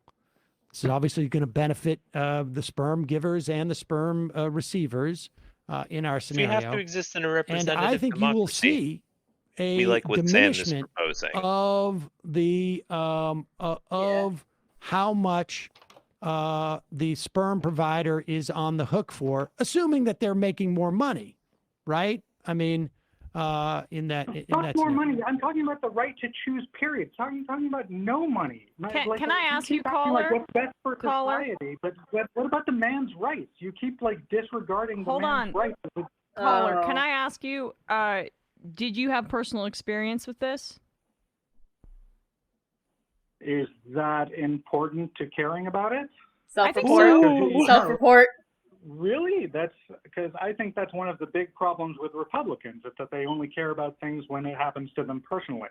What a fucking weasel. Well, I think it does. But no, the answer is no, it hasn't happened to me personally. I have had, a woman lie to me about a pregnancy. I almost failed out of college because Says of that. no, I had then multiple explains women how it threaten me with has. false accusations when I was trying to leave the relationship.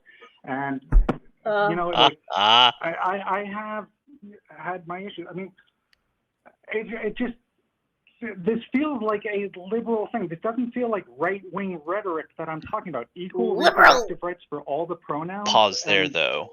I mean, That's the problem.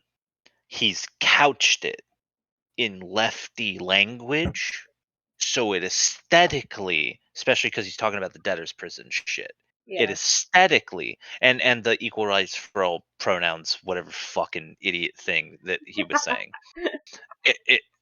he's couching it in the terms of lefty rhetoric, but it's not leftist, it's not liberal, it's not any of that. It is. It's definitely right wing, yeah.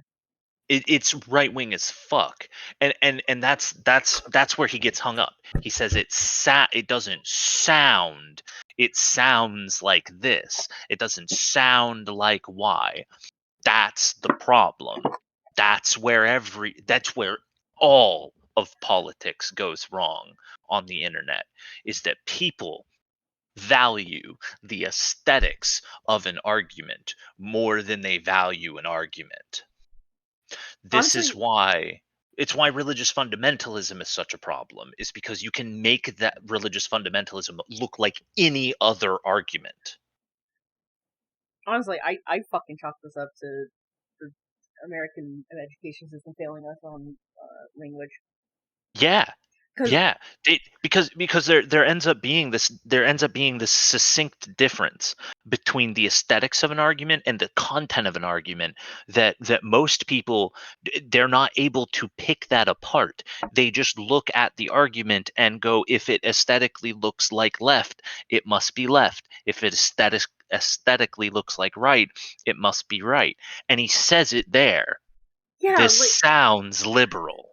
My fucking senior year classmates fucking fell for this too, where they said similar stupid shit, but think that they were on the right of progressiveness. Cause these were the types of kids who are like, oh yeah, I'm fine with it addressing all the racism and stuff, but it feels like all this gender stuff is meant to be a distraction from the racism stuff. Not realizing that the book we were covering, which is the 57 Bus, it's a pretty good book, the book that we were covering was trying to cover both sides of how parallel these issues are. And how it's a miscommunication can lead to something really fucking tragic. And like, okay, so this miscommunication thing. What has Vosh been saying basically for the last 2 months in regards to like feminism in men? He has been saying he's been making an argument about optics and aesthetic. He's saying that lefty arguments to him look like they are antagonistic towards men. Well, we're antagonistic towards patriarchy. And people in the US have conflated patriarchy with men. Which is another type of like American education thing that I chalk it up to, because it's like and so they don't do a good job. Our current fucking education system does not do a good job. Like they teach you teach you enough to be taught how to do a profession. They teach you not anything. They don't specifically teach you useful things other than basics. They teach you how to uncritically accept information to be able to do work. That's what the American education system is built to teach you. Yeah, because it was meant like it was designed during a time where people need to be taught things to be turned out to be workers. Yeah, basically, like just to automatically, like after they were done with school, they were going to go to the workforce. And so instead of having like an understanding that would allow one to engage with politics responsibly, which if you actually look at some of the rhetoric of the founding fathers, they're not great people, we understand. But if you look at the rhetoric of some of the founding fathers, they are assuming that the public that engages with the electoral system is going to be educated in how the electoral system works. And if you look at who they were allowing to vote at the time, which was like men who owned land, you now understand why they were expecting people to be educated on the matter. And the thing is that we wanted everyone to be able to have a say. But the thing for everyone to be able to have a say is everyone needs a proper education and how to understand these things. Yeah. And so what is this caller basically being an example of? He's being an example of how this lack of understanding of things like rhetoric and politics and like specific political ideologies, how the system works in general. He was talking about waving a fucking wand and bibbity bobbity booing laws into existence. Like there's a fundamental. Yeah. There's a making appeals to arguments about debtors' prisons in regards to claiming men not paying child support will get them sent to a debtor's prison. So like he has a fundamental lack of understanding of all of these topics. His ignorance is apparent in the way he speaks on the topic. His ignorance is apparent in the way he addresses his own ignorance. His sycophantic bootlicking to butter up Sam is in this regard is exemplary of even that. Is his the way he ignorantly interacts with his own ignorance on the topic. So what is the point we're getting at here? The point is that this man has a fundamental lack of understanding, and it has caused him to fall for an aesthetic trap. And Vosh, because he has fundamental misconceptions about certain ideologies, has fallen for the same aesthetic trap. Because when Vosh is talking about folks like Andrew Tate, fuck that guy, by the way. We all ate Andrew Tate here. Yeah, but when he's talking about like the left needing its own version of these people, your Petersons and your Tates and your Shapiros and your Crowders and etc. When they're talking about like issues of feminism and men, when he's talking about needing someone like that, he's talking about aping their aesthetic. He's not actually talking about the content of their argument. But here's the truth of their aesthetic. Their aesthetic is misogyny. Their aesthetic is a form of it. Because what are they actually promising? They're promising you an infinite amount of money. They're promising you an infinite amount of bitches. They're promising you an infinite amount of cars and an infinite amount of power and an infinite amount of reach. And that if you can't achieve these things with the way they engage with the world, they call it a personal moral failing of you. Yeah, they put the blame on you because, like every other fucking capitalist does. Because what they're selling is what is essentially a pornographic fantasy. I mean, think about it. It's a harem fantasy. They're selling a harem fantasy to men. And the thing is that the men then get to choose. Do they want to hear the harem fantasy that's being sold to them, or do they want to hear that they're going to have to do hard work? And I mean, the answer to that is going to be obvious every time. They're not going to want to have to do the hard work. They're going to take the harem fantasy option because that's what they want.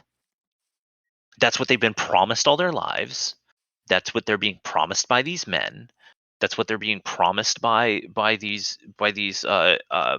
dishonest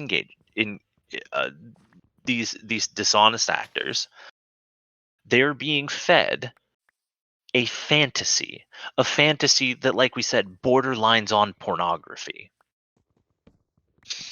And if you listen to the way they talk about it, it becomes, as somebody who like doesn't look for that content and consume it, it is obvious to us. But they couch it in terms of capitalism. We've been calling it the mask cap or the masculine capitalist, where they bake the masculinity into their descriptions and interactions with capitalism. It's the only way they know how to engage with that kind of shit in the first place. Right. They're so brain poisoned on either the masculinity or they're so brain poisoned on the capitalism that they engage with the other as if it is the other. Yeah. So they engage with capitalism as if it's an extension of their masculinity, or they engage with masculinity as if it's an extension of their capacity to generate capital. Also, I'm not gonna be able to go to shit for the next 30 or so minutes because apparently they just shut off the water. Pain. Also, yeah, to address Orchid a tiny bit, I'm pretty sure that they know that men can get pregnant too. I'm pretty sure they're just using men as also like a shorthand for inseminator.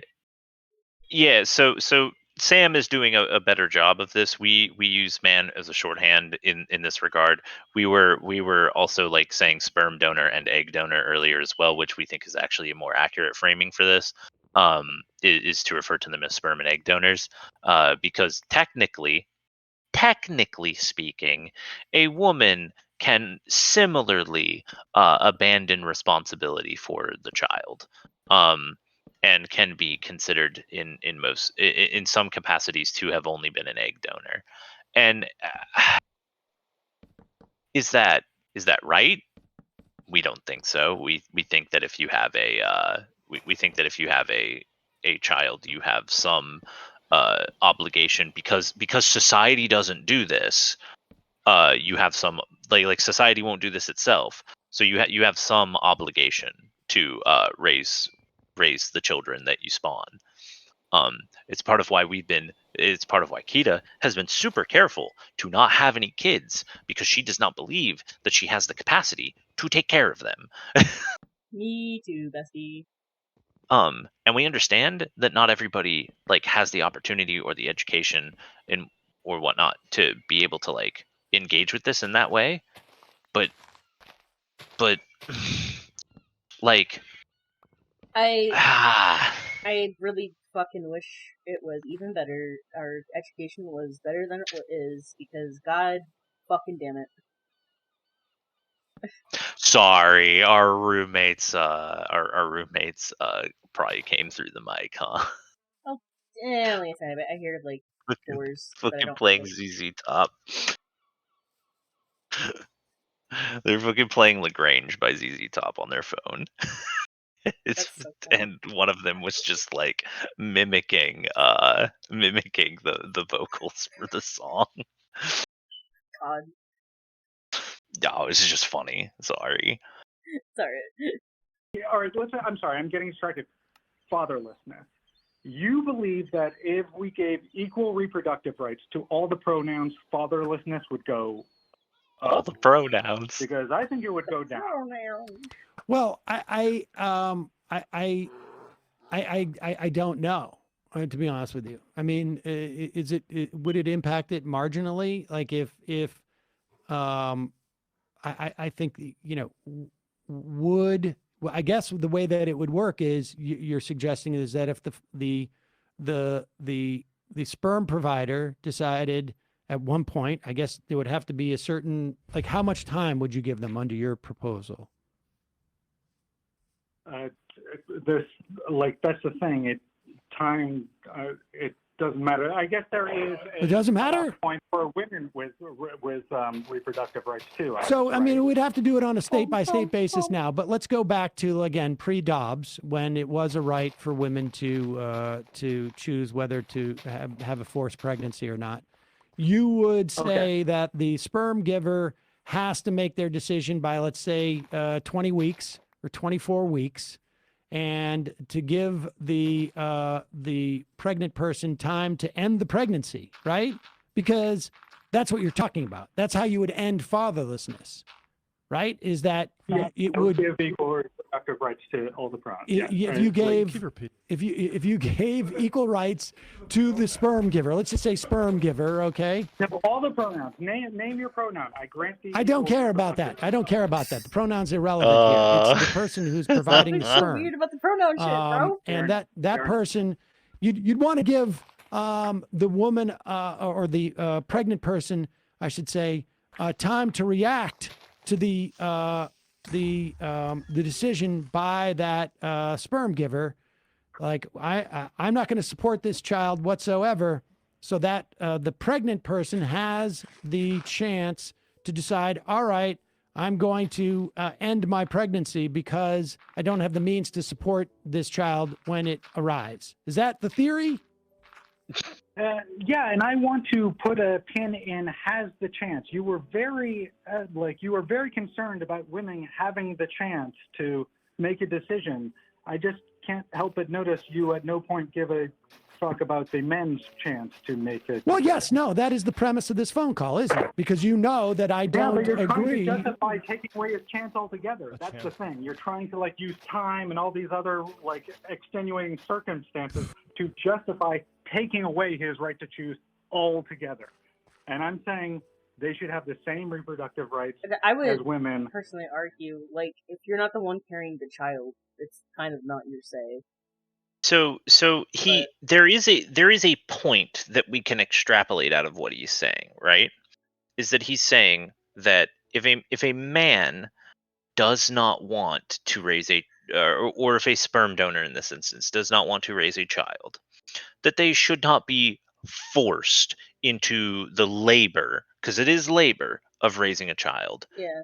Which, hey, fair, okay. Pay your dues then. Yeah, it's just You are given a choice. You are given a choice. We, as a society, we give you the choice. Raise the kid, pay for it. Pick one. yeah. And if the mother and if the mother doesn't want to raise the child with you, then you discuss custody. And if it's, you know, if the decision is made that you are not capable of you know, doing what it would take to raise that child, if you are found incompetent for whatever reason, then there is only one other choice left, which is pay for it.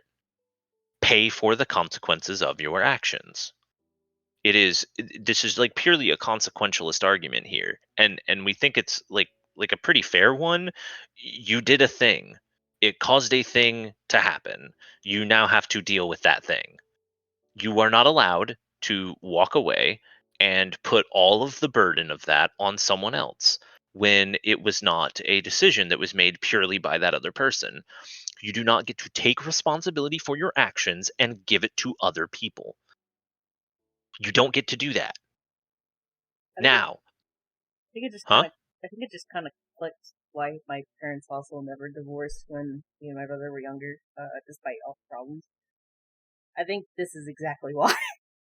Because either of them can't afford to pay, and the consequences of them splitting would be way too great for both of us. And so I still wish and my so dad that would have gotten therapy, but whatever. and that's the thing. There's the obligation that the parents have that society refuses to take. Okay? Which is, Absolutely. yeah, their responsibility to raise the children. And also, most parents are going to refuse to allow society to take that, which is why society refuses to take it at all. There are some pretty convincing arguments for the fact that that just because you spawned a child does not mean you are competent enough to raise it. There are some pretty convincing arguments on that. Not saying that we should take away all children from all parents. Just saying that, you know, having a child is an incredible responsibility that most of the public is not educated or prepared for in any way, shape, or form when they usually have to deal with the consequences of that. A lot of parents try very hard to make sure that they are educated enough to be able to raise their kids, and we don't want to like fault that. But there are a lot of people who just like have kids and they were not ready for that shit. And so there are some arguments that society should take some of that responsibility, and there are instances already in which they do. Education. Education. There's literally. A part of me just really fucking wishes that like we had an alternative system to orphanage.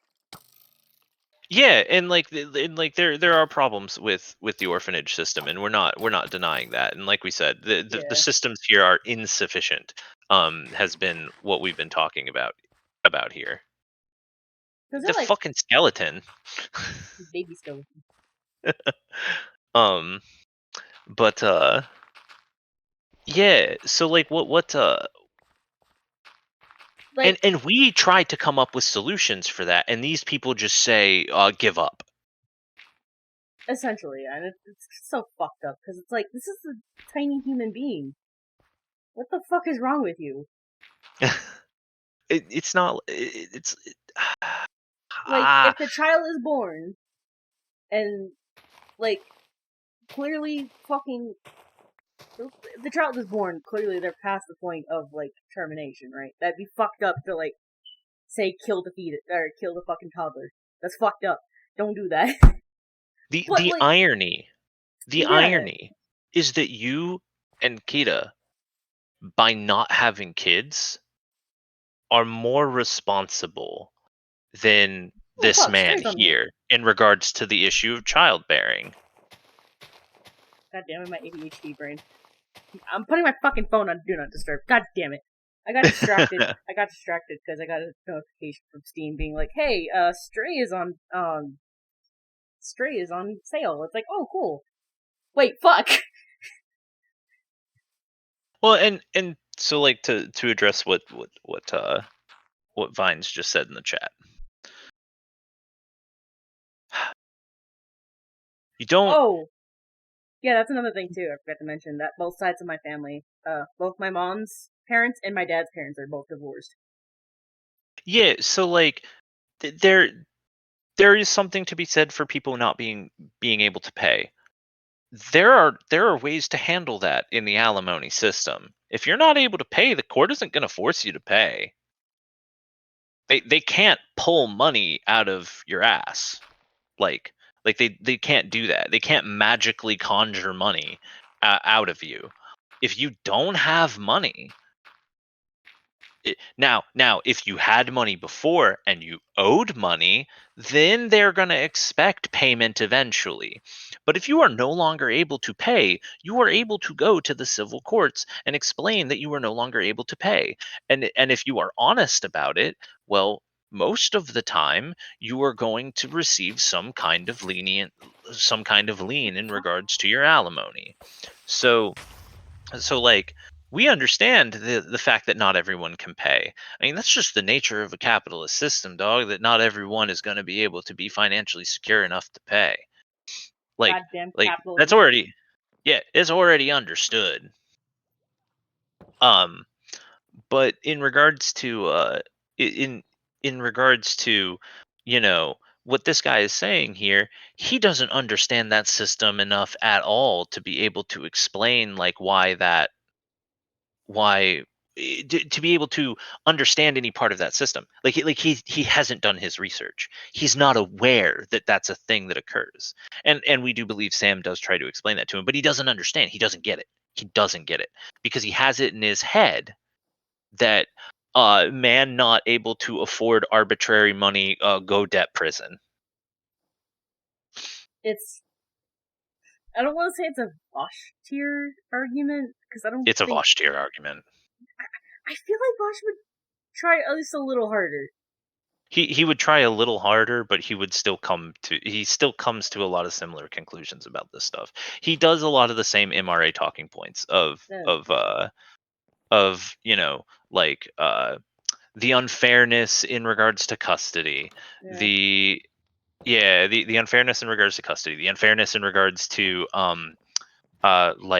military service, the unfairness in regards to the fact that men are usually are more likely to be employed in dangerous professions, not realizing that these are systems created by other men. Yeah, like this is all GG era like fucking argument shit for this type of stuff. And that's why we've said a couple of times that we worry about a Gamergate too.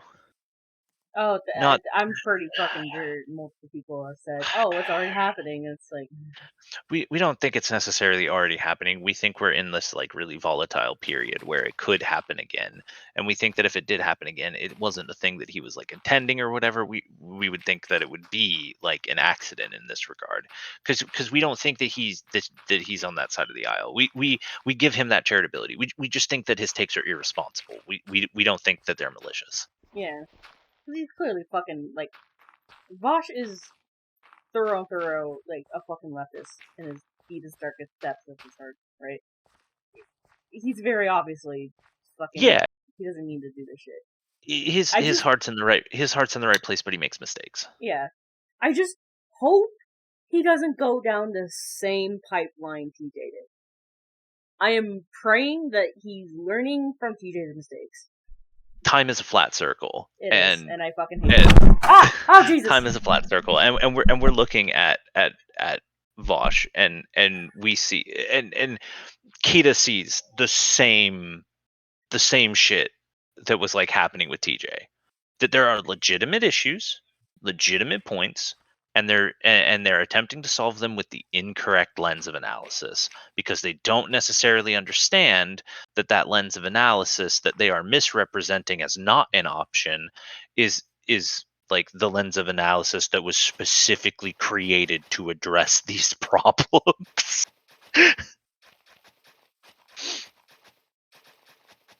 Like, you I honestly feel like him being a cis white dude kind of hampers that lens of his. I don't blame him for it. I understand. It's just, you know. It is a bias. Yeah. It's a bias that he's had. It's a bias that he's had programmed into him his entire life. It's a bias that Kita had programmed into her entire life before she realized, before she like was open about being trans and whatnot, and she became subject to the opposite side of it, the side of being antagonized against. So it was just one of those things that like he's more than capable of understanding it. And if we drill him long enough, he will get it. He's come around to other things like that in the past, such as the kink at Pride stuff. He understands it. Now anyway. But at the same time, it does kind of leave us stuck a little bit. In the meantime, waiting for him to, or hoping for him to come around. And he's taken a long time to come around on this one. I think it's also kind of funny that, like, before my egg cracked, I was also in a similar vein of, I would defend men's rights. But at the time, I didn't, like, I was still, like, kind of very afraid of my own queerness. Cause, like... Gonna be real with you, Umbra. The very first sign that you had an egg to crack should have been that you were defending MRAs. Yeah, no, I was very much deep in, like, the 4chan, like, DG type shit. Like, I was, like, down the goddamn rabbit hole. I was, like... boy. Like, I'm talking, like, Sargon, I'm talking, like, fucking,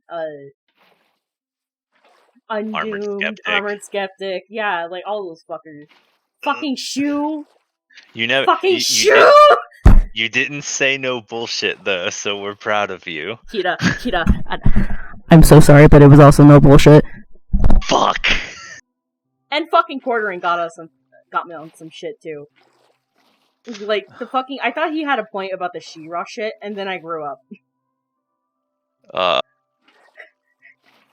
And maybe there is, deep down, something to be said for how patriarchy abuses its own, like, benefactors, right? Because it does. It does. It has to abuse its own benefactors to instill that it... Yeah, to instill its perpetuation. It has to deal with what are effectively class traders in this sense to continue its self-sustenance. That doesn't mean that feminism can't address it, because the literal antithesis of patriarchy is feminism. It's just so... Yeah. It's tiring. It's tiring, and we've been talking about it for 2 months. But we see everything that we've talked about in the last 2 months in this call. He's done all of it. He's doing all of it. It's a great opportunity to teach people about the fallacies of patriarchy. This isn't Sam's best performance. In fact, Sam does pretty poorly here. He makes quite a few mistakes, and Emma's lack of contribution here is unfortunate, because she understands the issues of feminism a little bit better and can articulate them a little bit more clearly. Unfortunately, if she speaks, she knows that it'll be made all about her, and that kind of pivots the conversation away from the productivity. Yep. And why does that happen? It happens for the exact same things that we've been fucking talking about here. It's because the man does not necessarily respect the right of the woman to be an autonomous entity that can exist outside of the context of child rearing.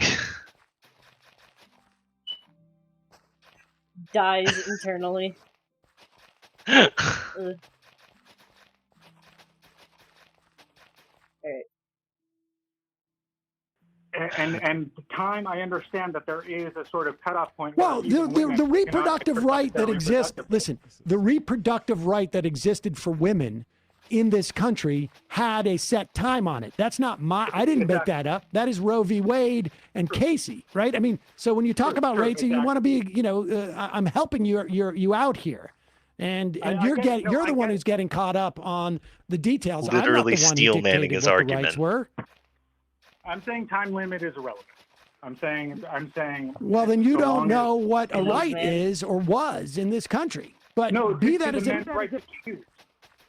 I'm saying time limit is relevant to a woman's right to choose. I'm saying the fact that there is a time limit on a woman's right to choose does not give people the right to take away men's right to choose. Okay, well, can you so we decide pause right after here. the child Pause is right 1 here year old? because we wanted to get to this sorry, but we did want to get to this before. So what he's saying here is that women have a time limit on their ability to choose. That time limit is 9 months. Men should not have a time limit.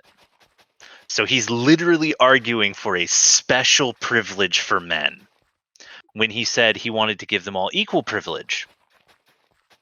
Which is funny, because, He's literally arguing for a special privilege here. This men don't already have special privilege to begin with. And that's the thing, is that men do have the right to disassociate from a child at any given time. They do. They do have that right. Women, if they attempt to do that, will be socially shamed for it. And their ability to mother in the future will always be in question as a result of it. But men get to do that whenever they want. And it's considered, and it will be considered, it will not be considered against them. Like it will not be considered an argument against them should they ever try to go and have a child in the future. But what he's arguing for here is a special privilege for men. A privilege that women will not receive under the framework he is talking about. Fucked, right? And he doesn't even realize it. He's so blind to it that he doesn't even realize it. I hate that I am very familiar with these arguments, because this is exactly the same DV shit. This is exactly the same DV shit. Fucking. We're sorry, because we understand that this conversation might be a little uncomfortable. Look into a prior mirror. Oh no! It's always been a fucking blast of the past hearing this type of shit, and it still makes me want to travel back in time and be like, what the fuck is wrong with you, and smack me. And this one, look at the date on the YouTube video. It's like 10 days old, like 11 days old. This one is new. This is a new one. You can tell because Sam looks a little older, but this is new. This isn't like Gamergate era shit. This is like. This is recent. It doesn't. Yeah, there we go. Yeah, this is February 16th. This was uploaded, and it came from a stream. We believe last week. Which is fucked. We're still arguing. We're still arguing over Gamergate. Is basically what is happening here. Which I can't fucking believe, man. If anyone ever tries to tell you that politics on the internet does not affect politics in real life, we're still arguing about Gamergate. I will come up to you and hit you with the steel chair. We are still arguing about Gamergate. like, people do not understand, right, how fucking painful it is for me sometimes to, like, engage with politics when it comes to, like, my family and shit. Because I'll talk to them, and it'll be like shit that I'm familiar with, because it's like, oh, Jesus Christ, again?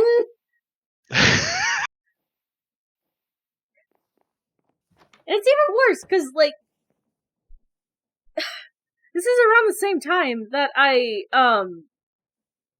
was developing my plurality out of, like, necessity? Because of, like, how stressful high school was for me. And Shara definitely fucking knows what it's like, what I was like, and we were both on the same fucking track of haha, 37 genders, mental illness, haha. Like, I don't know. It's so rough. It's so rough to still be, because like we're a little older than you, Umbra. We're like 30 years old. So when Gamergate was happening, we were like an older teen in high school, and we like knew better at the time because we had already like come out and been in like trans community and stuff for a little while. And we interacted with a lot of plural people even then. So Keto was the overlap is amazing. Yeah, and Keto was more politically educated at the time than a lot of her peers. So we've seen this all before.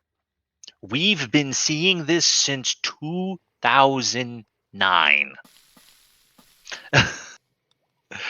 It is 2023. It has been 15 years of this same shit. At this point, I would just consider it a fucking distraction. It's just white cis men still being whiny to this goddamn day. And I will never get over it. And the reason that it's not like that we can't just treat it as a distraction is because there's literally too many of them that still like operate on these false premises and refuse to address them. And it's not like a problem with men. It's a problem with what society promises men, and the fact that we literally just can't break down that promise without men in this regard being willing to some degree be class traders. And we're having a really fucking hard time communicating to them that they should be class traders on this one because they're so attached to the fantasy. It's rough. We've been arguing this for like 15 years. We're gonna argue it for another 15. Curls up, dies. I don't know. It's like, for me, it's like such a, like, it's personally, it feels like a fucking distraction because people are still bringing this up in the midst of a fucking trans genocide where, like, the argument of even bearing children in the first fucking place is being, like, co-opted by fucking turfs and shit, being like, oh, if you carry children, you're a woman! Like, The hi, fucking Matt Walsh take. Like... The Matt Walsh take. Hi, you want to meet my friend, Mr. Fist? Well, and I can introduce you to his friend, the Asphalt! And it's like, they ignore trans men in the conversation as well. Because in their mind, this happens with, like, fucking everybody. Like, even people who are more normalized to this. Like, I even have to do this sometimes, but I have to remind my own parents sometimes. Where, like, it's just kind of a societal thing where if you can carry children, you're a woman. Trans men are often seen, us trans men especially, are always seen as, like, women light or just confused women. And we get infantilized often. Especially if we have fucking... Or you hear from the TERFs. Disorders. Yeah! And it's so fucking infuriating! where the TERFs literally call them damaged women. Twitch Yeah. TOS prevents me from saying things, but I have a lot to say about that. Yeah, and I don't know. We do our best to not ignore trans men in the conversation. So, like we try. Yeah. But there are a lot of issues where trans women are so hyperfixated on that they don't necessarily affect trans men as much. So, for instance, do trans men experience trans misogyny? Yeah, we were literally just talking about an instance of it in regards to TERFs. Do trans men experience trans misogyny in the same ways at the same scale? Maybe not. They experience it in a different way to the same scale. Their erasure. Trans women have their appearances magnified. Trans men have their appearances erased. And in the magnification is the slandering, but in the erasure is just the being left to nothing. And they're different problems that require different solutions. Yeah. Also, and it sucks. Vines, I'm glad y'all have someone who actually kept you in check. The thing is that I have several alters who are kind of, like, I guess a product of that time for me. Charlotte definitely does not fucking help. He has this mindset, right, where if you come into a leftist Discord, this is definitely, like, from my Chud era. It's, like, little remnants of my Chud era. Where if you come into a leftist Discord, say something that's obviously fucking stupid, like, for example, like, you think xenogenders are clout chasing bullshit. Which, And that is from a their real take I've had a debate with, by the way. And from their perspective, it's we'll not tear you that apart. it's stupid. From their perspective, they know it's confrontational, though. Exactly. They do it because Yeah. they fucking want attention. Let's not fucking beat around the They want the goddamn bush. conflict. Yeah. Because They want to farm conflict for clout. Or just because they're bored and they have nothing else to do. I have admittedly done this before. Several times, before I, turned 18. Depressed, not feeling anything particularly strongly. Let's go get in a fight. Yeah. Yeah, that kind of stuff. We know that kind of stuff. Hey, you know what? We have a word for that kind of behavior. It's not just that behavior, but it encompasses behavior that includes that. It's called toxic masculinity. No, you're not wrong. Because it especially was before I started, like, leaning more trans-mask as well. Yeah, and the masculine urge to fight over something rather than trying to develop an emotional response. Don't worry, we know it. We know it. They tried to teach it to us. I definitely fucking got it from my dad and my brother. Cause, oh god. Like, to give you a frame of reference of how fucking nightmarish high school was for me, almost every month, my brother and dad would get into a fucking argument over some stupid shit. And it would always, like, evolve to the point to where they're screaming, they start shoving each other. They never fist fight each other at all. They've never gotten to that level. But it was, like, so bad to where my brother would claim that he punched him, but no, he just pushed them in a fucking, like, wall. Right? Like, not even that hard, but, like, it's hard enough to make, like, kind of like an impact. I just realized you can't hear it because I have my noise filter on, because there's people making noise outside. But I obviously have a lot of that kind of behavior internalized in me. And I recognize it, especially when I'm, like, in a triggered state, because my fight or flight always activates. 9 times out of 10, it's going to be fucking fight. Yeah. And I hate it. And like, We think that tendency to fight is taught, and we think the tendency to flee is instinctual. Not in all cases, obviously, but we do think to some degree the tendency to want to fight things that are in your way like that, or fight things that are confrontational, it's not like we said, not all the time, but like to some degree, emphasizing that tendency and de-emphasizing the tendency to flee. We do feel that is taught to some degree. Also, Blind, you're good. I completely understand. It's there. If that's what walls of text look like on Twitch, you should see what we write on Discord. Me also being guilty of that. Like,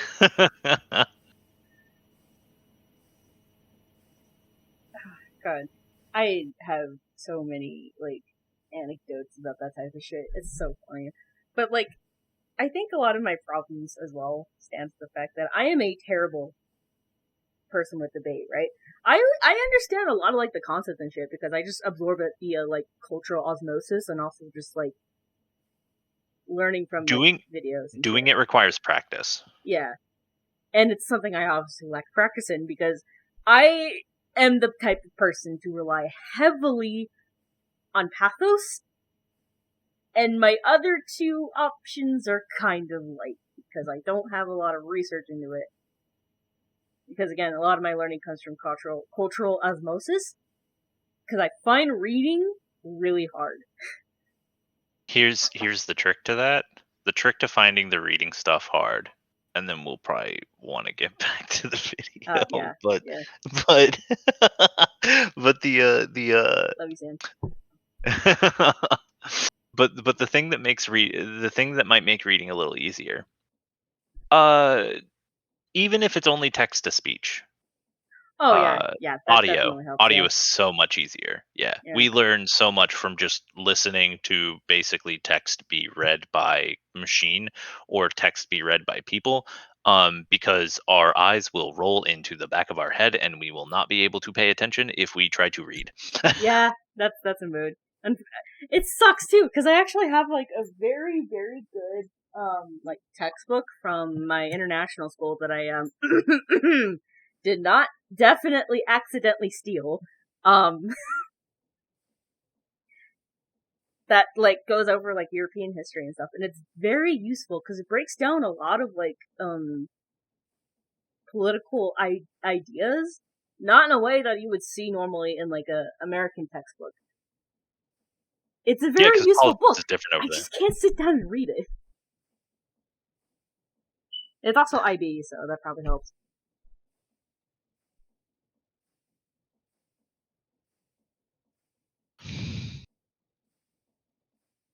What was this guy saying? What was he saying? Oh yeah, What was he pregnancy. saying? Oh Whether yeah, or the not- pregnancy thing. Whether or not I want to pay for the child, like if you're saying if the child was hidden from me. Yeah, no. Child's born. Like you say, there shouldn't be a time restriction on the sperm giver. What about when they're 1? What about when they're 10? Or what about when college shows up? Well, here's the thing. You're saying that he was aware of the child before it was born? Then, yes, then he has to make that decision before born. Okay. Oh, I see. Okay. Yeah, like once you make the decision, yes, I'm doing it. You are on the hook financially in all the ways that men are currently on the hook. However, if a woman is pregnant and hides that pregnancy from a man and then a year later says, hey, guess what? You have a son. He's a year old. No, I don't think he should be legally on the hook for that child, which is the current system. Okay. Okay. I mean, I understand your point here. Yeah. I just think that it's not terribly conducive to society. I think society has an interest in requiring, now if you are willing to take 51% custody of that child, I think I you want to become. finish that sentence requiring. You were starting a sentence that had requiring, and then you changed it because you realized how illiberal that was to say requiring. No, listen. Oh, you're illiberal, Sam. Dude, Correct. Society Fucking liberal. has a vested interest in requiring the parents of a child to No, support not that parents, child. Father, not parents. One parent. No. One parent is required. How much custody in your scenario? In that scenario, the parent, the child birther contacts the unknowing sperm giver a year later and says, you have a responsibility to provide support for this child, correct? That's the scenario you gave me. Who has 51% custody of that child? And now Sam is getting into the thing we talked about before. Who has custody? Who has custody of that? The child majority custody in that scenario you're talking about. 100% custody, if the man has no idea the child exists, would be the woman. Okay, but you're not on the hook, the man in your scenario, on the hook for the money until he becomes aware, because the child giver has made them aware and says, you got to give me money now. Who has 51% custody at that moment and going forward of that child? 51. I would say the majority custody is the woman, correct? Okay. So the majority of the man in your scenario is obligated to give support. What if that man said, I will take 51% of that custody? Then of course he should pay. And if he says No, he shouldn't pay. I can He tell you, should I take don't the know. kid. I don't know child support laws in your state, but I can tell you in New York State, if I have 51% custody of, like, legally, not necessarily in practice per se, but legally, 51% custody of that child, guess who gets the child support? What the fuck? I'm guessing the one. Is that coming from? Oh, that is. Oh, that's funny. I guess there's a fucking ambulance driving by their fucking studio. Like your argument is possession is 9/10 of the law. And No, I'm not arguing possession is 9/10 of the law at all. I'm talking about in terms of who's obligated to pay support. Oh, okay, so you're saying if a woman hides a child from a man and then a year later says, hey, here's your child, who is obligated? And I'm the man, let's support? say, and I say, oh my God, I've always wanted a child. I'm going to take 51% of that let's custody. say you've never wanted a child. Okay. No, let's not say that. Let's say you never wanted a child and you were very Right. clear And then you both are responsible for taking care of that child. And unless you want 51% of the custody, your share of taking care of that child will involve financial support. And this is what we were talking about, the choice how come earlier. you Men don't are ever, given a choice. Apply this to it. Like, It is applied to women. If she says, I don't want the child either, and gives up the child for adoption. You keep saying 51% custody. I'm saying zero custody. This man wants nothing to do with the child. Well, nothing to do with the dude, woman. The woman drinks herself sorry. to sleep every night, has a mountain of debt, is just a monster. Sorry. He doesn't want to be with her. Why should he go to debtor's prison for saying, I don't owe you money? We don't say The we're debtor's not prison advocating for thing debtor's again. prison. Oh. Shut the hell up. Hey, since we're paused, can we address the debtor's prison thing here real quick? Please do. Oh, Yeah. God, that's giving me a fucking brain aneurysm. Yeah, I so know why he's saying it, but it's not funny. yeah, so there is a misconception here. You will not go to jail for failing to pay alimony. You will not go to jail for failing to pay alimony. What you will go to jail for is contempt of court. By failing to address to the orders of the court, they will put you in jail. You're not going to jail because you're failing to pay alimony. If you can't pay the fucking alimony, you go to the goddamn court and you show that you can't pay the goddamn alimony. You can do that. And if you can pay, but you don't think you can pay, the court will show you how you can pay. So what he's saying here isn't even a thing that really happens. People aren't going to debtors' prisons over the fucking alimony thing. They're not. They just aren't. They, frankly, can't, actually. So it's not a debtor's prison. It's failing to follow the orders of the court and failing to appear in a court of law and address the issues you have with the court's orders. The court will even provide you with a lawyer to do so. And we get it. Civil attorneys, especially ones that are given to you by the court, don't necessarily have the best track record for getting the results for their for their clients as they want. And we understand that. We understand that there is some dissatisfaction with that. But this dude is acting like these systems do not exist. He's acting like it's not possible for these things to occur. He's acting as if the options are stay and raise the kid, pay alimony, or go to jail. And that's not true. It's not true in the slightest. And even if you did end up going to jail, it's not for the fucking debt. It's for the contempt of court. So every time he says the debtor's prison point, it just shows how like characteristically unserious the takes that he has are. And it displays his ignorance. He's basically just self-reporting how much of a big dumb fuck he is.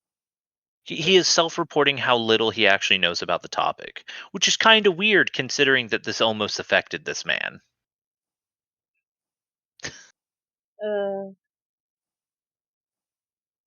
But it didn't affect him as he he doesn't have that bias because he said so. Remember? Oh yeah, he doesn't. End quote. Look at me, I'm so sneaky. Yeah. Yeah, brother. Okay. Prison is the same reason why Yes, you are. you go to Yes, prison. you are. It's the same reason why you go to prison. Don't get so mad because you heard a woman's voice. You got to calm down. Listen, the reason why you go to prison, excuse me, the reason why you go to prison, if you do not pay what the state mandates you pay, is the same reason why you go to prison if you don't pay your taxes. That's why. Sam is kind of child support is wrong here, but whatever. Pro debtors prisons for children and taxes. He's trying to make a point. Got it. I actually support going to jail for not paying your taxes. I also don't think. Are you pro debtors prison? Pro debtors prison. That's not should at any point be able to say, I don't want to pay taxes. If you're living in America, you get a bunch of benefits from your taxes. I could be forced to pay for a child that I never get to see, I never knew existed, and never wanted. Like you keep advocating for the rights of the woman and the rights of the man never even enter the conversation.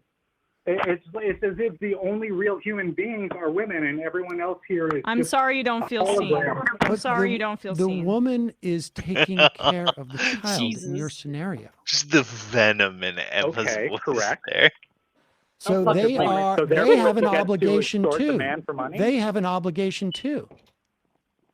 Who, the man? See, that's the thing. How come a woman who is pregnant doesn't have an obligation to keep the child? There's certain biological situations that there is not exact parity here, and I will concede that. Oh, so you only support the right to choose in case of the health of the mother? Is that the only time? Because I support a woman's right to choose. Where'd you get that? No, I didn't say that. No, I didn't say that. The burden on the woman or the person who can get pregnant is greater. Where's that fucking Halo image that I saved a while ago that I stole from Chris Ray Gun? It's a fucking nice reach, bro. You know what's funny is they have a caller on the Majority Report very regularly who is also Chris Ray Gun. Oh, that's fucking. No, that tracks. Sorry. It's not Chris Ray Gun. It's Ronald Ray Gun. Oh. It's Ronald Ray Gun. Sad. Sorry, but it's still the Ray Gun thing. He's Yeah. Ronald Reagan. Fuck. Chris Also, being a regular caller though would track because he is pretty left wing. are you familiar with Kowalski from Nebraska? I've heard tales of him, but I don't think I am familiar. His claim to fame is that he is a Majority Report caller from Nebraska who has talked about being a registered Republican, even though they are a lefty, so that they can subvert the Republican primaries. Oh, God bless. Which is like, that is the most based form of praxis we have ever heard of anyone engaging with in regards to electoral politics. If only lefty Twitter could do that as well. I feel like we'd make a lot more Lefty progress. Twitter hates him. Oh, Lefty no, Twitter I'm hates him for it. fucking sure they do. Like, you're a registered Republican. Purity test bullshit. How fucking dare you? Like, my brother in Christ, if you did something similar, we would be getting so much more shit done, but... It's like the conversation. It's like the conversation that we had with somebody the other day about whether people who use subversive tactics are cowards or not. They're not. And they're not. Yeah. We hold that subversive tactics are not a sign of cowardice. It's a sign of brazenness or brashness, that you think you can get away with going into a community of people who do not support you and saying things that are inflammatory for the purpose of like getting them to subvert their own opinions. That is an incredibly brash, incredibly brazen, incredibly egotistical thing to think that you can do, and as a result, to call it cowardice is short-sighted and maybe how to put this? Dumb. There is a lack of understanding of how subversive tactics are actually performed, their actual effectiveness, and what they actually do. Because I'm pretty fucking sure someone in my family, I don't remember who it was, has tried this before. And, like, I feel like a lot of people in general who are stuck in that headspace of, like, leftoid online spaces don't realize that, like, in a lot of places, they don't have a choice. They have to go to a certain party and try to subvert it. It's, like, their only choice. Like, Nebraska is a deep fucking red state, as far as I know. It is one of the reddest. Yeah. And for good fucking reason, too. I think it's, like, a low population state. The reason that we're not hearing a ton of shit about anti-trans laws in Nebraska is because they feel so comfortable there because they don't think there are any trans people there at all. They don't see a need. I mean, they are doing it, just to be clear. They are still writing the anti-trans legislation in Nebraska. They just have this misconception that they don't need to go as hard there because, for whatever reason, they perceive them not existing there. Yeah, they don't. It's not seen as much of a threat. Yeah, they're still doing it, but and it's also, so it's one of those instances where you think that, like, oh, you would think that the most red states would be the most would have the most anti-trans laws, but that's not actually true. Look at which states actually have them: Texas, Florida, Ohio. Texas, Florida, Ohio. These states that are split. The states that are split are going to have the most contention because they're trying to keep their base frothing at the mouth over the red meat. I'm fucking sorry. Every single time someone says Ohio, my brain like automatically defaults to the fucking Cleveland? No, it's like the fucking like Dark Souls image of like this really fucked up looking area with like an ambulance.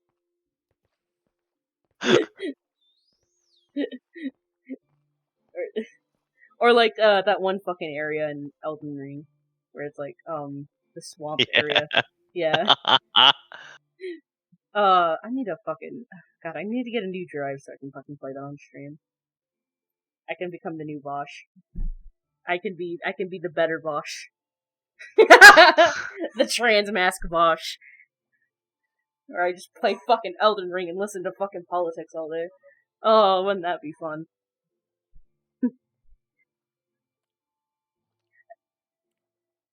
True, all the US states are made up. Although, I don't know how much right now, I'm very glad for the people who have dropped by. Especially, the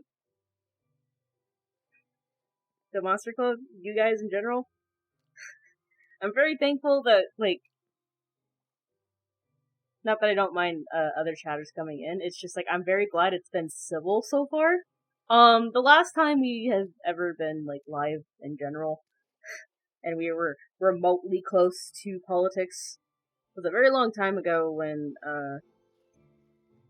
Val was streaming, and, someone dropped by in chat and said some really stupid shit, like,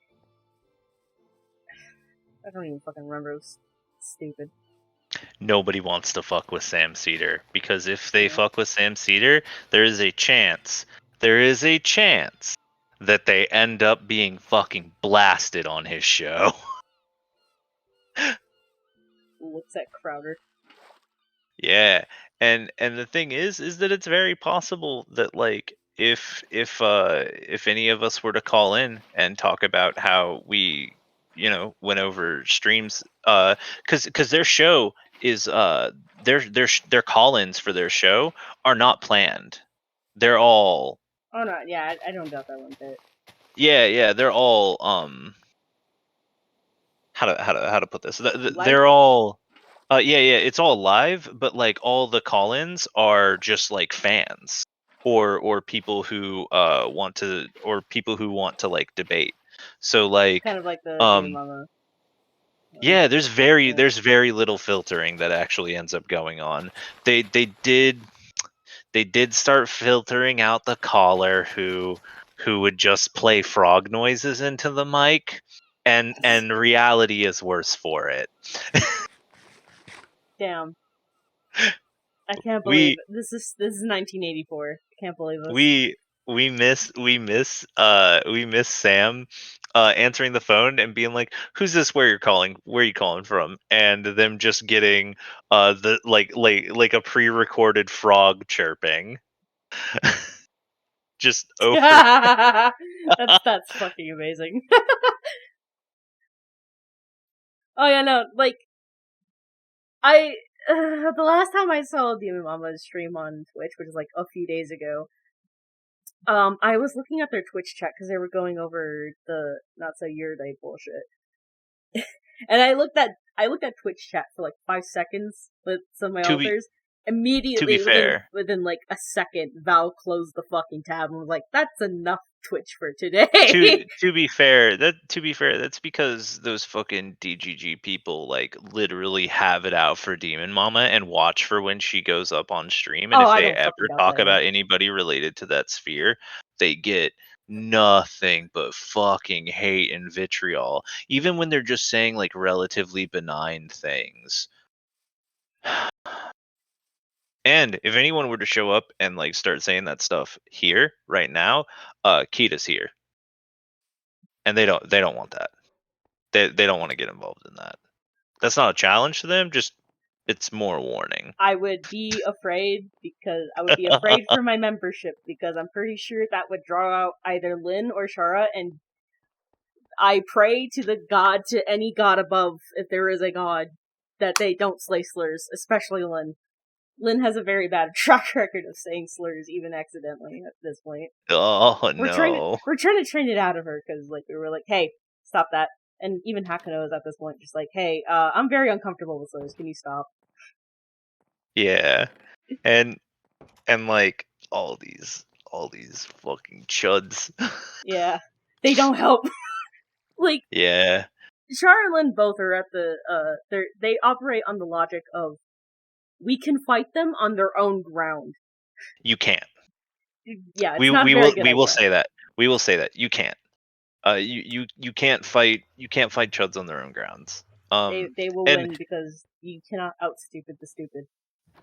and Trust me. it's not even just you can't out stupid the stupid. It's they're willing to go lower than you are ever willing to go. They will find a point to go low where you will go, uh, I'm not going to do that. And if you've been playing this competitive game of they go low, we go lower, they will outlow you. They just will. They have no shame. They're not like this caller who's pro shame. They're not like this caller who has how did Emma put it? Humility. There is a lower limit to where we can go and where we're willing to go. And it doesn't matter how edgy you think you are. There is a lower limit. They will eventually out they will eventually outchud you. Just Yeah, always. cause fucking there's this fucking guy in Zancord that like made fun of one of my triggers and like eventually it even was just like, yo, lol, you triggered over the fact that I did a little bit of friendly fire and actually did trigger me with like a mention of my own like, personal trauma, and everyone was like, what the fuck? That's actually fucked up. Cause they were like, lol, triggered much? Like, yes, you brought up the fact that you said, haha, at least my parents love me. Like, buddy. Yeah. And you think you're the good guy here. Alright. And no matter what you do, they will find that. They will find that they will find that capacity to It's really funny too, because that fucking guy has apparently a history of doing the same shit they pulled in Zancord. Char was pulling up his chat history in the arena, because yeah, he wasn't DM on the server. And it was a very similar topic too. Yeah, and so which is funny to me. Yeah, it's really funny. You bring up the arena. Just figure it's worth mentioning. Nothing will ever give us more satisfaction than calling out that one dude for ban evading. before anyone else realized that it was the same dude. Wait, really? Wait. It was Comrade Question. Wait, he ban evaded? He did ban evade, and we were like, you sound very suspiciously similar to Comrade Question, and he left the server immediately. Lamau. Jesus fucking Christ, that is so funny. I'm sad I missed that. Comrade Question was a whole arc, so we don't feel bad naming them on stream. They were like an arc. Yeah. Oh god, we had like a little mini arc with them too, because like me and Nico and Ty were like sitting him down, trying to explain to him, "Hey, your thought process is very harmful to people. We are an anecdote of that. I would have been sent to the hospital and like been sent to a psych ward. Yeah. And on your logic, I would have had absolutely no say in it." And we read that conversation. Yeah. We read every conversation that people have had with that He person. left over the fucking moon with that and said, well, I'm not in charge of your fucking mental health. No shit, buddy! But you're saying I don't deserve to have a fucking choice in the say. They they are a very special flavor of almost reasonable chud. It's always in like these fucking servers, these types of servers that I have such wild conversations. Because there was another community I was a part of, kind of a sort of big part of before everything happened and collapsed. That they closed that server, they closed that channel down. They closed a similar. It wasn't like a debate server or anything like that. It was or a debate channel or anything. It was just a general like politics server, but server? No, channel. But people started treating it as more like a vent space where people are ill-equipped to handle mental health crises, and they were like, okay, this is wearing down everyone's mental health. We need to like shut it down. And it made me sad because that meant that you weren't allowed to talk about politics at all in that server, which is not very healthy when you have a shit ton of like, especially like minors, LGBT minors. Yeah.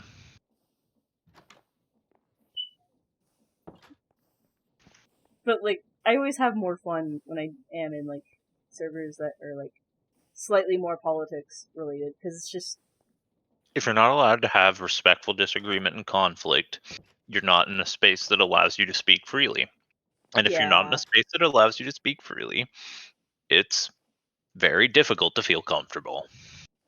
Yeah. God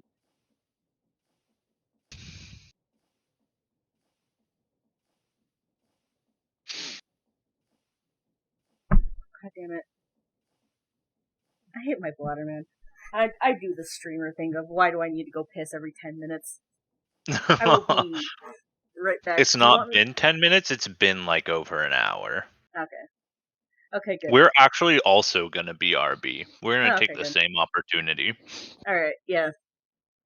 That's a good thing. Do I do the break? Nah.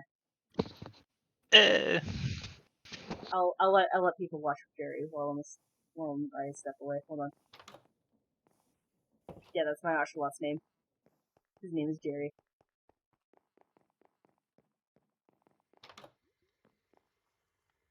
I don't know why he's swimming backwards. I think it's just lag. Alright, chat. Watch Jerry for me while I go piss.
Okay.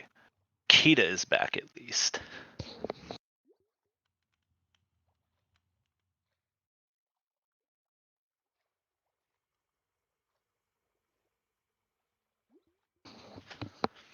maybe thinking a little bit about what we are going to do for food today. But we are here.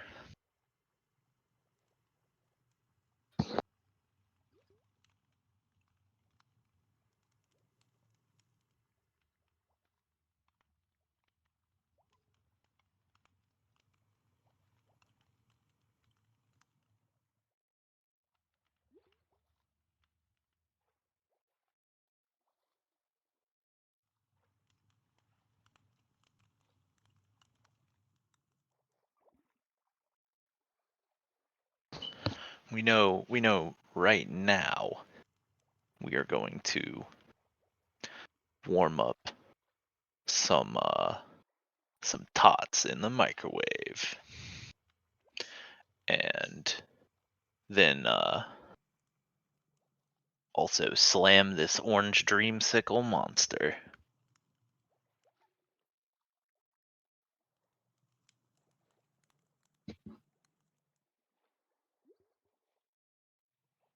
And then figure out something more substantive and like actually food later.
Ah, yes. When you have to get a transparent image of a Korok seed so that you can send it to your friend so you can convince them that Korok seeds are shit pellets.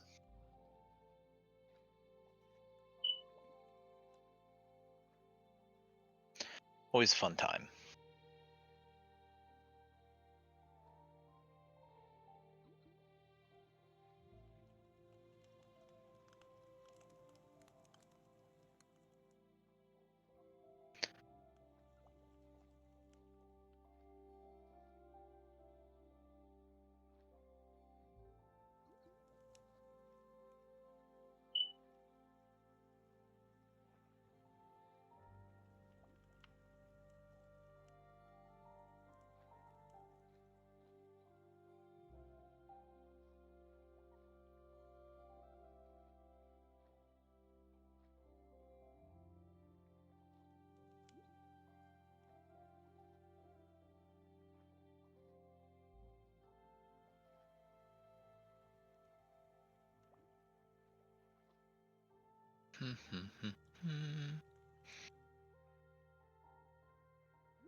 So hey, since we have uninterrupted airtime, we're gonna tell you guys. We're just gonna tell the chat. Hey, there is no conspiracy. There is no real.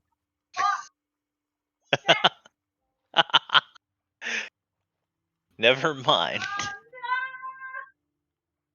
was a horrible time to go take a shit! Are you okay? I forgot the water was out.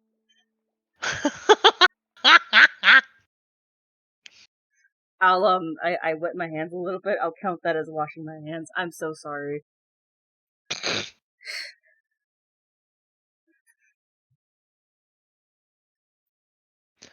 Alright. Hey, at least it's not like us where we literally had to use hand sanitizer to wash our hands for like a month.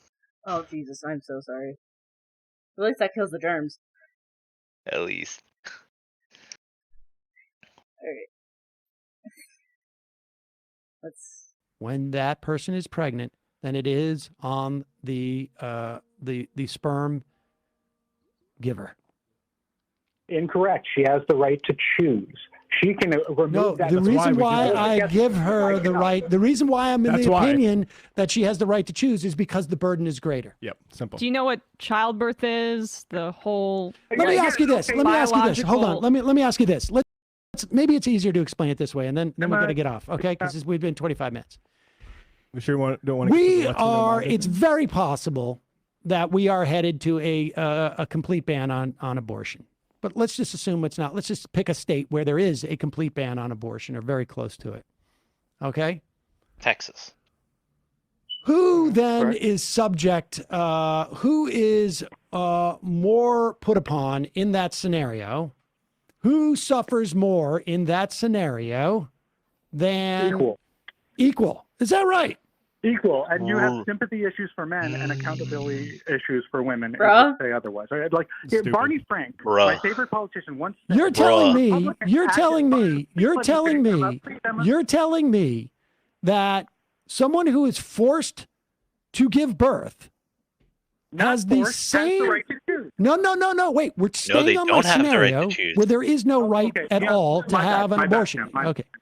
And you're telling me that the burden imposed on someone forced to carry to term a pregnancy is the same as a burden to have someone else be forced to carry to term to pregnancy that child. Is the man a coal miner? Does he install solar panels? Has he lost an arm on the job? Like let's say the man lost is on the job arm and he loses a posting. fucking Lost arm. the arm Who is sacrificed posting. more, Sam? Does he get the right to choose then? Only if he's lost a fucking arm? Is that the only time he gets the right to choose? I got to be totally honest with you. I have no idea what you're talking about. Just answer my question. No, I kept you on the phone for half an hour. 26 minutes and 40 and 50 We're seconds. men. 27 minutes. And I'm asking you one simple question, and it seems like this question is not one you want to answer. I answered yours, which is like, yeah, it's not exactly fair. It's just in the best interest of society. It's the best solution we can come with. But I'm asking you a hypothetical now. And that hypothetical, which is not that far off, who has more of a burden in a society where you are not allowed to have an abortion? The person forced to be pregnant, or the person who provided the sperm? I would say it's equal, and here is why. Will you let me finish? Barney Frank once said, Republicans act as if life begins at conception and ends at birth. I would add feminists to that conversation. I would add man-haters like you. You keep acting like, oh, I'm a man. It doesn't mean I have sympathy What the issues. fuck? My God, there are black people who are racist. There are Yeah, he women goes who hate full. women. He goes You're like an full anti-suffragette. mask off. He's a Here. self-hating man. You're self-hating men. Yeah, I mean, you know. Called him an You're arguing anti-suffragette. equality for a moment's validation from a bunch of blue-haired man-hating cows. It's pathetic. When we there it is. Oh. There it For the is. validation from the blue-haired man-hating cows. Am That's I why a we're doing cow? this. Am I a Emma, cow yeah. caller? You know what? Before I speak any further, I just want to apologize because honestly, I got it. Like, Yeah, I think you got a little bit too emotional. I think when you said, you know, I do hysterical. think you have sympathy issues for men and all that stuff. But I you think know what? when Like, The you mask had slipped to off and he's bring this struggling to put it conversation back to on. me being a man hater and a self-hating man and the blue-haired cows, I think you sort of revealed maybe the some of the reasoning behind that. No, I know you stand behind that. Good for you, babe. But here's the thing. We're just going to let that marinate in people's minds. You've had 30 minutes to make your case. In the Stuck the end, landing. you think that the burden on the person who is forced to have a pregnancy is the same as the burden on the person who gave the sperm to the person who's forced to have a pregnancy. And you know what? We're going to let the audience decide after 30 minutes. You because decide. So we get had to the decide. platform. We get Now to they will decide. decide. I do appreciate the call, though. So, I want to express gratitude. Nothing controversial. I just want to Who say won? sorry that I Who was a little all lost? over the place, and I'm You thankful, decide. even though I didn't get. I appreciate I appreciate the call. I really do. Live, laugh, So, love. Vote Biden, read the Mueller report. Vote Biden, read the Mueller. Yeah. Yep. What is our decision? Because we get to decide. Who do we think has the higher burden has the higher burden in regards to the rearing of in regards to the gestating and birth of a child? I know, man. You think it's the guy who lost his arm, or do you think it's his wife? I think it's the woman that almost made him have to pay alimony. So like, okay, to be serious for a minute, because we know how the internet is. Look, a woman has to go through childbirth, and in the context of who has the higher burden in regards to the birth of a child, the sperm donor or the egg donor, it's almost always going to be the egg donor, because the egg donor is also the gestation agent. The person It's a gestation agent. That's funny. the person who donates the egg is the same person who has to gestate the child. So the sperm donor and the egg donor are equivalent in the fact that they donate that genetic material. But they are not equivalent in who has to carry the child to term. So we give women a higher amount of authority in regards to choosing in regards to choosing whether to keep or terminate a pregnancy, because they have the higher burden in regards to the actual bearing of the child. It's also their body. So I mean, but that's the thing, that is why they have the higher burden. Yeah. Yeah, is because it is their body. Their body is being used to gestate the child, so the burden of childbearing is upon them. That is a burden that they have in this context. So they get that special privilege because that special privilege is a response to a special burden. But men do not have a special burden in the same way in regards to the same topic. They just don't. And trying to say that they do is strange. I'm watching fucking chat like a hawk right now because I'm anxious for the opportunity that some random fucking Twitch drifter is going to come in and be like, "No, you're wrong." And it's be like, "Hey, buddy, you want to come on debate? You want to come on debate, buddy?" And it's just a fact of the matter that women get the right to choose because they have a greater burden to bear in that context. That's why we give them that right. That's why we believe as a society that it is better for us to give them that right than not give them that right. Unfortunately, there are enough people with enough power that they are denying women that right, and instead turning it into a privilege instead that can be bequeathed upon them by the state, as Sam was saying earlier in that debate. Which is bullshit. Oh, god damn it. But where is this supposed special burden that this man implies exists when he states that does a man who lost an arm get the right to choose? Because Sam said that he didn't know what the dude was saying, and that might just be because Sam didn't want to give it the attention or time of day and didn't want to try to parse it out. But we know what that guy was saying. He was saying that if a man experiences some form of pain that someone might be able to argue is equivalent to the pain of going through childbirth, do they get that special right to terminate that woman's pregnancy? Which is a contradiction to what he said earlier, in which he said that he did not believe that men got to have that decision. That men did not necessarily get to make that decision for women. He goes back on that in that moment, which is why we refer to it as the mask slipping off. Also, can we just take a second to kind of say how fucked up it is just a little bit, to be like, hey, this pain is equal to this pain. It is.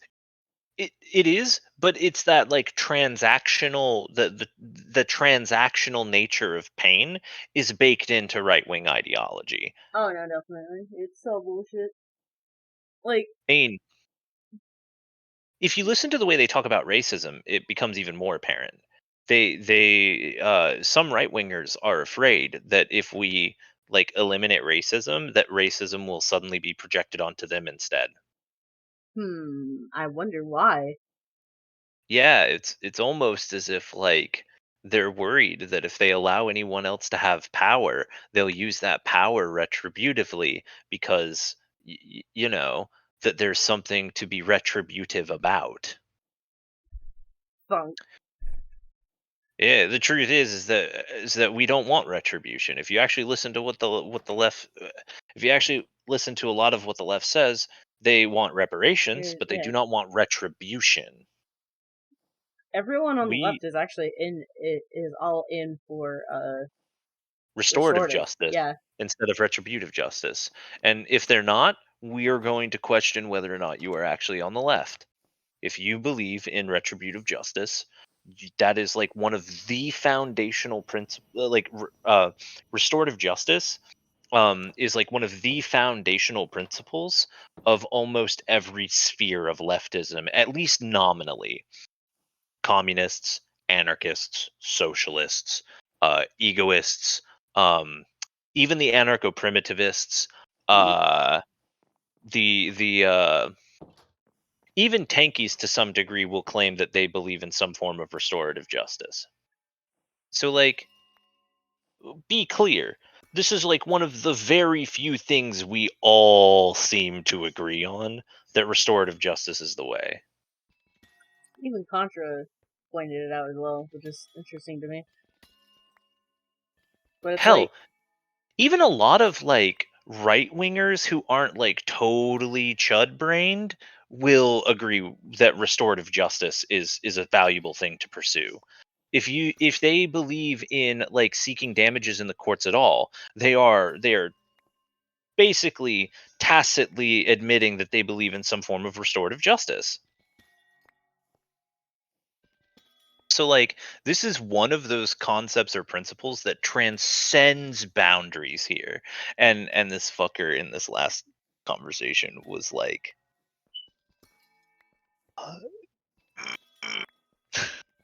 you was just gently want to pick him up and squeeze his head.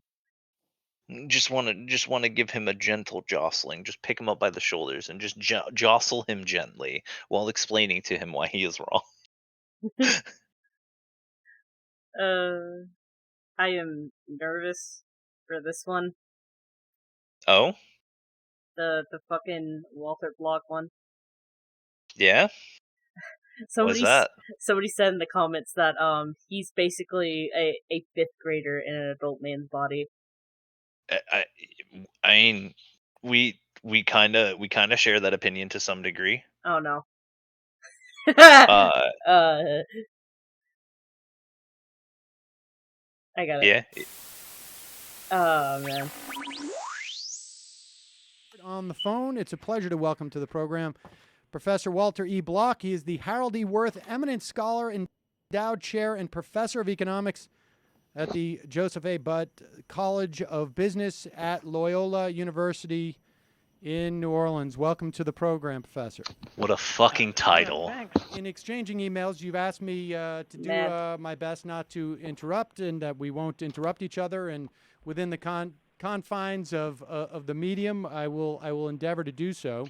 And, Sam does pretty good about that usually. To start with the premise of laissez-faire why don't we capitalism? start? Yes, why don't we start with the laissez-faire capitalism is the best system for mankind, both from an ethical and an economic point of view. So tell us why that is the case.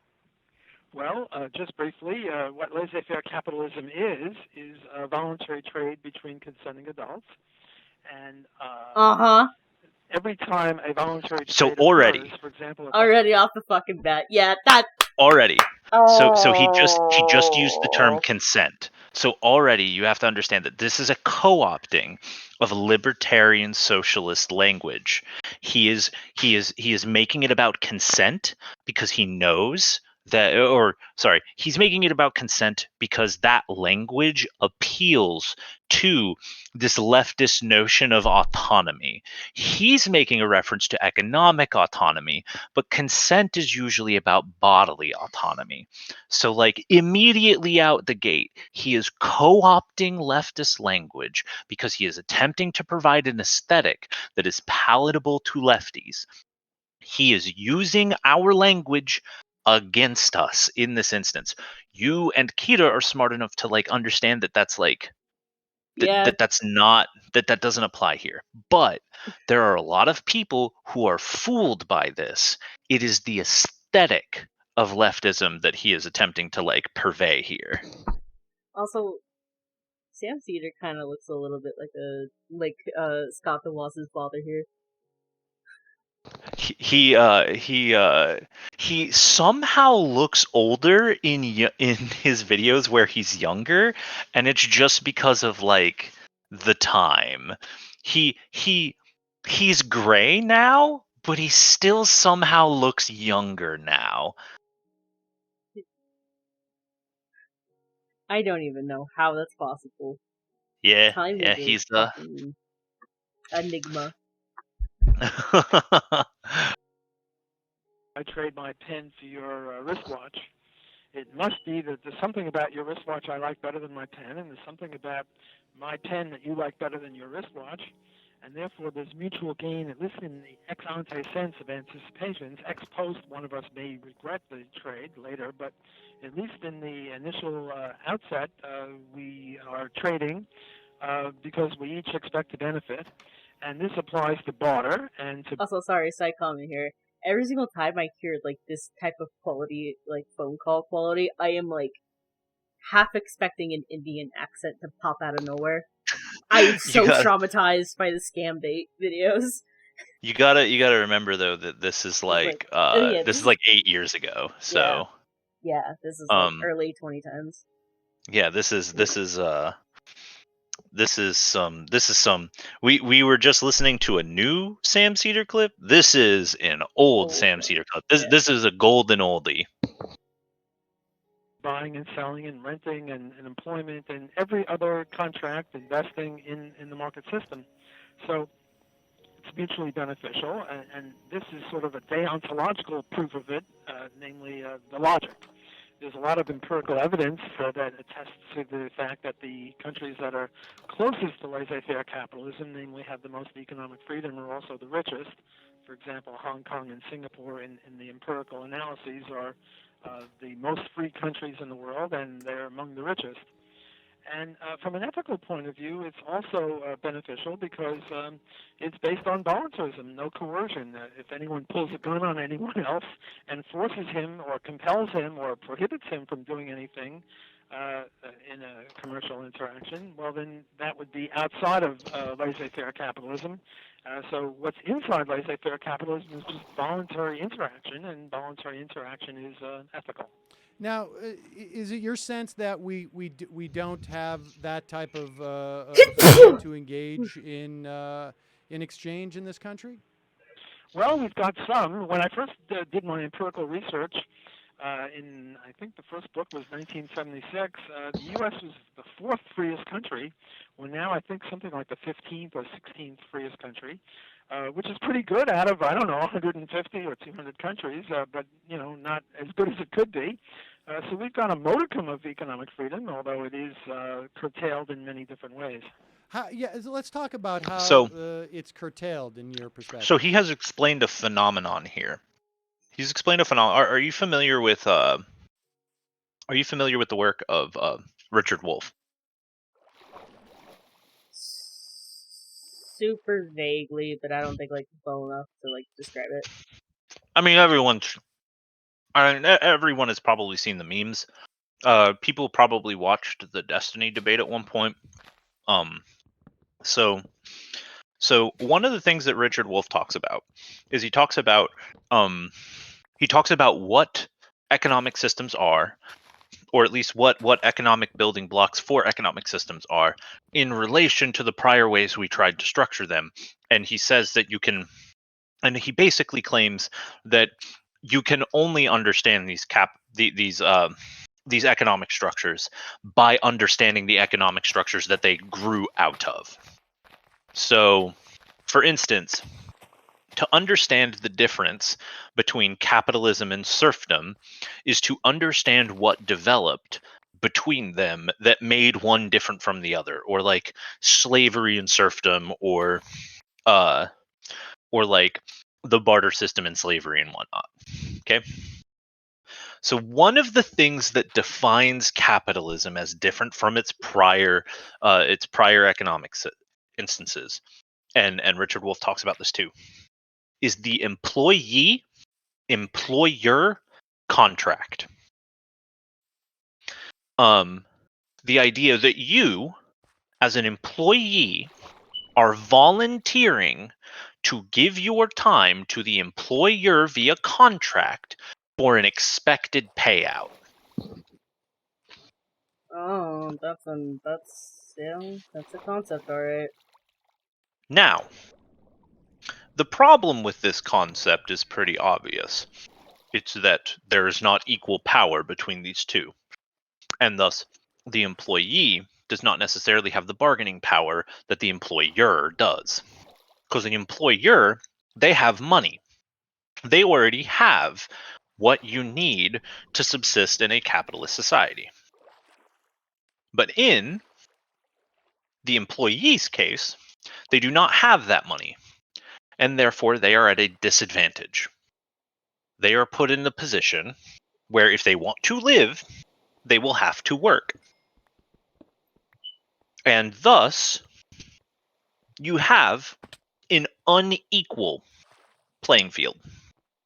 Oh, they also fucking brought this up in the the Hinkle debate as well. I just remembered, yeah.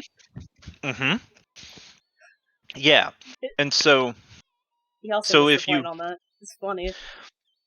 Yeah, so he opens with this idea of contractual consent between two adults.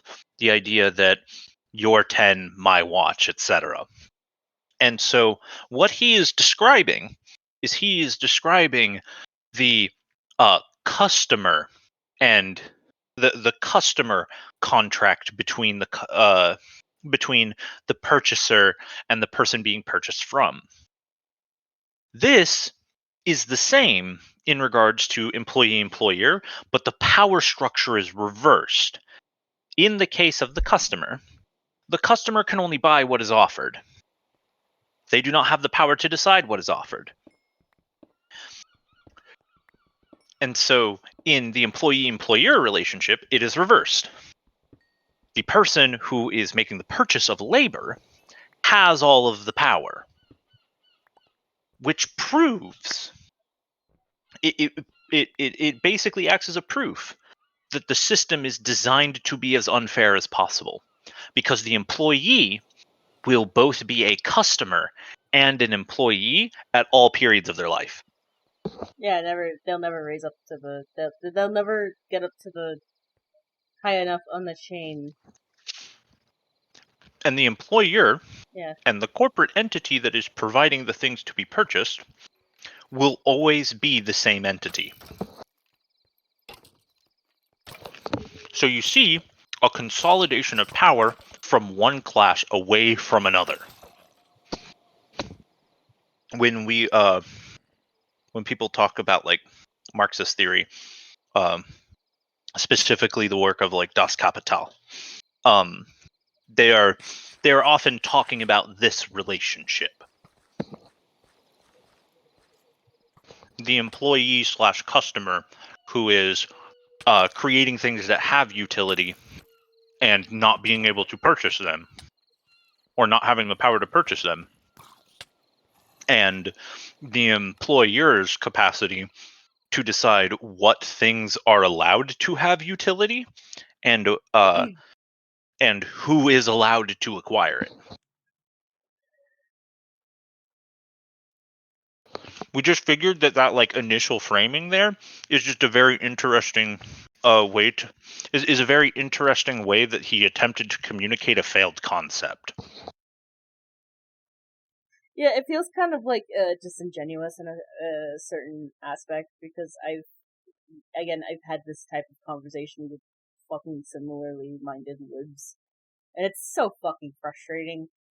Because you sit them down and explain it in like the best possible faith you can, and then they just shoot for the goddamn moon because they don't want to get it. And it's not even just that they don't want to get it, it's that they are biased towards not getting it. Yeah. And that's not necessarily a thing that you can blame them for, because like society biases them, but also at the same time, when you have given them the answer and they look at the answer and they just reject it outright and put literally anything else in its place, sometimes it seems like the dude saying, "What about the dude who lost his arm, Sam?" Or Hinkle and his oh god, "It doesn't matter what they were fighting for, I just wanted them to fight." Jesus fucking Christ.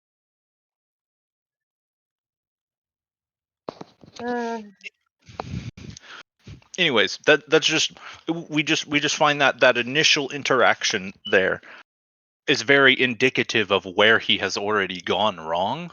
And while Sam doesn't necessarily come at it from the same angle We understand that he's going to do something relatively equivalent. Well, for example, take the minimum wage law. That curtails it in the sense that I now offer you a job washing my car or whatever. It's always fucking minimum wage with these people. At $6 an hour, and let's say you would agree, and we can both go to jail for that. They probably wouldn't put you in jail because they would think I was exploiting you, but theoretically we could both go to jail because the minimum wage law is $7.25 an hour, and if we two consenting adults come to an agreement for $6 an hour, it's illegal. So No our employer freedom goes to jail for have an employment for that. contract is in that instance curtailed. And so how is that, how is the idea that I would get, I mean, when we talk about the minimum wage, the idea that I would get a living wage or a wage that could sustain me, how is that unethical, A, and how does it hurt us economically? Well, I mean, let's say $20 an hour is sustainable, or what did you call it? I forget. A living wage. Living wage. Sorry. Let's say $20 an hour is a living wage, and I'm offering you $6. Have I hurt you? Have I, in any sense, engaged in an uninvited border crossing? Have I used coercion against you? No. I've not worsened your position. I don't know what your situation is right now. In hypothetical, I'm not talking about you as an actual person, rather you as a theoretical person. I come up to you and say, hey, come work for me for $6. What do you say? And, you know, if you can make $20 an hour a living wage, well, you say, well, thanks for your offer, but no thanks, if you're a polite person. If you're not polite, you'll say something else. On the other hand, if right now your wage is, say, $2 an hour, you'll say, whoop-de-doo, $6, that's great. So I think that either I can't hurt you, So, Umbra, or possibly... Yeah. Where do you think he's gone wrong here?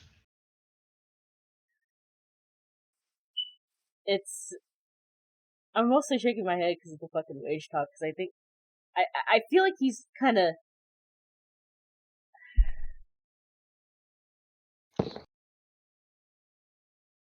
goddamn sleep deprivation. And I feel like he's, like, overstepping something, but I can't exactly put my finger on it, but I know it's just like, So, where he has gone wrong here is, again, in our opinion, very interesting, because it's exemplary of the same kind of going wrong that we hear talked about all the time. He is making the mistake of not realizing that the person who is making less than a living wage is coerced by the fact that they cannot live without the wage. yeah. And so while the employer in the employee-employer contract here may not necessarily be dealing in explicit coercion, they are allowing the coercion of survival to do the work for them. In regards to stiff arming the employee. So where he has gone wrong is he is assuming that the employee is in a position where they can reject such an offer and survive. And he attempts to obfuscate that by being like, well, if they're only making $2 an hour right now and I offer them $6, they're going to take it, right? When that's not actually addressing the critique that he is attempting to beg the question of. Yeah, because, like, fucking, when you do the calculation minus the taxes, like, ignoring taxes for a minute, that's still not enough money to, like, rent an apartment, buy food, clothe yourself. Well, and Sam just provided a hypothetical of $20 an hour being the living wage in this scenario.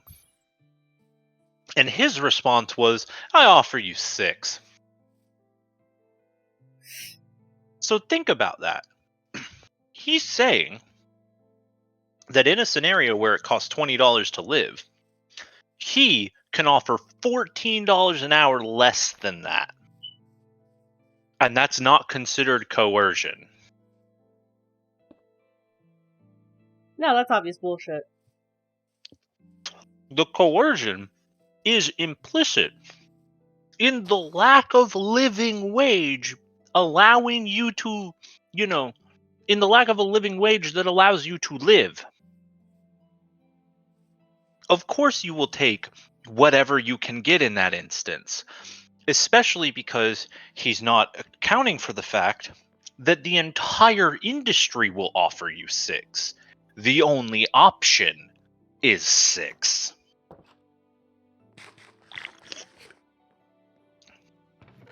Yeah, because that's what they've deemed as the most profitable, which is like bad because you have no choice, and when you have no choice, that's not exactly consent, is it, buddy? Right. Because if they don't take that 6, they die. They have 0. Yeah. And they die. Like, this is just, it's obvious ignoring of basic fucking definitions, and it's like, you're trying to force somebody into a fucking corner. If this had been me, or, like, someone who was obviously far less of, like, experienced, yeah, that would probably stalemate them, but, like... He has built 4 posts in the ground and is trying to trap us in a corner. Not realizing that you need the fucking walls. Yeah. Yeah. I can help you. Now, it'd be nice if you were making $20 an hour, and if you were, then my offer of $6 will just sort of flow off your back like water off a duck's back. You're not going to seriously entertain it. But I haven't hurt you. I haven't violated your rights. And I might have improved your situation if your situation was much more dire, namely, say you were making $2 an hour, or you were unemployed and had no other job opening. $6 an hour is better than nothing.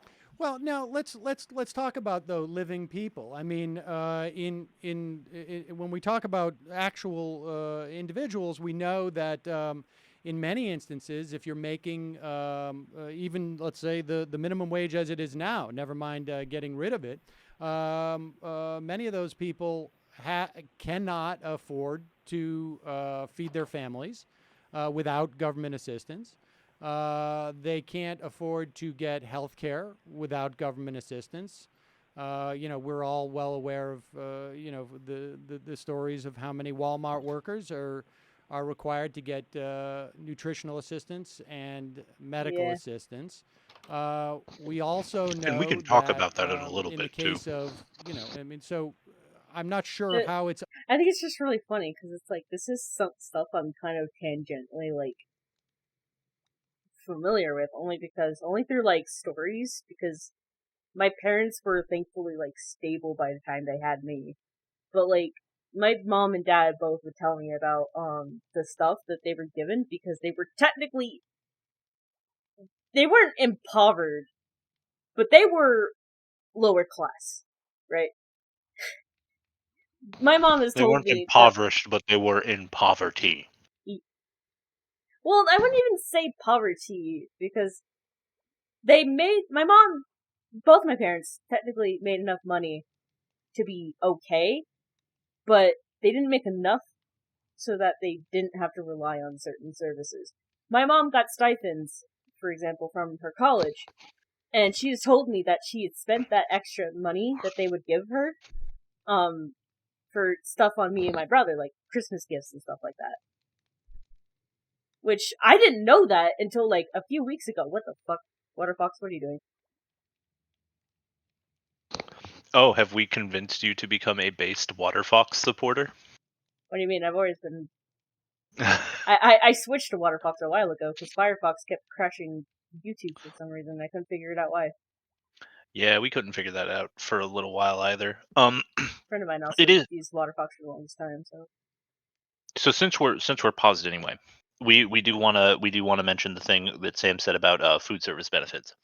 So, which is also bullshit, by the way, but so Walmart underpays its employees. Oh yeah. And in doing so, oh yeah. And in doing so, they take the amount that they would spend on the employees and keep it as profit. Sorry again.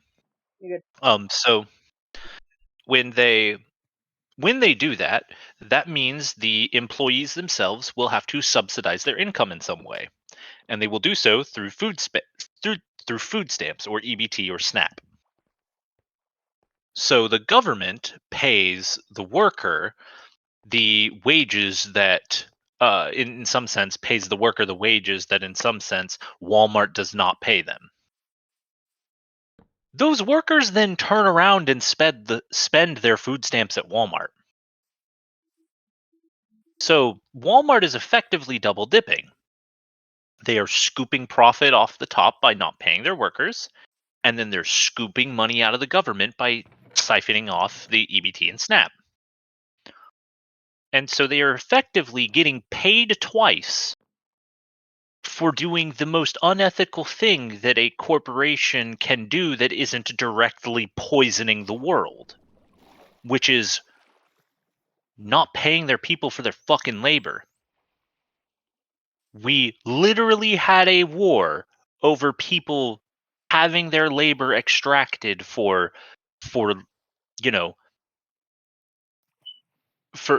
without any compensation. We had a war over slavery. And while we're not saying that wage slavery is equivalent to chattel slavery, what we are very saying, fucking close, I would argue, but some people can make that argument, and while we are currently unwilling to do so, we sympathize with the position, at least, and we will say that there are some obvious parallels. The issue with slavery was a lot of the mistreatment and a lot of the racism, but also the fact that they had no power. Power had been stripped from them. Autonomy had been stripped from them. Well, autonomy can be stripped from people via poverty too. And to say that slaves were not destitutely impoverished is to just deny reality, especially after they were emancipated and freed. They were destitutely impoverished. Often forced to go do the same labor they had been doing before, for now they got a meager payout that didn't even allow them to live.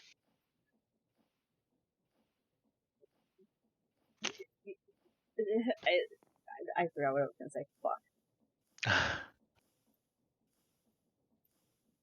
And so we have so what we have with these large corporations in laissez-faire capitalist society is they will underpay their workers, which gives them profit, and they will have the government subsidize those workers so those workers can still buy their products, so they scoop money out of the government. And then they invest that profit into other companies that are doing the same thing, and they fucking triple dip. Oh Jesus! Stop! God damn it! Not again! Sorry. No, it's okay. We understand. For a second, we thought you were reacting to our triple dip comment. I mean, yeah, that also makes me fucking upset. The legendary 3-time showdown combo. Fucking mosquitoes. I fucking hate mosquitoes. But yeah, no, it does kind of genuinely upset me that, I constantly see people argue all the fucking time that capitalism works. It's the system that works, because it's the system we've stuck with for so long. And it's like... That's not a legitimate argument to why it works. Yeah, sure. DNA replication works. Just ignore the cancer and the death and,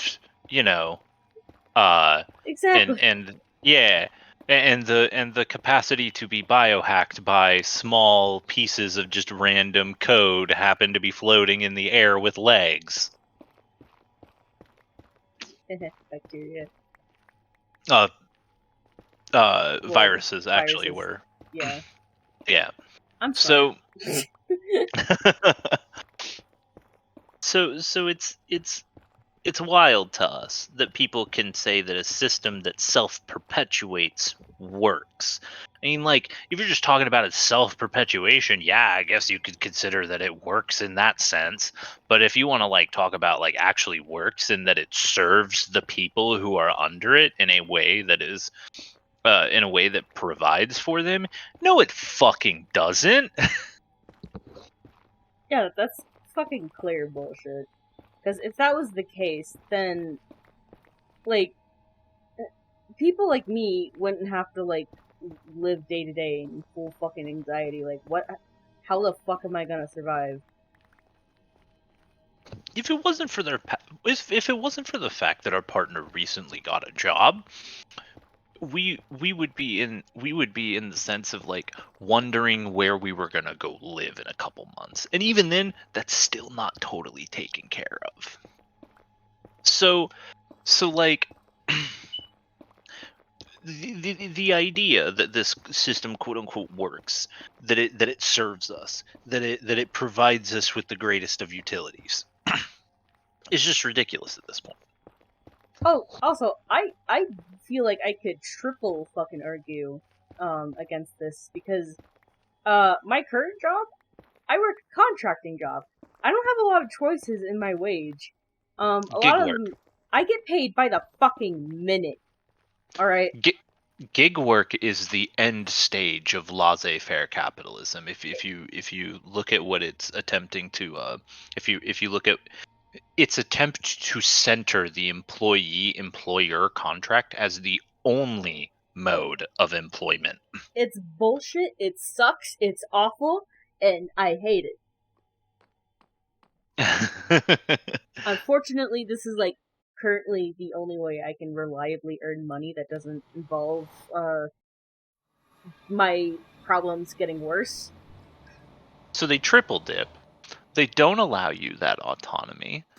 And they are perpetuating a system that triple dips and doesn't allow you that autonomy.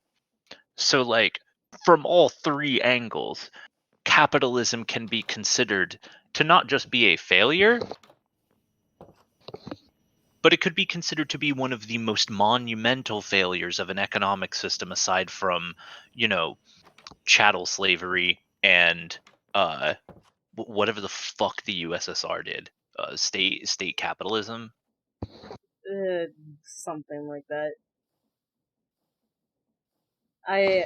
And not because it didn't allow them to build things, because they did build a lot of fucking things. It's in the case of like the USSR, they failed to self-perpetuate because they ate themselves alive in that process. Literally, in some parts. Yeah. Thanks, Lenin. Thanks, Stalin. They just needed to listen to the anarchists. But they blackbagged them instead. Yeah, whose fucking fault was that? Lenin, Trotsky, Stalin. Yeah. That said, we're definitely way off topic now. So unethical that someone would receive a higher minimum we're the wage. worst pause Andes, the both of us. Also, from an all economic good. standpoint, I am also we know just that just there was a report today that I saw that raising the minimum wage will actually put an additional $35 billion. I mean, specifically when we're talking about the $10.10 an hour, it'll increase the wages of almost 29 million workers by $35 billion. and it will increase economic activity. How is that bad for the economy, and how is that unethical? Well, I think it's bad for the economy because right now, let's say there's somebody who's making $9 an hour. Right now, the minimum wage law is $7.25, and we're now contemplating, say, raising it to $10.10. Right. Right. And right now, there's some guy who's making $9 an hour. Let's say.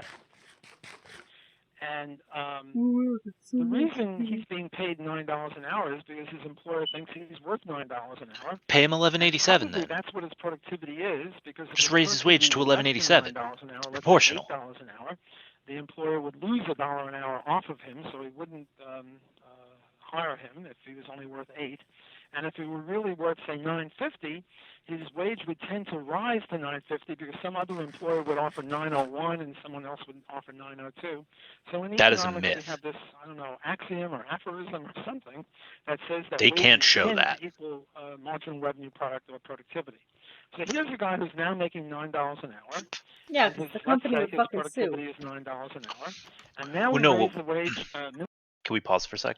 So to explain where we're explicitly saying he's going wrong, is he's saying that that the person, if their work is worth a certain amount, the company will raise their wage to that amount.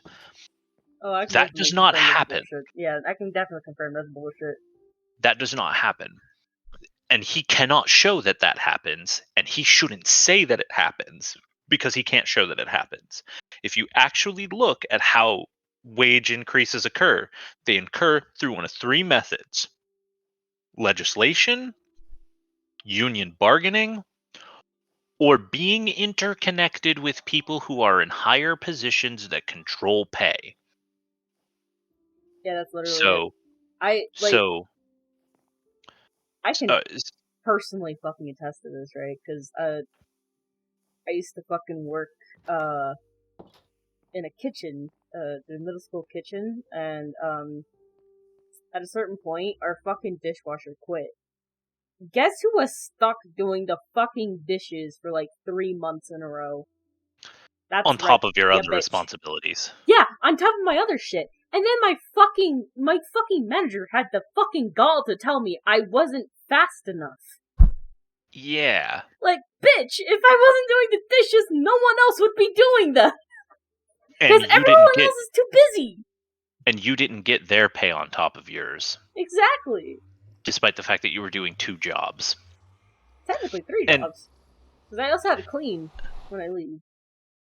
And so that leads us, what are the 3 things that actually raise wages? Legislation, unionization, and nepotism. That's it. That's it. Those are the 3. Exactly. And we can show that. We can show that. Every time minimum wage legislation increases, people's wages increase.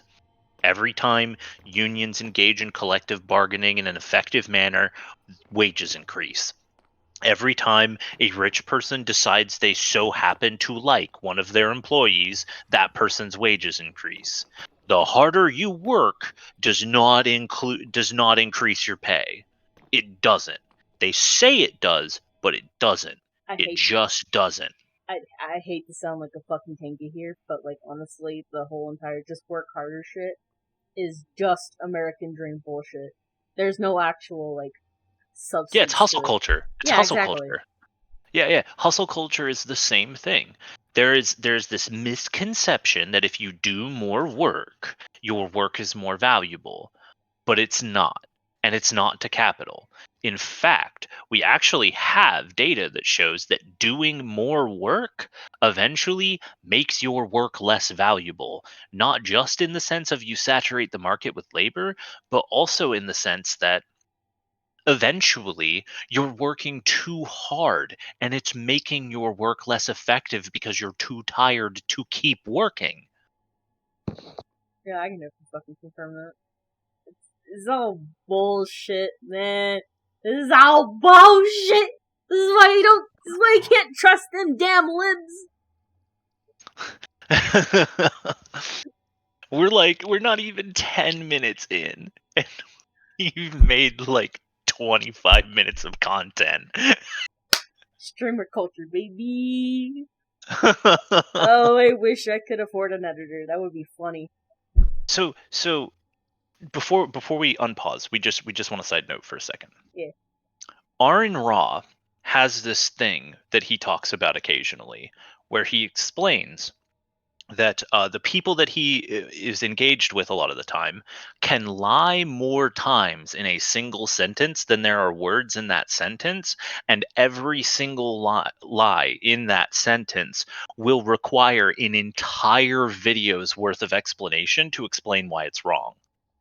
That's how these people get away with it, is because literally every lie that they tell, every falsehood that they state that isn't a lie but is still a falsehood, every instance of them engaging with information in a way that does not comport to truth or reality is in and of itself an entire topic of discussion, an entire topic of research that would require years to fully understand. And they instead bullshit about it in a single sentence. That's why this takes so long. That's why so much content can be farmed out of these people who are saying wrong things. That's why these people say so many wrong things, is because the more wrong things they say, the longer you have to spend explaining why they're wrong, and the higher likelihood it becomes that someone isn't going to listen for the entirety of that. Bosch said that once. I remember that. They can lie more times in a single sentence than there are words in that sentence, and every single lie will require an entire full-length movie to show how it is a lie. It is despicable and disgusting, and they should care more about the truth. Absolutely. Also, welcome back, Monster Club. Wage to 1010. And now the employer says to himself, hey, this guy, Joe, who I used to hire at 9, now I have to pay him like 1010. I'm going to lose $1.10 off of him. I'm going to fire him. So that wouldn't be good for that guy because he loses his job. And now he has to twiddle his thumbs. Right, And well, Professor, but that doesn't necessarily follow, because we haven't, when we have raised the minimum wage, I mean, we have real-world examples of this dynamic where we have raised the minimum wage in states. There are plenty of states in the country where it's actually higher than 7.25, and when it goes up, You don't have there's to pause. no Sam is going to be job correct loss. in what he We also says. know that relative to productivity, But the minimum wage in this country has not kept up the labor with rises in is still productivity, needed by the yet company. we have had stagnant wages. Can't just So fire all how your is that labor because you explained don't by want to pay your that much theory? for it. The Actually, work still needs to be done. Actually, that's a funny point, because of what's happening currently with the job market. You know, where people are like, or all these fucking companies like, oh no, we're hiring, we're like losing so many workers. Not you though. You fuck off. Oh, I wish we want people with like work. Nobody wants to work anymore. Not you. Fuck off. You know, or when you see industries actually start to fire all of their labor because their labor is problematic, and then you get shit like the trains. God, yeah. The current amount of train derailments, while is not necessarily higher than like so high as to be anomalous, it is a currently increasing trend, and it is because they do not want to pay their labor, and the fact that they do not have labor to pay is causing consequences. If you fire your worker, the work cannot be done. It can't be done efficiently. It can't be done at all in some cases. Without the laborer, the ability to extract profit from the laborer's work is now absent.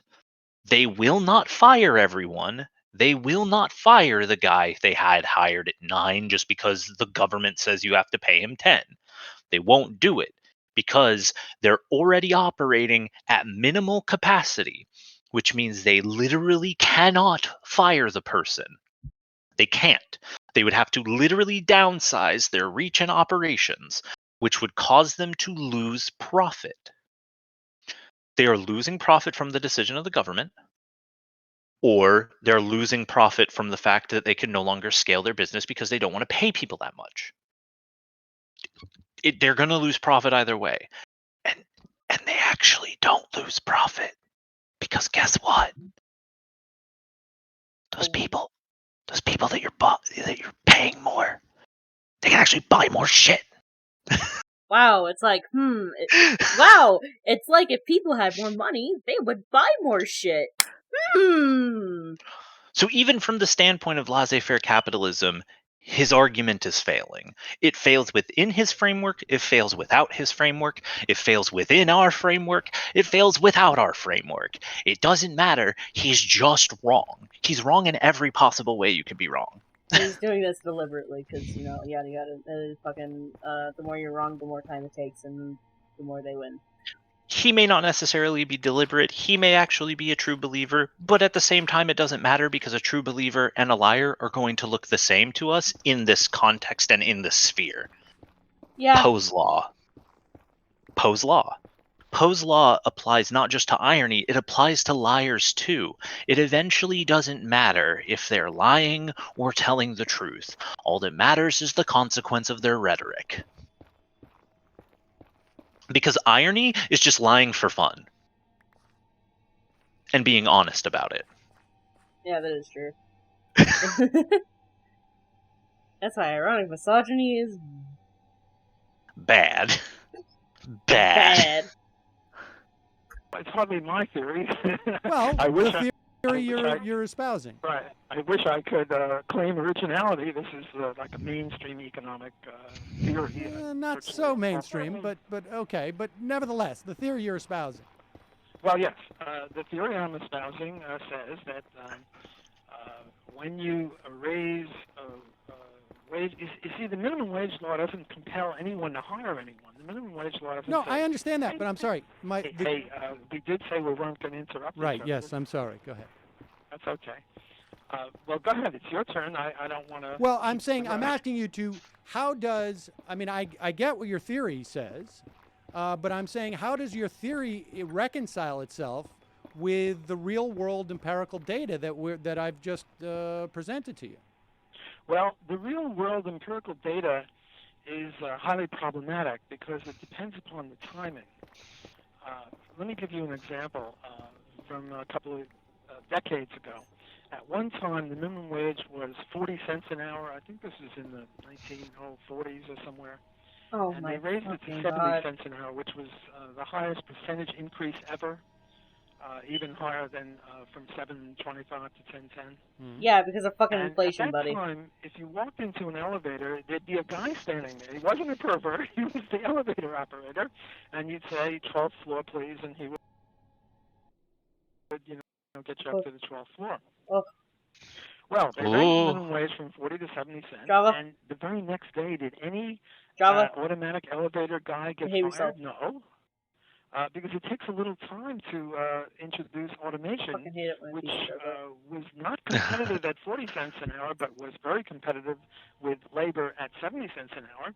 So if you took your empirical studies of the minimum wage a day or a week or a month or maybe even 6 months after the minimum wage, what You might actually be able to lower the quality of the video to increase the performance on your computer, and we probably wouldn't lose much because we mostly care about the audio.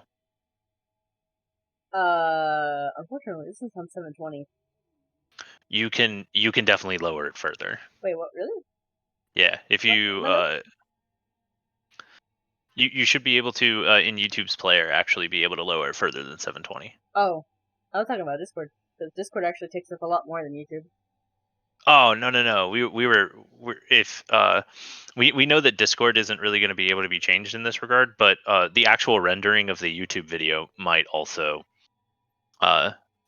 free up just enough to get you a little bump in performance. This is also, but it's only 480. It's not even that bad.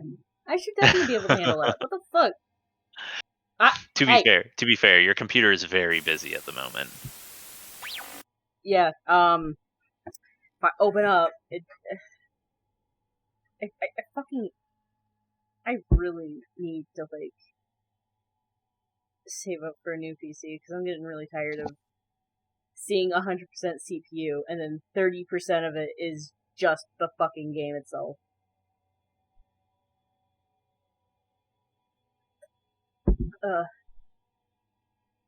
God knows that is going to be, like, the thing I probably save up for the most right now. If I can get better equipment, I feel like I can invest a lot more time in streaming, but... Oh, Jesus, where were we? We're about, like, 10 minutes in, right? Yeah, we were about 10 minutes in. Wage was 40 cents an hour. I think this there we was go. in the 1940s or somewhere. And they raised it to 70 cents an hour, which was the highest percentage increase ever, even higher than from 7.25 to 10.10. Mm-hmm. And at that time, if you walked into an elevator, there'd be a guy standing there. He wasn't a pervert. He was the elevator operator. And you'd say, 12th floor, please, and he would, get you up to the 12th floor. Well, they raised the minimum wage from 40 to 70 cents, and the very next day, did any automatic elevator guy get fired? No. Because it takes a little time to introduce automation, which was not competitive at 40 cents an hour, but was very competitive with labor at 70 cents an hour. So if you took your empirical studies of the minimum wage a day or a week or a month or maybe even 6 months after the minimum wage, what you would have found is that the wages rose to from 40 to 70 cents, and virtually none of those people were fired. But after 6 months or 8 months, then they started to get fired, and pretty much after a year or two, however long it took to rearrange matters to introduce the automation, they all lost their jobs. So the empirical stuff, you have to be very careful with that. I would say that of all empirical work on this question, maybe 90-95% of all the empirical work shows that if you wait a long enough time for adjustments to occur, there is very serious deleterious employment effect. Well, wait, no. The problem is, though, that if you wait too long, then other things happen. So the empirical stuff is very iffy. Anyone can prove anything he wants by just the timing of when he takes the But the even empirical measure.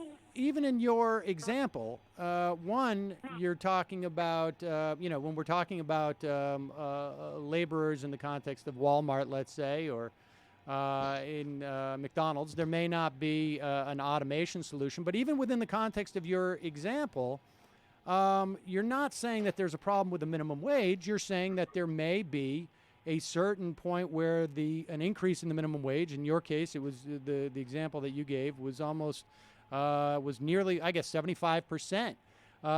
Maybe there is a point between 40 and 70 cents an hour where it doesn't become effective. I mean, in other words, your example there does not in any way disprove, it does not necessarily mean that it's going to create job loss. It just means that at 70 cents an hour for elevator operators, it could have impact down the road. But I mean, if we're not going to, here's what's problematic is that your theory is nice, but my theory is that if you give more money into the hands of those people who are living at the lowest rung of the economic ladder, they're going to spend it. It's going to necessarily create more economic activity, and it's going to necessarily create more jobs because demand, as much as, Bob or whoever it was in that first example, the bottom line is I hire people when I have more business. And if I got more business coming through, I'm willing to take that dollar hit on that guy I'm paying $9. If I've got 25% more demand coming in, I can not only pay for that, but I'm actually going to have increased profits. Hello, you faded out. I'm sorry. Sam? Yeah, are you there? It's like dead air now. You're not speaking, and I don't know what's happening. Oh, let me. Leftist can you hear me, audio. Professor? Fucking right-wing audio, right? I'm sorry. Like you were cut off or something. Well, Yeah, what I everyone was always makes saying fun of was leftist that audio. that in my example, in my theory, the more money you put in the hands of people who will spend it immediately, which are people who are making the minimum wage or less than the minimum wage. It's going to increase Oh, economic no. activity. Fuck off. It's going to increase demand, and that's going to be the driving force behind whether or not I hire more people. Right. Well, I tend to disagree with that. I think that what you're conflating or confusing or bringing together, which shouldn't be brought together, is when the minimum wage law rises, that people will actually be paid more. And it's not just a matter of technology, although technology is a way of substituting away. I remember when I was a kid, I would drive into a filling station and I'd be attacked by about 5 people. One of them would put the gas in for me, one would check the oil, one would do the windshields, one would do, check the battery or whatever. And what happened is, because of the minimum wage, we had a lot of self-serves. So it need not be technology, but those jobs are gone. And now what you have is you see, what your theory says is that if the minimum wage rises to a moderate level, maybe not 40 to 70 cents, but maybe 40 to 50 cents or something like that, and maybe not $7.25 to $20 an hour, but $7.25 to $10 an hour, what you're saying is, well, then the people will get more money. But I'm saying the minimum wage law doesn't require that anyone get a job at a higher wage. It just says that if they get a job, then they have to be paid that, but they don't have to get that job. No, I understand. Now take this guy who's now his productivity is $9 an hour. His productivity isn't going to change if the minimum wage law goes to 10.10 and nothing else happens. He's going to be fired. How soon he'll be fired is an empirical issue. He might not be fired the next day, but he's going to be fired because his productivity didn't rise. And to pay him 10.10 when he's only worth 9, you lose $1.10. Well, and if you to use this example, and if you keep, didn't we say we weren't going to? I know, but you've made the point. Am I going on too long? No. I think we all understand the example of the elevator operator. But my point is that we're simply arguing theories here. You won't accept empiricism because you says that we really can't measure this in the real world is what you're suggesting. No. I do accept empiricism. These are good illustrations, and my understanding of the economic literature on this is that about 95% of all empirical work show that there are very serious deleterious effects on unemployment. But much more important are the empirical studies are the logic of it. And you're not just, I don't think I'm getting across the logic of it. No, I understand the logic of it, but I'm suggesting I don't think you understand the logic of it. You see, the logic of it that you're operating on is that the minimum wage law is like a floor. And as you raise it, the wages rise. Whereas the true account of the minimum wage is not. Wasn't a house back then like some pocket lint and a bottle cap? Yeah, it was. Yeah, no, that's the thing. That's the thing about the economics in like the old times. So that doesn't necessarily account for the economic reality of the time, because that pocket lint and a bottle cap at that time was not available still to the vast majority of people, just like hundreds of thousands of dollars still isn't available to the mass majority of people today.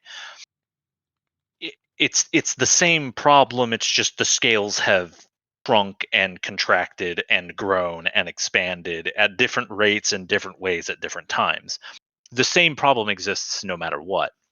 There was still a lack of affordability of housing at the time. One time, what was the era that JFK? The New Deal. I'm trying to remember the years. Yeah, I'm trying to remember the years. It was like the 60s, right? Yeah, we think so, like 60s. Yeah. 60.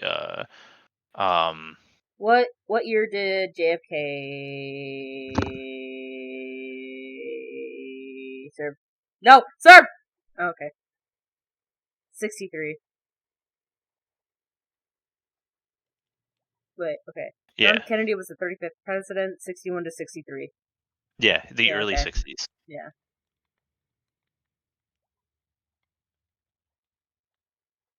This man is, like, going further than that. Oh, wait, no. If he says, like, the 40s, he's talking about, like, the Dust Bowl era.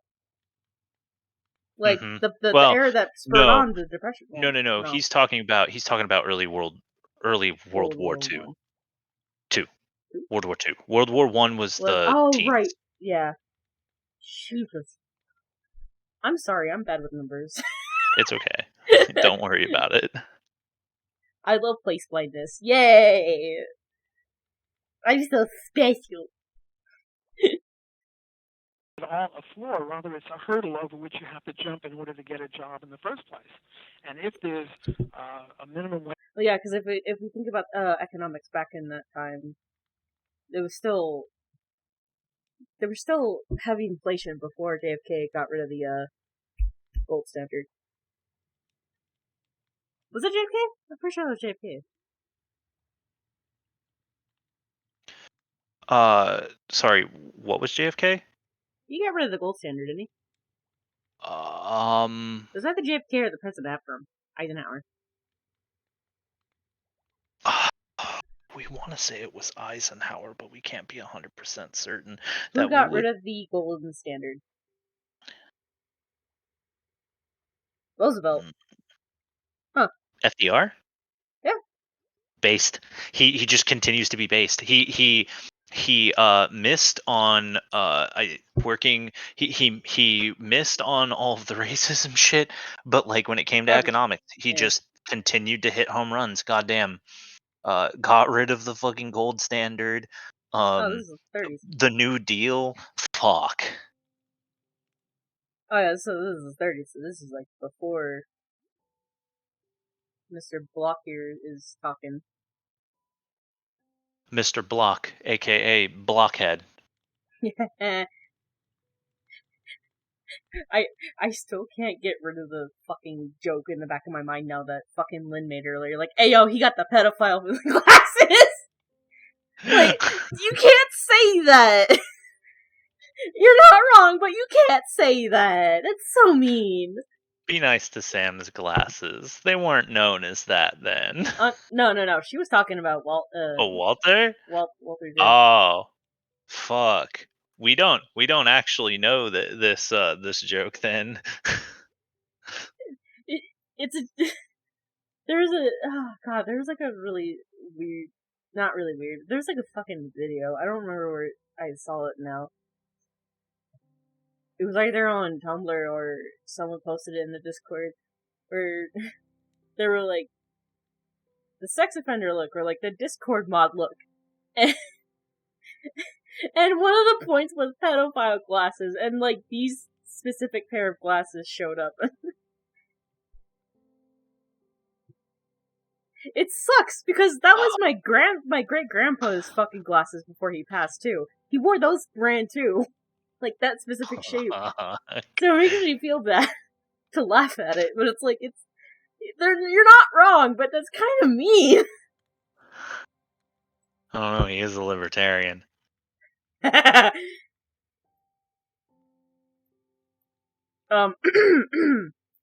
not making any allegations. They're not specific allegations. No, we just have noticed a trend in regards to particular sets of behavior. That's all, and we were just pointing out that relationship. You can't make any specific prescriptions off of it, but at the same time, it is worth keeping in mind that there is a relationship. For the record, you can't sue me. Yeah, and also, we are not the streamer. They are not responsible for the words that we speak, and they will kick us off if they think we speak out of line. Dab. Yeah, if we speak out of line, dab on us. Hell yeah.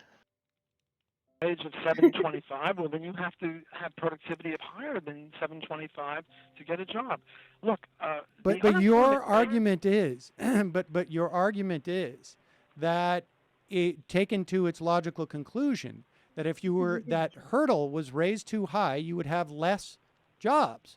And I'm saying it's possible that in one sector you may have less jobs, but in another sector you may have more. In fact, even in your example of the elevator operator, I mean, what is the value of an elevator operator to the people who come into the building? If it raises the rents of those people in that building, then the owner of that building will pay for that elevator operator.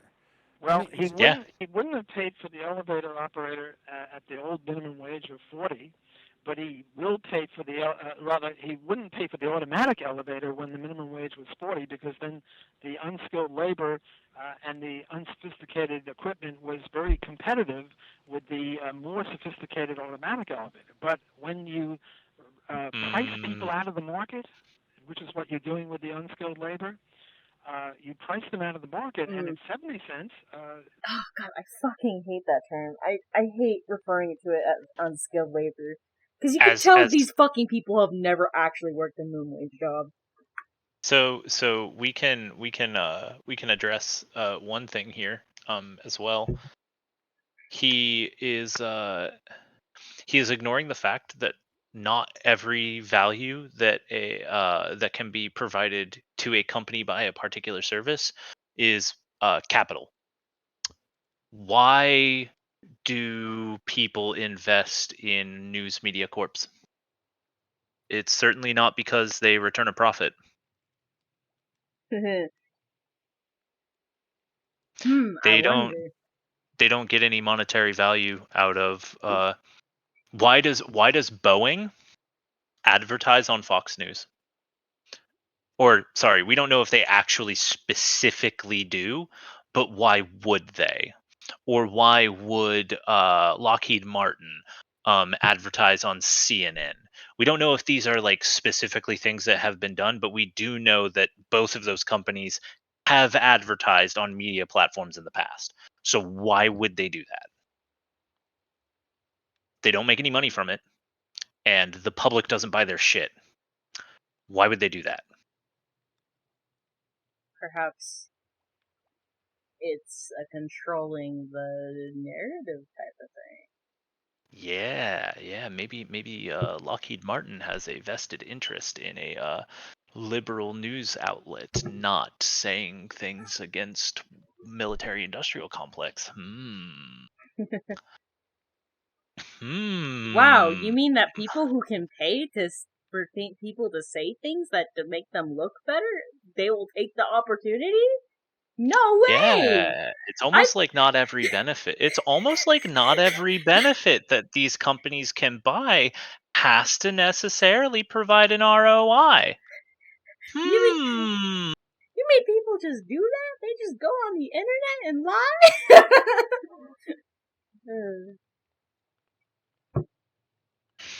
They all lost their jobs. Yes, I know. I mean, again, that's not an argument against the minimum wage. It's against the raising the minimum wage by 75% for elevator operators. But well, look, suppose they raise it just from 40 to 45 or something like that, or suppose we raise the minimum wage from 7.25 to 8, which is a moderate increase. Mm-hmm. What about all the people who have a productivity in between 7.25 and 8? Suppose I have a productivity of 7.50, and I'm happily employed right now, and now all of a sudden they raise it to 8, and I lose my job. And what about the people right now at 7.25? But there's nothing in the real world without. I'm sorry, I don't mean to interrupt. Sam, but there's nothing in the real world. Sam, you are interrupting. Let me just finish the sentence. Go ahead. What about the people whose productivity right now is $6 an hour? I love the look on Sam's face. He's just like, motherfucker. Fine. Question dodging motherfucker. And we have a minimum wage law of 7. Do you know what the unemployment rate of black teenagers is in the inner cities? Yeah, well, in the inner cities, it's in the 20s, and in some cases in the 30s. It's in the 40s, which is in the stratosphere. This is horrible. This is a very, very bad situation, and the unemployment rate, buddy, what do you unemployment rate is even higher than that, because the unemployment statistics only count you if you're actively seeking a job. But if you've been actively seeking a job and your productivity is $5 or $6 an hour, and you haven't been able to find one for a year or two, through the magic of accounting, they don't count you as unemployed. So that's not actually how they count unemployment, is it? I don't fucking think that's how they do that. Because in that case, I wouldn't be counted as unemployed. That is to some degree how they count. That is to some degree how they count unemployment. That's so counterproductive. Yeah, they only how do they you only count the fucking people who are quantify seeking that? work. They only count the people who are seeking work because those are the only people they can count because they look for the people who are looking for work as if they are representative of all the people who are underemployed or unemployed. If you are if you are if you are underemployed or unemployed and you are not looking for work, you are still unemployed or underemployed. They just don't have a way to count you because they can't find you. And the reason that they're doing the reason that it's like that is they are unwilling to do work censuses every we would personally prefer it every year, but if they did it every other year, we would be okay with that too. They only do the population census every 10 years, then they should do it every 5. I argue they should do it every year. But... So the problem with doing the population census every year is that it actually takes a couple years for the population census to actually complete. Oh yeah, because there's 7 billion people. Yeah, no, that makes sense. Well, there's only like 350 million in the US. But well, yeah, because I thought the census was worldwide. No, the population census is done every 10 years in the US. Other places will do their population censuses at you might be thinking of the trans census. Yeah, probably. I feel light to though, because I'm pretty sure as a kid they told us that the census was like worldwide. I mean, censuses happen all over the world. They just don't happen at the same time all over the world. Yeah. I feel like that also has a little bit of an like political incentive. I wonder what countries would be incentivized to lie about that, or quote delay. But that's not me trying to be weird. I promise. It's just there are a handful of countries I don't trust, and like one of them being my own. Yeah. So like. Do we trust the United States to count accurately? No. Maybe? Actually, Kita kind of does, just because the United States has like a vested interest in understanding how many people is actually in the country, so that they know how many people they can extract wealth from. Oh, true. Yeah. Capitalism, baby. Yeah, well, not just that, taxes. Yeah.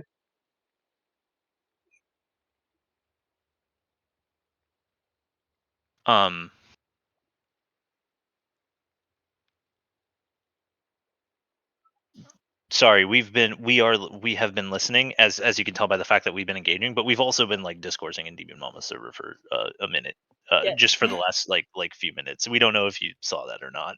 Yeah, I also kind of noticed. I'm also paying attention. It's just my ADHD and my frustration with how crap my game is running. It's making me just like squirrely as fuck. Real unemployment is just horrendous. And, these young black kids, when they're in effect told by perhaps well-meaning people such as yourself, although not everybody who favors the minimum wage law is well-meaning, when they're told, in effect, that they can't get a job and they have to twiddle their thumbs and they get bored and they get into trouble and they go to jail, this is just a horrible situation.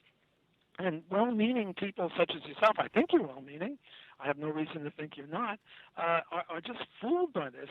The logic is... What is the value of making $5 an hour if you're living in New York City? It's better than zero. Well, but what is the value of it? If you can't feed your family, wait a second. Don't interrupt me here. I'm sorry, I've interrupted you. I apologize. I understand. It's all right. I'm used to it. The point is, if we cannot provide a living wage for people, if the market cannot provide a living wage for people, then what is the value of it? I mean, if they cannot go out and rent an apartment, if you cannot go out and feed your children, if you cannot get health care, what is the value of that $3 an hour job, $2 an hour job? Because I imagine you don't agree with the idea that the state should be providing any assistance. What is the value of that? I mean, where does that leave society if we have masses amount of people? You mentioned New York. I mean, we know that in the 1920s we had literally 20,000 people living on the Bowery, literally on the Bowery. I mean, what is the value of that then? How is that a more ethical society that we? Wait. Isn't there a fucking novella written about this? The fucking like Cannery Row or something like that. We're not actually familiar with that particular novella. I remember reading something like that in was it junior year? I think it was junior year. No, that was before I went to the upper campus. Sophomore year. My English teacher, my first English teacher. So that was before I had a repeat.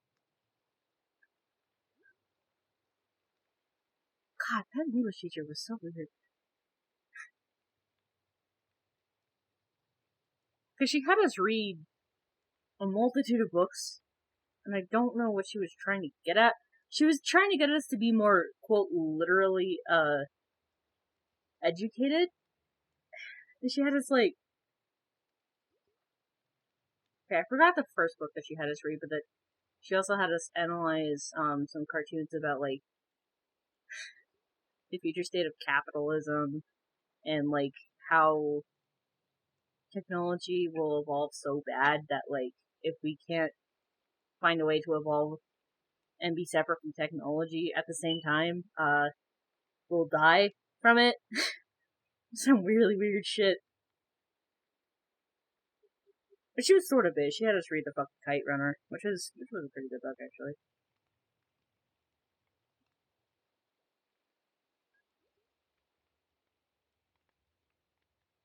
Oh, speaking of good books,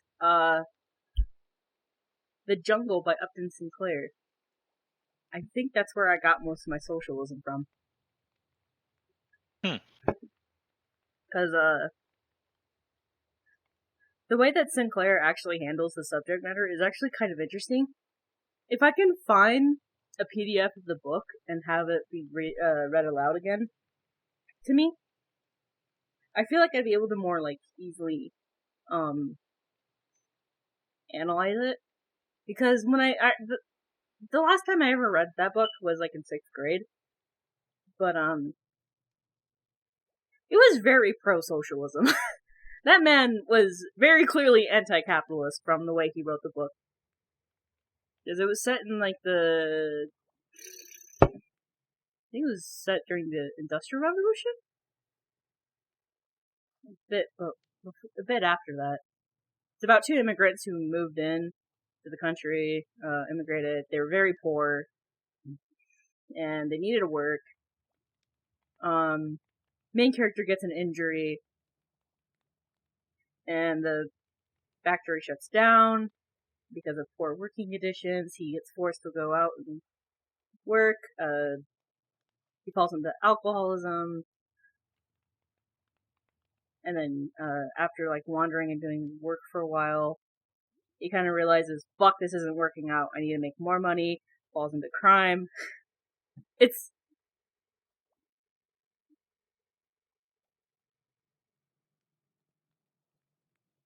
Wait, holy shit, I was radicalized by that book. Okay. Like, goddamn. And it just hit me, like, wow, okay. I don't know how fucking, like, 13-year-old me was able to fucking realize, wow, socialism is actually kind of cool. And then I fucking fall down the alt-right path. You know what radicalized us into being an anarchist really early on? What? Final Fantasy VII. No, that's valid. The video game about eco-terrorists.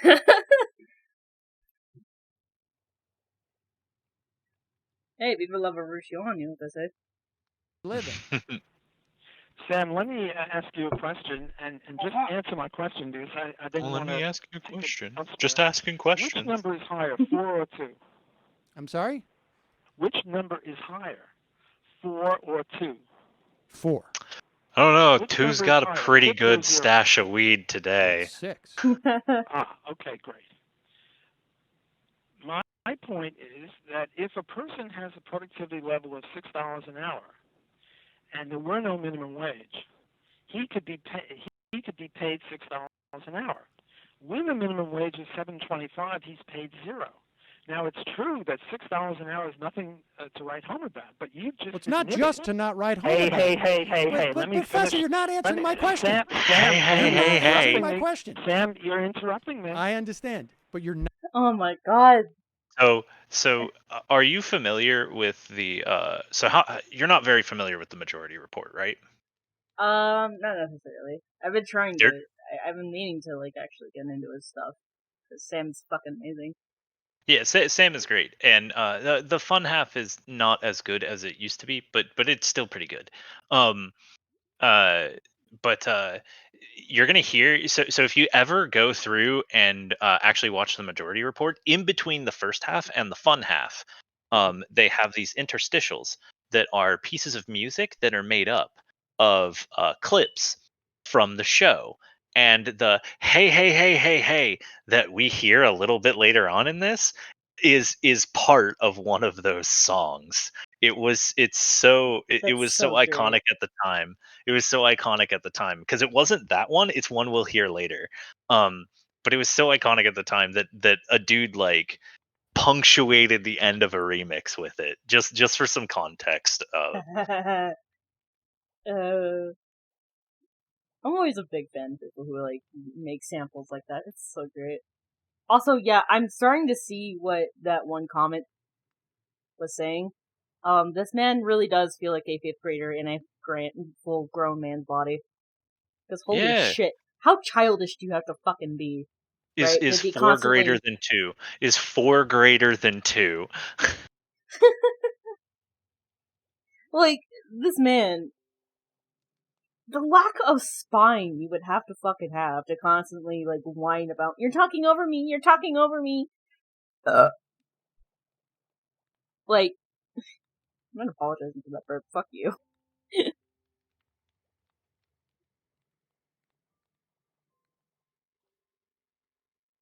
Yeah, I don't know. I've seen fucking Bosch debate right-wingers who have more spine than this man. We think debated Walter has spine. What we don't think he has is like, we don't think he has the kind of he doesn't have the intellectual chops to back up the amount of spine that he has. So when he's like wrong, he doesn't really have any ability to defend it. So he just kind of like lets it wash off of them and just keeps going. Yeah. It's more like a wacky inflatable waving arm waving tube man, where he gets hit by a buffet of wind and he just kind of like folds and then pops back up. Amazing.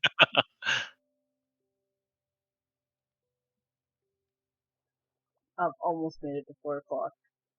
If I can go to bed at 6 today, I will be a happy man. Because I need to fix my fucking sleep schedule because I start in a couple of days. Not answering my question. I'm not going to answer your question. I'm going to keep going. All right, go ahead. When I stop, you can ask the question again. And you won't answer it again. Well, I might, but I won't if you keep interrupting me. And didn't you Yeah, promise he's not to interrupt? fucking Well, I petty. said I'd do my best. I don't blame him. Okay, well, try to do a little harder, best, or try to do your best harder, or whatever the word is. Okay. Look, not only is $6 better than 0, which you've admitted, but when you're making $6 an hour, you're getting OJT, which is in economic jargon called on-the-job training. When you're working at $6 an hour, you're learning skills, And when you learn skills, then you get a higher productivity and you get a higher wage. When you said, what use is the market when it can't give a living wage? The market doesn't give wages. What gives wages is productivity.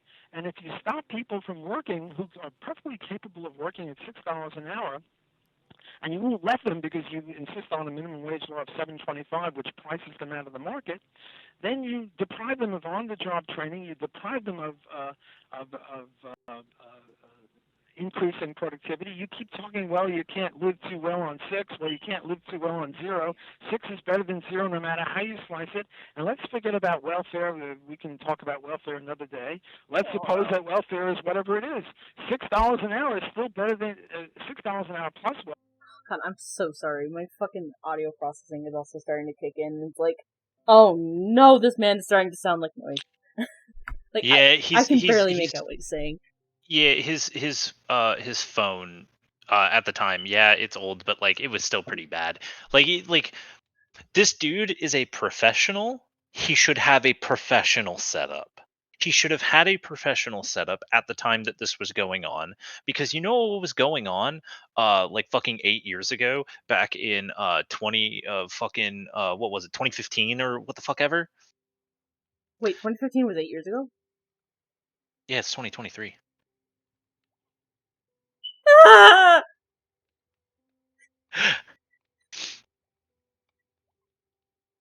Why does time pass? I'm too young to feel old. What the fuck?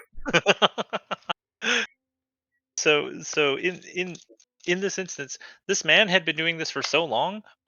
He should have had a professional setup that he was slowly like developing over time. The fact that this was like a phone call thing and not like a simultaneous streaming thing that they could have taken advantage of. Skype existed. Skype existed. And could also do like phone. TeamSpeak existed. Yeah, Skype could also do phone calls like from your phone number from your fucking service.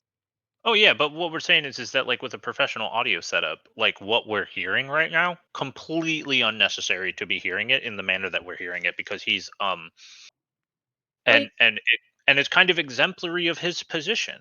He didn't invest in an audio setup because he didn't want to spend the money to make his message more clear.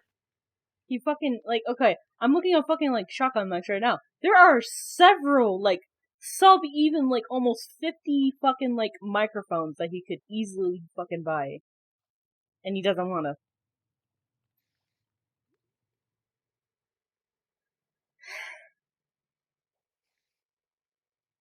My brother in Christ.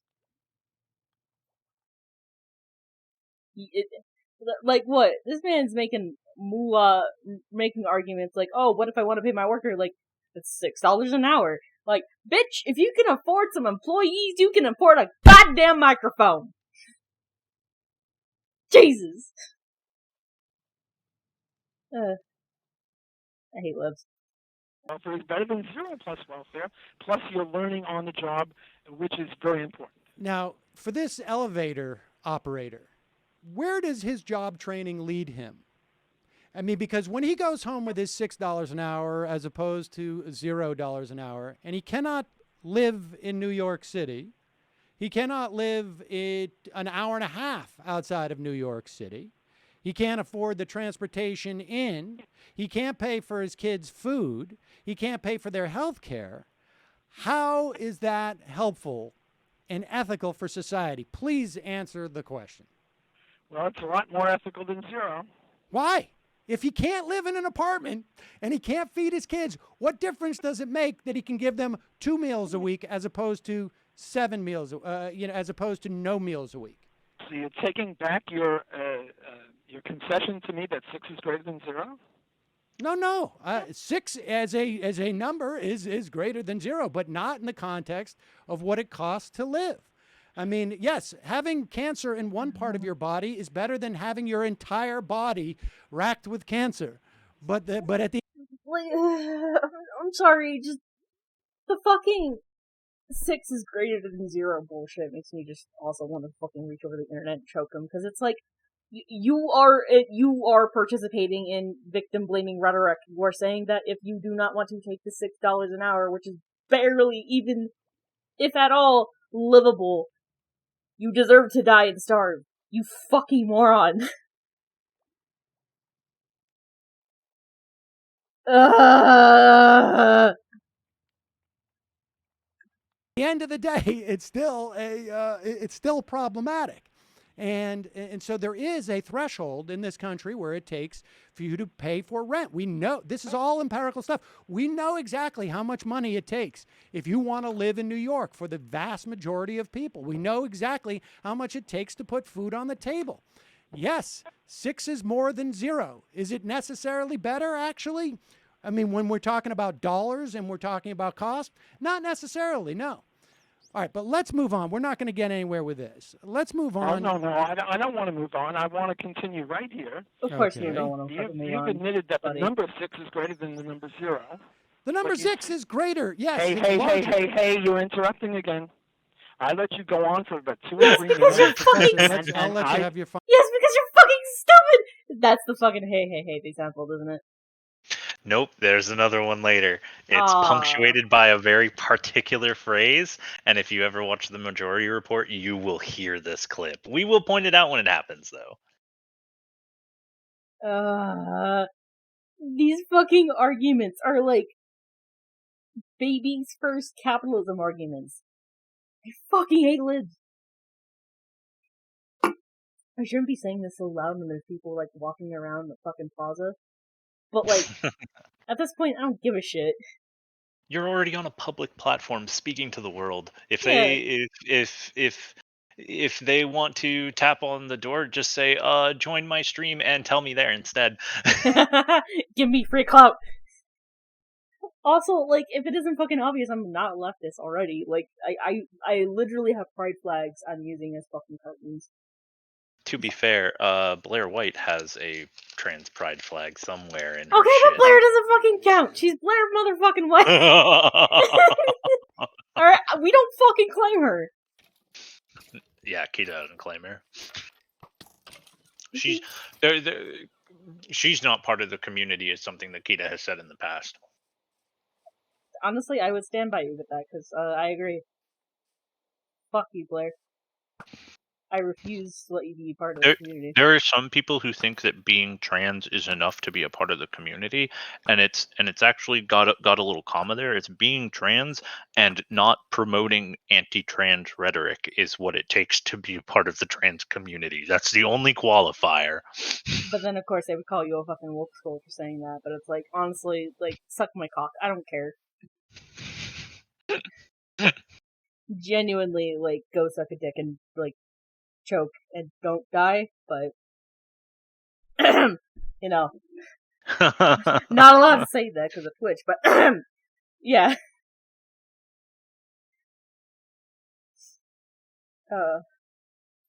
Final say on this, and then we're going to move on. Oh, it's 4 o'clock. Okay. Thank God. You've admitted that the number 6 is greater than the number 0.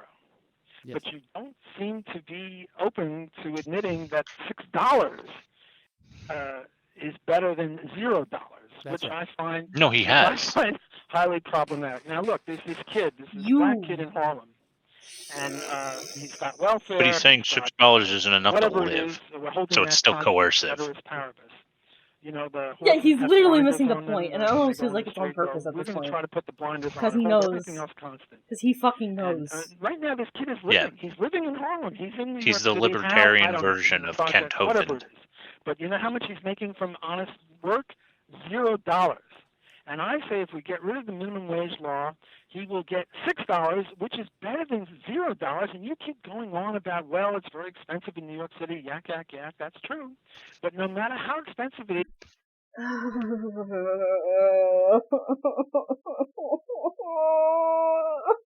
How could you fucking say that out loud to yourself and not realize what the fucking problem is? You fucking idiot! Holy fucking shit! Yeah, he's just kind of like that.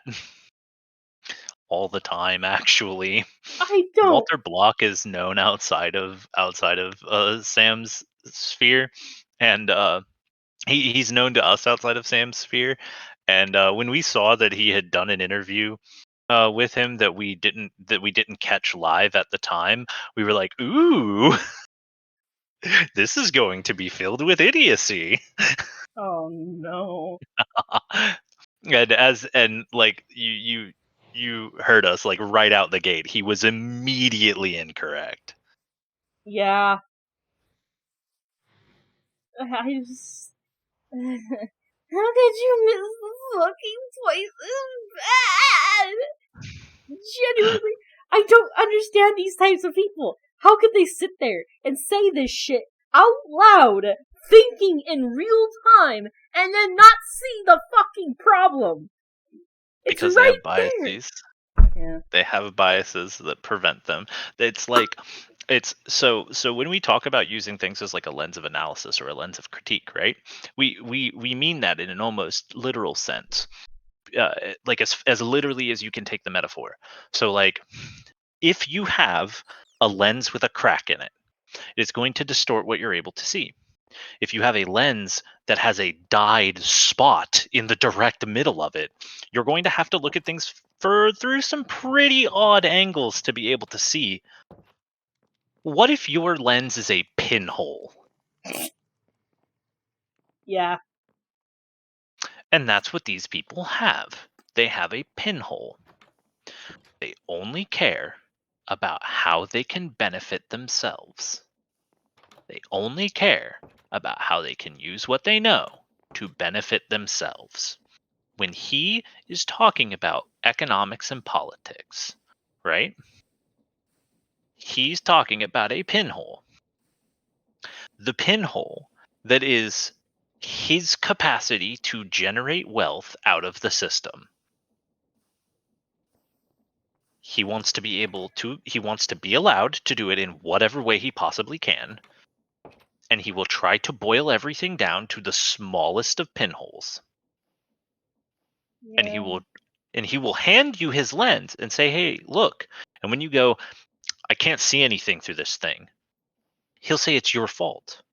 He'll say that it's some moral failing of yours, or some failure to understand.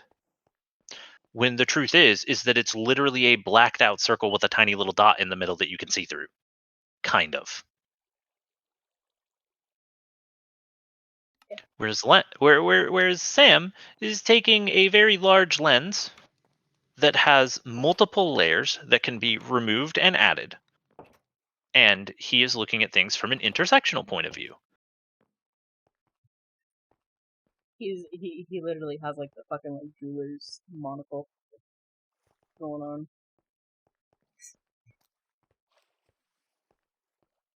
Are they bifocals? Are they bifocals or is it a monocle? Pretty sure it's a monocle. Because they have to like close one eye to focus it. Yeah, we see we used to have to deal with magnifiers that had multiple lenses for jewel cutting before. So Ooh. yeah, our great grandfather who has passed. But he was teaching us. We were his eyes for a little bit. The last couple of pieces of jewelry he made, we were his eyes because he could no longer see. Mm-hmm. And he was teaching us how to do all that stuff.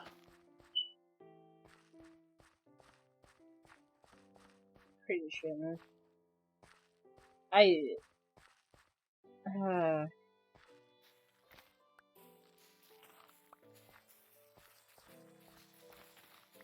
forgot what I was gonna say. Fuck. He's living there now, and his situation would be better with $6 an hour extra than the zero you are consigning him to. And $9 an hour would be better than $6.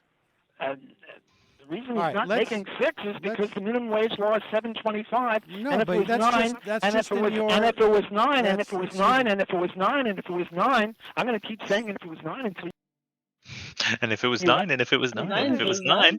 You know, I'm not really enjoying it because you did promise not to interrupt, and I Man, not to interrupt you. keep saying 9 a lot. Reminds us of that one movie, You must have interrupted me. you know, where they had a character. Please let me finish. I think his name was Hitler. Okay. If the 99999. not only with this kid who is now making, who is now productivity is 6 and unable to get a job, but even people whose productivity is 8 and are making 8, they too would lose out the job, and they would make $0 instead of $8, and $8 is better than $0. Okay. Like, you can tell that he is definitely not used to, like, live debate like this. He's used to, like, very obviously orderly, structured debate that's tilted in his fucking favor because people shut up and listen to him. They think he's the smartest guy in the room. Libertarians have this really bad habit of having, like, formal, that like... Do you know how Ken Ham will not do live debates? He does not do live debates. He only does, like, the really structured with a moderator telling them when they are allowed to speak kind of debate. Yeah. Makes me wonder what goes through these people's heads. Well, Like, but that's the thing, is they know that in a more fair environment that does not allow them to have equal time for unequally serious positions, they lose. They lose because they're just wrong. In fact, Gish, we named the Gish Gallop after him because he used the formal structure of debate to Gish Gallop. Jesus. Yeah. We named it after him because he did it. Yeah, I don't blame you.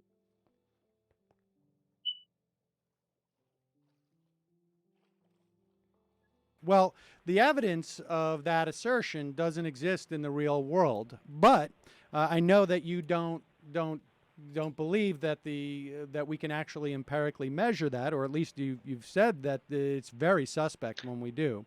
But so let's move on to, and this is not unrelated in many respects, but and it was recently.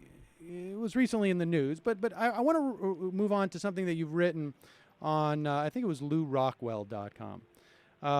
And it was in the context of something else, but I think it's a really interesting point. You wrote that free association is a very important aspect of liberty. It's crucial. Indeed, its lack was a major problem with slavery. That the slaves could not quit. They were forced to associate with their masters when they would have had vastly preferred not to do so. Otherwise, slavery wasn't so bad. You could pick cotton, sing songs, be fed nice gruel, etc. The only real problem was that this relationship was compulsory. It violated the law of free association and that of the slaves' private property rights in their own persons. The Civil Rights Act of 1964 then, to a much smaller degree of course, made partial slaves out of the establishments of the owners of establishments like Woolworths. Now, so you perceive in this instance that, you know, and I understand that you follow the guiding light, and tell me if I'm wrong on this. God damn it. I give you permission to interrupt me if it's wrong. God fucking damn it. Every fucking time I hear my guiding light or anything like that, I think of this one specific fucking song. I think I can play it for like 3 seconds because I'm not sure about copyright. Be careful. Don't worry. Careful. Oh no, wait, no. It's maybe not we chaos just song, talk. that's Maybe if we just like talk over it the whole time and never allow it to like play. You know, just do that thing where we can just be like, you know, just talking and talking and talking and never really having to say anything particularly important over the top. Yeah. No. We should be fine. We should be fine. It's a rhythm years off, but yeah. Yeah. I think of fucking. Say the thing. Yeah. Say the thing. Say the thing. Think. My guiding star. That. There we go. That okay. Plays in my head every fucking time. Yeah. That's really funny. My brain is like so fucking brain rotted. Like, this goes way back. Because I didn't even know this Being- was an autism thing until, like, fairly recently, apparently. And if that's the fucking case, then it runs into my fucking family, god fucking damn it. Because we have this thing in my family where, and this isn't uncommon, apparently, where if there are certain, like, phrases or something that, like, remind us of a song, our brains will jump to that and quote that song.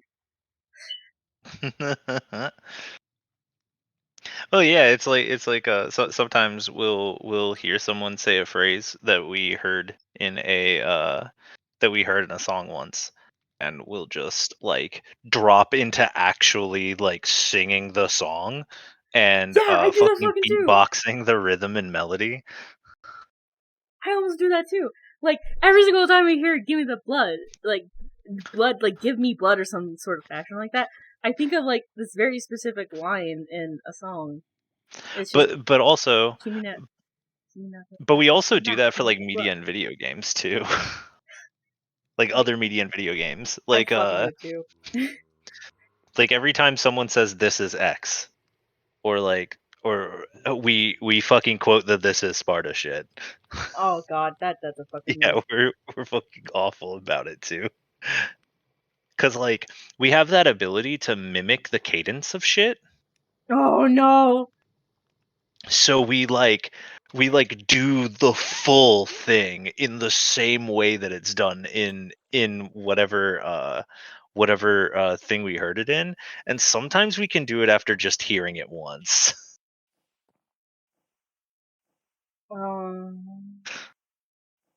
Pain.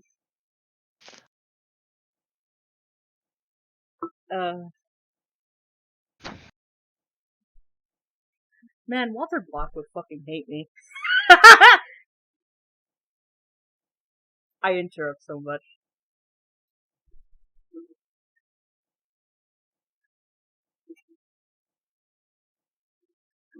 Of the non-aggression principle. That is that everything is okay but for that which involves the threat of physical violence upon someone. And thus, the Civil Rights Act, which says you as a store owner must serve all comers who, or I should say, you cannot deny people based upon race, is encroaching upon their freedom in such a way that they've been made into partial slaves. Because the defining aspect of slavery in this instance is the force to associate with people. Is that a fair assessment of what you've written? Not only fair, but highly accurate. But before I answer that, and you've gone on about 5 minutes here, so give me. Well, it's my show, to be minutes. fair. Yeah, well, we're supposed to share.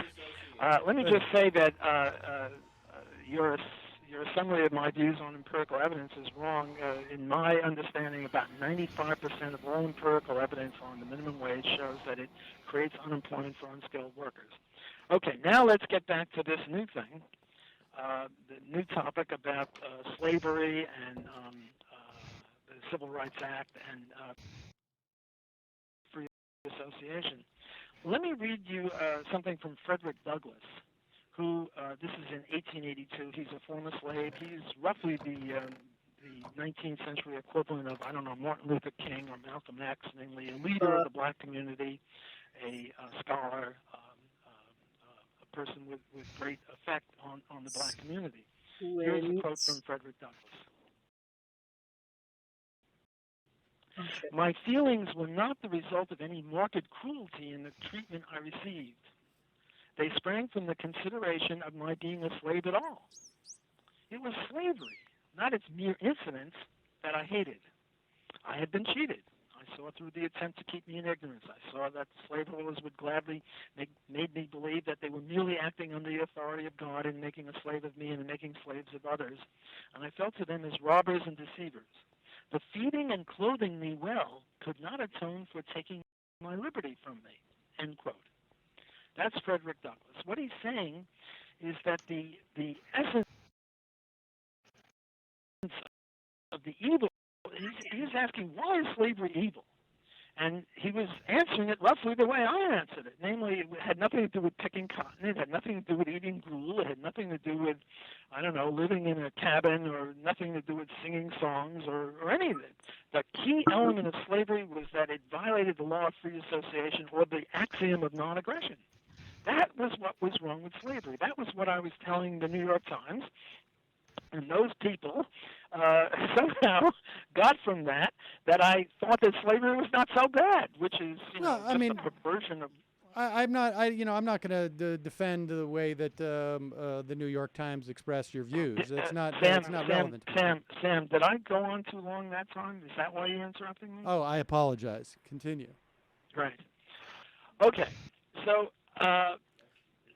the key element of the evil of slavery was none of these mere incidents, as Frederick Douglass talks about. Rather, it was coercion. It was forcing people against their will to associate with you when they didn't want to. Now, let's take Woolworths, and a black person, Woolworths in 35 or 1930, 1940, whatever, Woolworths in the South. A black person comes in and says, hey, what's for lunch? Or I'd like a hamburger. And the guy says, sorry, we don't serve black people. And what I'm saying is that if you compel Woolworths to associate with the black person in this way, what you're doing is you're violating the rights of Woolworths. Now, this really sounds horrible to our modern ears. Isn't it evil? Oh no, he's racist. Oh no, he's racist. Yeah, as soon as he fucking brought up Douglas, I knew he was gonna go down that fucking route. I was like, oh no. Yeah. Oh, Jesus fucking Christ.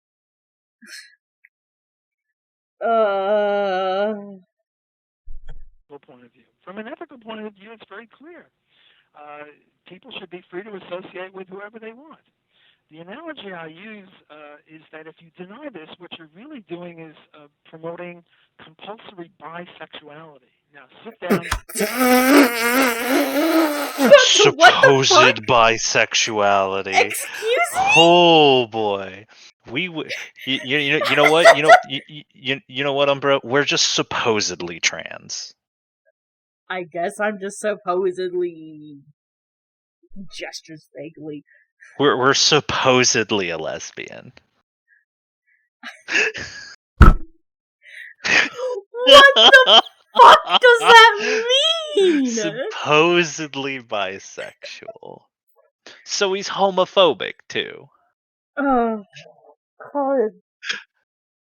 He sounds like my step-grandpa. Jesus fucking Christ. This is like our third or fourth time hearing this, but like the fucking this is like so there's like certain things that we've missed each time, but like it never quite hit us that particular, the supposedly bisexual thing always just glazed over because we never were like taking the breaks to like actually break it down. We were just listening to it, right? And your brain just fucking melts out of your ears. Yeah. And so, but like because we've been pausing and like actually paying attention to make sure to like cut everything like out and put it into a proper context, the supposedly bisexual thing hits a lot different now. Like, guess my lesbian friend doesn't exist. This is goodbye then. This is my final message. Goodbye. Fucking supposedly bisexual. I die. Thank you forever. I'm die. Thank you forever. Jesus. Like, how much more painful libertarian can this motherfucker get? Please, God, you sound like a boomer. You probably are a boomer at this point. Actually, how old is he? He looks like he's in his 50s. Well, so like about a third of the way through, he mentioned he had been doing it at this point for 30 years. Oh yeah, he's a fucking boomer. Nope, he's a boomer. So he's probably 50. So nowadays he's actually probably more like 65 or older, if he's even still alive. He's a boomer. Yeah, he's boomer tier. Because you got to remember, You got to remember, Sam is Gen X. Yeah, he's my parents' age, which is really funny. Sam is also like one of the bastions from that era. Also, just gonna say this. Don't care if this sounds like we're bootlicking Sam or whatever. We've part of the reason we followed his political career is because we followed his comedy, like his acting and voice acting career and whatnot. And his writing career, because we were like familiar with a lot of his early work. He's a genuinely funny dude. He's not very good at stand up specifically. His stand up career, and he admits this, was not very good. But a lot of the other stuff that he did for like writing for TV and whatnot, he's a very funny dude. Most people will know him as the health inspector from Bob's Burgers nowadays. Wait. Yeah, he's Hugo.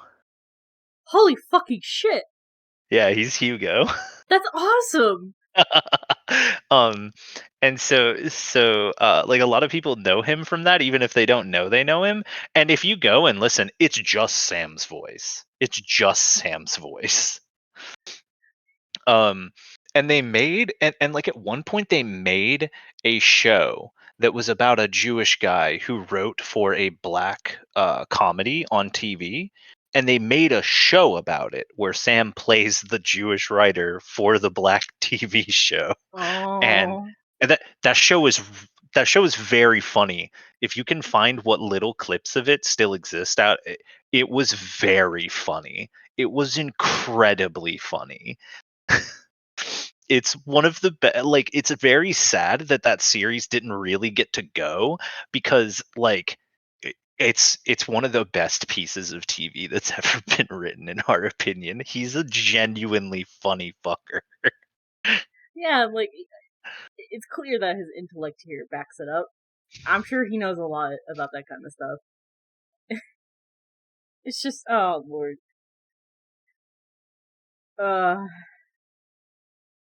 I think it's actually also really funny as well. Like, I just realized my family skipped an entire generation. Because my parents are also Gen Xers. But you are a Zoomer, huh? I am a Gen Zer, yes. I don't think I'm a Zoomer quite that much. Yeah. Okay, listen, alright, there's like layers of Zoomer, right? And I think I just barely grazed like the fucking tip of Like, the iceberg of Zoomer. There's layers of millennial too. There's Generation yeah. Y, and then there's millennial. And the thing is that Generation Y and millennials are often equated, but there are some of us millennials that have a small period of memory of what life was like before the internet. And that's scary. We remember what life like Kita is 30 years old. She remembers what life was like before the internet was a household commodity. Like, the internet existed, but people didn't have internet in their homes really. Like, maybe they had an AOL disk or something like that, but like we didn't have internet Like, in our homes until Kita was like 8 or 9. It genuinely drives me mad that I was born in the time that I was, because I was born in the era of the transition, right? From the old AOL type internet shit to the new age internet. Yeah. Yeah. And it like drives me fucking nuts, because I'm too young to remember what it was like with like dial-up and shit, but I'm too old to understand the current fucking meta for the internet.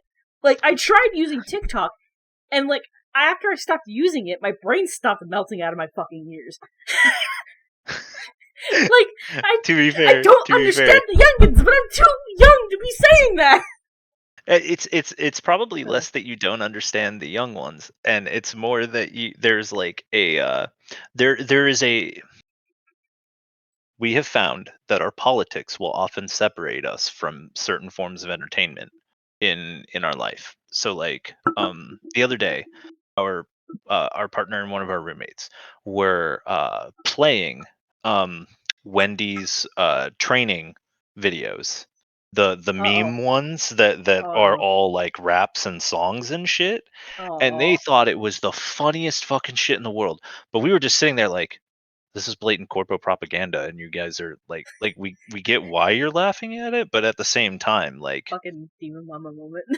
you're unironically enjoying listening to this corporate propaganda, and it's just and it literally got in the way of us enjoying it. Like we couldn't sit there and have fun with them in that way because our politics had literally separated us from it. And like is that us like becoming a stick? Is that us having a stick up our ass because of politics? Maybe. Or maybe it's just like when you hit certain when you engage with things from certain perspectives, certain behaviors just become less acceptable. It's like right wingers think racism is really funny. They do. Yeah. They do think it's really funny. We don't think it's funny. We think it's awful. We look at that and we look at them like they're fucking monsters, but they think it's really funny.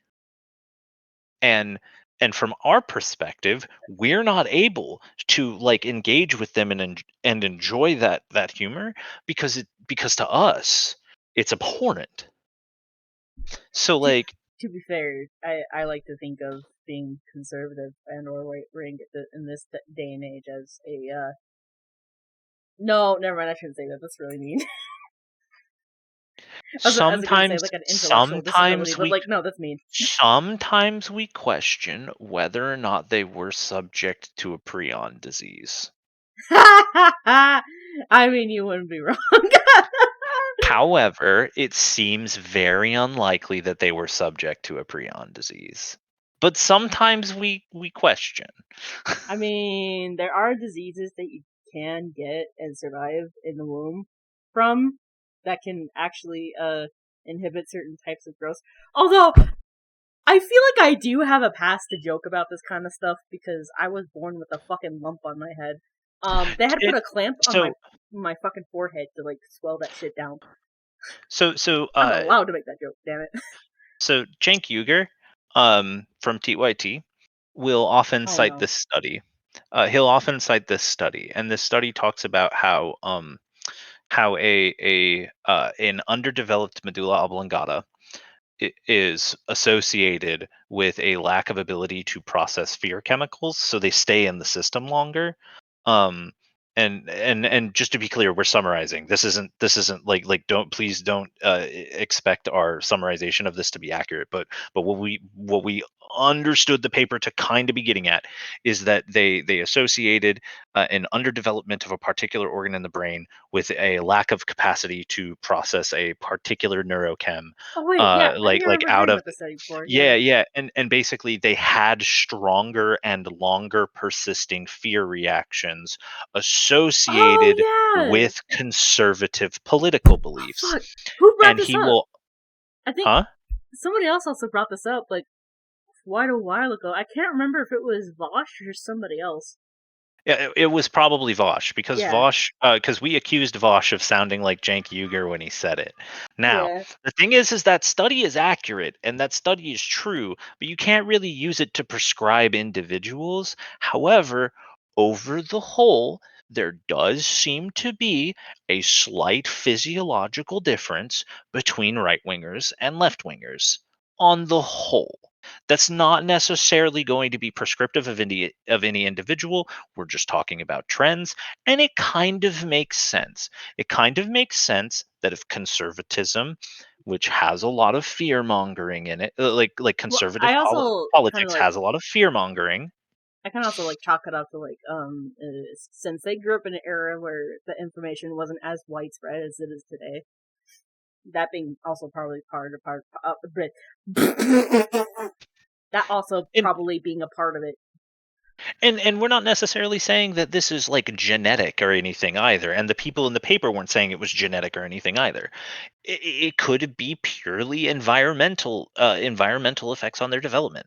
So like exposure to leaded gas or exposure to particular things could have prevented the medulla oblongata from forming in the same way that it forms in as a whole trend wise.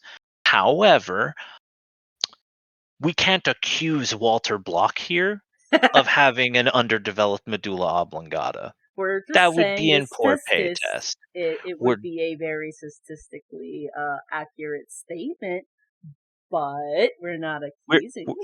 we're saying that if one were to infer that because they have these particular political beliefs that they are more likely to have this particular physiological underdevelopment, they would not necessarily be going against statistics. They may not be correct. They may not they may not be making an accurate description or accurate prescription of this man. However, they would not necessarily be conflicting with statistical analysis on the matter. God damn it! Now And the you're making thing me want is, to get a fucking MRI. this trend was spectral. What we mean by that is that the further left, the more developed the organ is what it trended towards. And the further right, the lesser developed the organ is what it trended towards. This is not, like we said, it's not definitive. The sample size was not necessarily large enough to make particular claims on this. It was just a statistical trend that was noticed between comparing these two features. It was correlative. Now, that doesn't necessarily mean it was causative either. However, there is a causative mechanism that seems to be likely to have there is a causative mechanism that we can see that seems to be the most likely candidate for it. It's just like the stuff about that's been coming out recently about acetaminophen. Acetaminophen does seem to have some statistical correlation with certain types of neurodivergence. Specifically usage of acetaminophen by women long term before and during pregnancy. It had to be long term before they were pregnant and continue through their pregnancy. Wait. What is that substance mostly found in? Tylenol. Oh no. Yeah. And so there is a lot of statistical data, and they have been whittling down what could potentially be the causative factors, and it's still only correlative, but as they continue to whittle down causative that explains a lot. So I say this because for context, my mom for her cervical cancer, because she was diagnosed with it at a certain point, and this was shortly before she was pregnant with me and my brother. She was prescribed about 500 milligrams of Tylenol because her pain was that bad.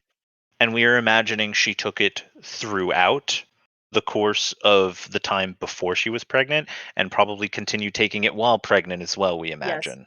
Yes. Okay.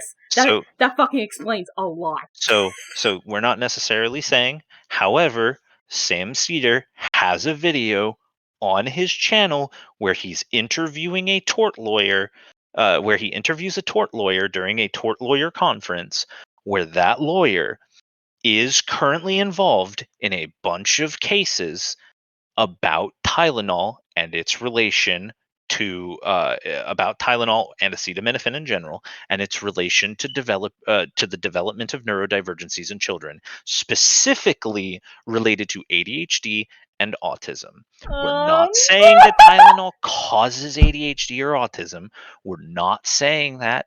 We're just saying that there is a high statistical correlation, and as we whittle away non-causative factors, the correlation continues to remain, and it is a strong enough correlation that there have been payouts in a court. Just saying. That's all we're saying here.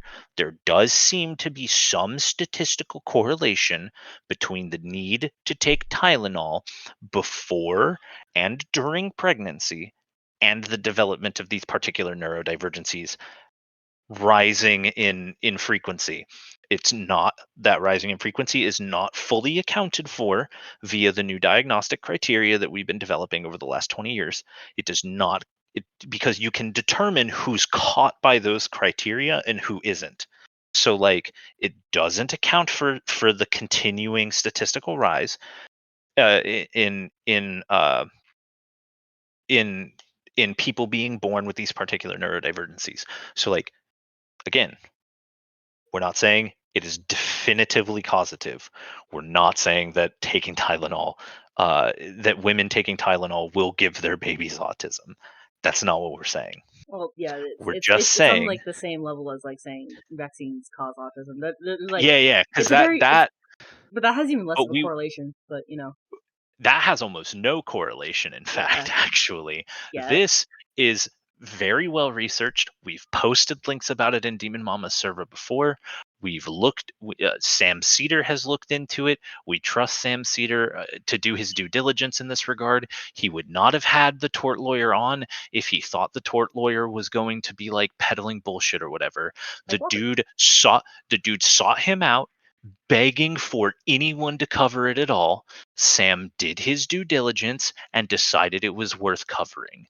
It's actually incredibly interesting to look into this, and we highly recommend that people look into it because, goddamn. I almost wanna like ask my mom if she ever actually like try to pursue a court case over this, because I feel like she could and make a good argument. Hey, because of the tort lawyer, me and my brother.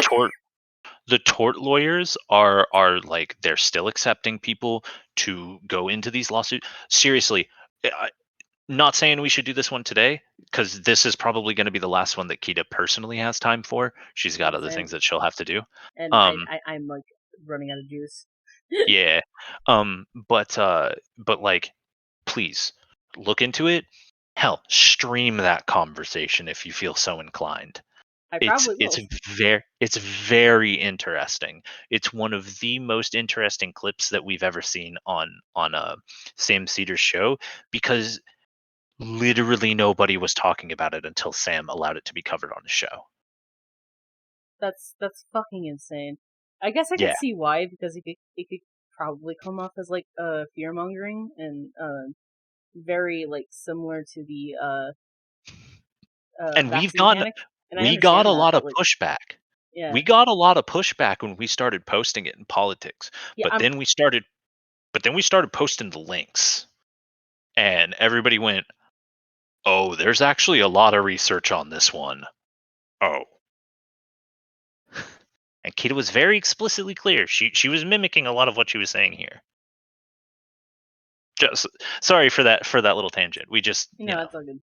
No, that was I should definitely talk to my mom about that, because holy shit. Yeah, I feel like if I told her and gave her the links of like, hey, here's the correlations between this, I think a little light bulb, that might be the little like spark to light her light bulb inside her brain to go, oh fuck.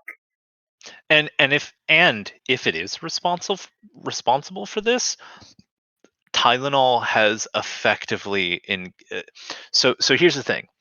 If it is causative, then that means there has been a permanent shift in our population statistical balance between the neurodivergent and the neurotypical. There has been a permanent change in the amount, because people who express neurodivergencies are more likely to give birth to children who also express neurodivergencies. Because it also becomes genetic at that point. Well, yeah. So like epigenetic things can become genetic as well, and this does seem to be something that has epigenetic effects. If you're not familiar with epigenetics, you can look into that too. Epigenetics is very interesting. But yeah. Absolutely. Okay, so I need to go pee. I'm gonna let this play for a little bit while I go pee. Is that okay? Yeah, go ahead. You can just laugh at it while I'm away. away. We'll just go off. Yeah. Don't interrupt. Let me make this point. The problem with male heterosexuals is that they discriminate against half the human race in terms of love partners or bed partners or whatever. Problem with female heterosexuals is that they too discriminate. They don't go to bed with other females. That's politically correct to attack heterosexuals. I'm now going to do something politically incorrect. I'm going to attack homosexuals. Male homosexuals are evil discriminators because they too discriminate against half the human race, namely women. And lesbians also are evil discriminators because they discriminate against half the human race, namely men. It's only Homophobic, just like we said. bisexuals who don't discriminate against anyone. So if you're going to logically say that nobody should ever discriminate against anyone, what you're really calling for is compulsory Not bisexuality. understanding how Even sexuality homosexuals, works. This bless man. their hearts, as we say in the South, are evil discriminators because they too discriminate, not on the basis of gender, but on the basis of, I don't know, lookism or sense of humor or, I don't know, intelligence or whatever normal people discriminate in favor of. The implication that normal people discriminate. The implication Everyone does there. discriminate. I mean, as I say, heteros and homos all discriminate, so nothing wrong with discriminating. Now, you might but think... Professor, wait a second. Now you have actually gone on. Okay, your turn. But let me address this. Your turn. Don't you see there is a difference between an individual's sexual preference and a business that is engaging in economic activity and is using all of the resources that society has provided as well as a license to do business? Woolworths was a corporation by not in nature. Woolworths was a corporation because they registered with the state. And so when you say to a black person, you can't go in and eat at Woolworths, or let's use another example. When you say to a black person, you can't come in and buy my goods that you're looking to resell, you're actually preventing them from participating in the economy. And you are fundamentally hurting their ability to live, and even in your laissez-faire capital world, to participate there. Now, so why is that not problematic to you? I mean, I understand this notion that that is the cleanest argument we've ever heard in favor of that, by the way. We've heard this multiple times, and Sam still impresses us with that particular take. It is actually about allowing someone to participate or not participate in the economy based on their skin. First of all, I didn't say it wasn't problematic. I do regard this as highly problematic. I wouldn't do that. I think no, he's already backtracked. Hey, shut up. That's it. That's the now, clip. Isn't it? Well, you're just mischaracterized what I said. Is it my turn? Is it my turn or not? Well, you mischaracterized me, so I just wanted to. Then when it's your turn, you can correct me. But it's my turn now. You said that I thought it was not problematic. No. That's what you said. I think it is problematic. Why? And I don't favor this. I'm making a distinction between should these people be put in jail or not. Now, like, take this guy. What's his name? The Clippers guy. Did you hear the hey? Shut up. Very, very vaguely. I want to hear it. I think it is problematic. Why? And I don't favor this. I'm making a distinction between should these people be put in jail or not. Now, like, take this guy. What's his name? The Clippers guy. The Sterling. Clippers, Sterling, right. The question is, should he be put in jail? And I don't think he should be put in jail. Now, I think what he did. Hey, Sam, can't you control yourself a little bit? Well, no, because no one's saying he should be put in jail. Yes, the Woolworths would be put in jail if they violated the law. This is different. This is a completely different situation. This is a totally different situation. I'm sorry. See, these people, stick to the point. These people mistake breaking the law for being tried in criminal court and being put in jail, which is not the same thing. They're not the same thing. Yeah. There are a lot of laws that if you break them, you don't go to a criminal court. You go to a civil court and you get sued by the state, or you get sued by the particular individual whose rights you infringed upon, or whose property you damaged or whatnot. Vandalism does not put you in jail most of the time. It's failing to pay your dues. It's failing to pay your dues prescribed by the court that usually gets you put in jail, because you're found in contempt of court for the vandalism. You are forced to pay damages. You're not usually forced to spend a night in jail over vandalism. Sometimes, maybe if your vandalism is particularly severe, that it amounts to a higher crime. But usually that involves like near like federal level crime, like arson.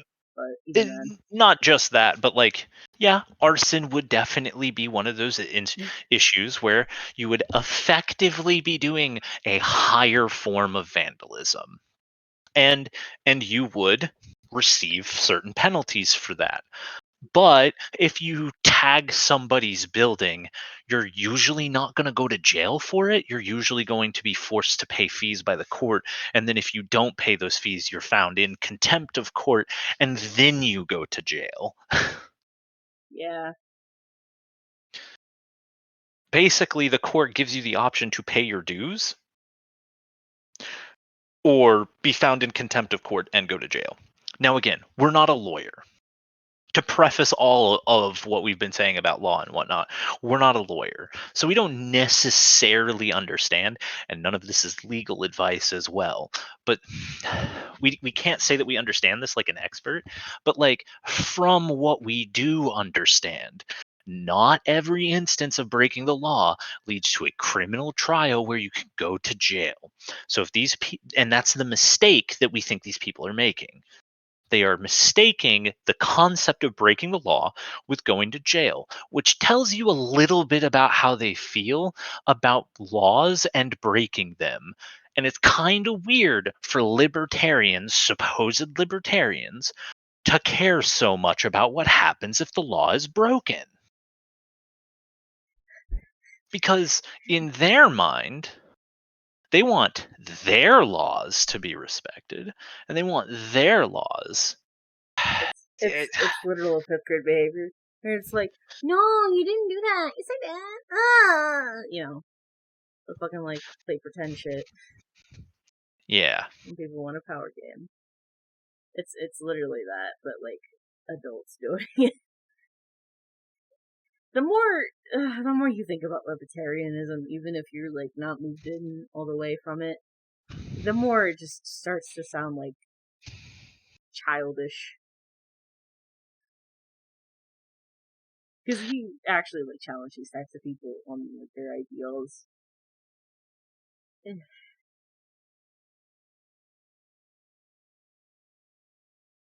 you keep. Sorry, go ahead. You keep avoiding I'm what not really I'm discussing. enjoying this conversation. I'm finding it tiresome too, I'm because not enjoying you this will not conversation. address what I have said. It's okay, we can take turns here, but if you don't address what I say, then this is going nowhere, and I have to do a show here too, because this is not, we're just sitting at a bar. I mean, the fact of the matter is, I've asked you to address, how is it that you think that you're comparing heterosexuality and bisexuality and homosexuality, lifestyle choices, or I should say sexual preference, with a business refusing service to people based on their race? Now, please address that. How is that the same? Do you not recognize that someone engaging in commerce has a different liability? I mean, this is English common law, isn't it? That you have to serve all comers. This has been around for centuries. I'll try to address it, but as soon as I start in, you interrupt, so it's really hard to get a word in edgewise with you. You know, do you play chess by any chance? Occasionally. Oh, no. You play with a clock? No. The way you play with a clock is when it's my turn to think, I hit your clock, or rather when it's your turn, I hit my button, and your clock goes. When we play chess, I promise to play that way. But let's go back to the point. No, but the point I'm making now is if we were to count how many seconds or how many minutes you've had and how many minutes I had. I don't know, I think you'd have more. No, Walter, When I come on your show, you can reverse it. Okay, fair enough. The Ken Ham. I'll let you. He's doing the Ken Ham. I'll let you keep talking, and I'll just shove a Ken Ham up his fucking ass. I'll take whatever you can give me, Sam. Okay, let me now address the question that you make. Namely, shouldn't we make a distinction between commerce and personal? Well, maybe if you fucking like shut the fuck up or spoke over him like a fucking adult. And if you actually pay really close attention, Walter has spoken more. Yeah, like very fucking clearly. somebody has measured that out in the comments. We're pretty sure, Kate is pretty sure you can find that in the comics, that somebody did actually measure it out, and we know just from listening to it that Walter has definitely spoken more than Sam, and that Sam has been very direct and asked very clear questions, and his explanations have been concise. And we know that because he knows what he's talking about. If you notice, we do criticize Sam when he fucks up, and we do offer corrections for Sam when he fucks up. We've done that the entire time we've been on stream. Yeah. We've been, he's not necessarily correct on this point, or we'll say, his rhetoric here was maybe a little miss. We've done that. We haven't had to do that much here because Sam has just, for the most part, been correct, and we mostly agree. Because, like, 90% of his fucking time talking has just been asking him a fucking question that he dodges because he's a fucking snake. The same 3 questions he asks every libertarian on almost every topic. Justify X, explain Y, or describe the function of Z. it literally. God damn it, I thought I yelled at him and he would fucking shut up. My neighbor's back at it again. I really fucking hate living here sometimes. It's like, after yesterday I yelled at him, it's like he got even louder and more aggressive this time. Like, buddy, just fucking move. I'm so tired. Well, we'll finish this up. You should then end stream and get some rest, yeah? Is that fair? Yeah. Yes, specifically in the Woolworths case and yes. The worst way possible. Okay, I say no. I say when it comes to putting people in jail, when it comes to rights, rights are no respecters of commerce versus personality. Look, if you rape someone in the business world, you're a rapist, and if you rape someone at home and in a personal setting, it's equally evil. If you murder someone in a business context, you're a murderer, and you're equally a murderer if you murder someone in your house. So from a point of view of ethics, I see no distinction between commerce and personal rights. And if you're going to put So if you pause here, we're very sorry to pause again so quickly, but we need to explain that Sam is going to, we believe Sam is going to miss something. He's not saying that if you are murdered in a business, that is the same as being murdered in your home. No. He's saying if you are metaphorically murdered in the arena of commerce, that is the same as being murdered in your home. That's exactly what I thought he was fucking equating, which is like, yeah. No! What and we the don't know fuck? And we don't remember if Sam quite catches that, because he almost sounds like he's saying if you're murdered in a business or you're murdered in a home, it doesn't matter where you're murdered, you're still murdered. But that's not actually what he's saying. He's making a simile here, and he's done it in a very obfuscatory manner that shows the duplicity and hypocrisy of what he is attempting to describe. He is equating the idea that someone is quote unquote forced to serve a black person in their business with the idea of being fucking murdered. Which is just fucking straight up childish. That is Not just... only is it childish, it's also racist as fuck. Yeah. Like, buddy, you're really going to equate the two. Like, they don't have the same weight.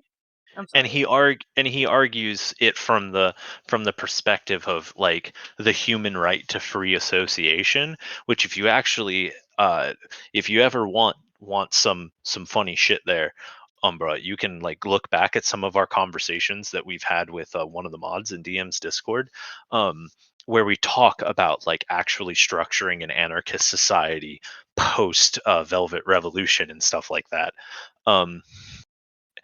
Post Velvet, not violent. Velvet. Just to be clear, just to enunciate that very clearly. VELVET. Velvet Revolution. And we have talked about the right to free association from an anarchist's perspective, and it's actually very, very good shit. So he is abusing the concept of free association here to be able to make a particularly racist argument. Fucking amazing. Also, I'm pretty sure this is my sleep deprivation, but the more I stare at his picture, the more red his face is, and I think that's funny. Because it's like, it's permeating from his fucking, like, nose, so it looks like he's just slowly growing a fucking, like, clown nose. It's just like Trump gets more orange the more Trump speeches you watch. Yeah!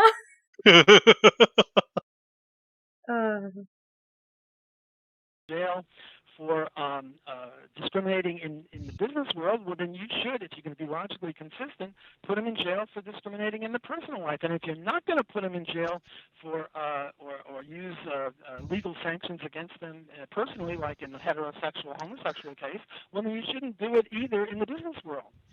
Well, my argument, my response to question? No, because my response would be to why is it necessary to file papers when you start a business in this country, as opposed to when you make a sexual preference or when you have a sexual preference? I mean, we don't have to register. We're not engaged in commerce. Sam, did you just say sexual preference twice? Yeah. Oh no, he's being affected by the liberalism brain rot. I'm so sorry, buddy. You got to remember that Sam is also an old head. So he lives for this shit, but also at the same time he does get a little tired when they want to be like extra pedantic and shit.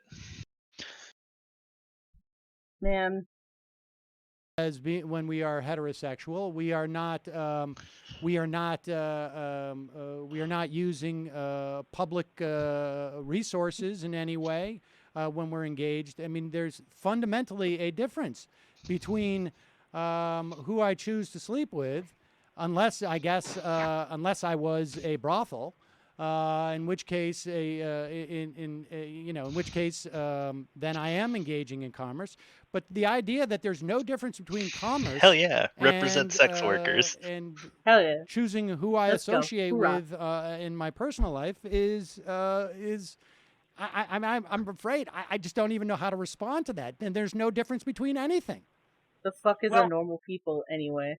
That's a good goddamn question. Yeah. Anyone who is probably not anyone who's probably cis, white, and has a penis, and is probably straight. So that's the thing, is that what is a normal person? Well, the only thing that we've ever seen that seems to be able to describe the idea of a quote unquote normal person is someone who prescribes upon themselves the hegemonic normativities of the society that they live in. In the United States, that would be cis, het, white, male, capitalist, etc. Yeah. And if you are those things, well, you are often then prescribed by yourself and by other people this thing called quote unquote normalcy. And that if you deviate from any way from that, it is considered deviance. And you are suddenly abnormal. It is very, very fucked. And it's very, very centralized. And in our opinion, you want to know what we think a normal person is? We think a normal person is anyone who prescribes to this particular set of values. Do unto others, the golden rule, and care about your fellow man. Although that's kind of limited, because, like, what is fellow man in that context? Because if you talk to these types of fucking people, they don't give a shit about minorities. Right, but Clearly. Like when we say fellow man in this regard, we just mean like other humans. Yeah. And even then, maybe even extend that to just like fellow sapient entities. I think there are differences between lots of things, but I don't think there's any legal difference here. First of all, I don't think you should have to file any papers in the laissez-faire society. You wouldn't have to file papers to open up a business. And let's forget about the fact that Woolworths was a corporation. Let's suppose it was just a mom-and-pop shop, not a corporation, because that gets us off the point. The point is, ethics is ethics is ethics. And if something is heinous and wrong in one context, then it's heinous and wrong in another context. And just because I'm conflating these two, namely saying that there's not a dime's worth of difference between them, namely between the personal and the commercial, doesn't mean that I don't draw other distinctions. I draw plenty of distinctions, but I don't draw this distinction with regard to the law. Now, I think it's equally despicable, or very despicable, what the Clippers guy did, and I think it's despicable what the Woolworths did, but that's not the question I'm addressing. The what and the what? He's referencing two very specific businesses that he has brought up a couple of times in this conversation, but you may have missed the context in which he was speaking them about. The Clippers guy, as he referred to, we believe is someone who refused to give a haircut to a individual because they were gay or something. And then the Woolworths guy, that is an old one where someone was refused business because they were black. Oh, lovely. Yeah, at least just that is our understanding of what he's referring to in both those instances. We're not going to like speak definitively as if we were like 100% correct. We can potentially be wrong about the specifics of those two things, but either way, it doesn't necessarily matter because that's the way he's using them in, even if that isn't necessarily correct. If that makes sense. Yeah. I'm addressing the question of should they be put in jail? Oh Lord, it's and getting louder. I here's hope he where doesn't you're come through missing my my fucking... point. We all agree the Clippers guy should not be put in jail for his thought crime or for his sentiments. Wait. Did he just say thought crime? Yeah, he just said thought crime. That's not a fucking thought crime, you fucking... Oh my god. Holy shit! Yeah, let's say a literal fucking hate crime is just a thought crime. Fuck you. Holy shit. Well, you got to also remember at the time it may not have actually been there might not have actually been standards of law. Actually, were there standards of law back in like 2015? I'm pretty sure there was. I think there actually was at that point. Yeah. I think it was more so towards geared because trans rights weren't still really like a big thing back then. As far But as I know, still, it was we still did like get quote baby. Still, like, third wave. we had already had a Bergefell at that point. Oh yeah. So there actually were some legal standards in regards to the discrimination of gay people, and also like discrimination against people of other races in regards to like capital and business had been a long established thing by that point. So it doesn't matter which one of those that it actually is. Oh no, wait, yeah, because the fucking cake, the cake thing happened back in like 2015, 2016, right? I forgot. The cake thing actually happened well before that. The cake thing has happened multiple times actually. Fuck. Okay. I'm trying to think. But a Bergefell was before Trump. Yeah, I know that. I definitely know Yeah, that. that was during Obama. We believe second term. Fuck. That was like at the near end, right before the election. Yeah, and it still hasn't been So overturned. I have a very specific fucking memory of Armored Motherfucking Skeptic covering it. Skeptic. He had such a like very typical Libby like fucking view of it. Like, well, he's a business owner, he's allowed to do whatever he wants. However, I do think that the fucking government should have, like, they should obey the government law, and I do agree that like discrimination is bad and all, but like he is a private business owner and he's allowed to do what he wants, and it's just like, okay, buddy. Oh, okay. All right. Fucking Canadian. But according to the Civil Rights Act of 1964, anyone doing that, look, if I put up a sign on my store saying no Jews or dogs or blacks or gays allowed in my store, I'll go to jail. Yes. and that is a violation of the law of freedom of association. He won't actually go to jail, but also yes, based and based on Sam for just saying that he should. Wait a second. What is the law of freedom of association? I mean, I love the way that Sam just says yes. When we're talking so about, confidently. I guess you. I mean, if you don't see a difference between commerce and in your parallel universe, Woolworths did not have to file papers, or mom and pop does not have to file papers with the local board of health to have their restaurant. I mean, unfortunately, I mean that's the case. Now, I suppose if we were to live in Walter Blockistan, where you don't have to file those papers and whatnot, there wouldn't be a distinction between commercial activity and personal relations. But it's so we do. funny though. And I don't know anywhere, whether it's Singapore or Hong Kong, where you Would don't it be better have to if do you said those things. Walter Blockia? And so, where is this place that exists? Does it exist anywhere in the world? Sam, let me get off the point a little. I won't answer your question for a second, but I will. If you ever want me on your show again, you're going to have to treat me more fairly. Otherwise, I won't come on your show. And I enjoy you. I enjoy oh my so God! You are a fucking child. You know, let me speak and not interrupt. Holy now shit! Treated so badly. I love that Walter Blockistan. That was really a fine point on your part. This is literally like the fucking Jackson Hinkle shit. He did the same exact shit too. And he thinks he could get away with malding over it by just being like, "Oh, the Walter Blockistan thing was a good joke." Yeah. Of course you think it was a good joke because you probably think it's making fun of the names of Middle Eastern countries. But and fuck you, motherfucker. Sam is Jewish. Jesus fucking Christ. I think that's really funny because like they have a very specific image of Jew in their mind. I shouldn't say that. Sorry, Jewish in their mind. Sorry. Yeah.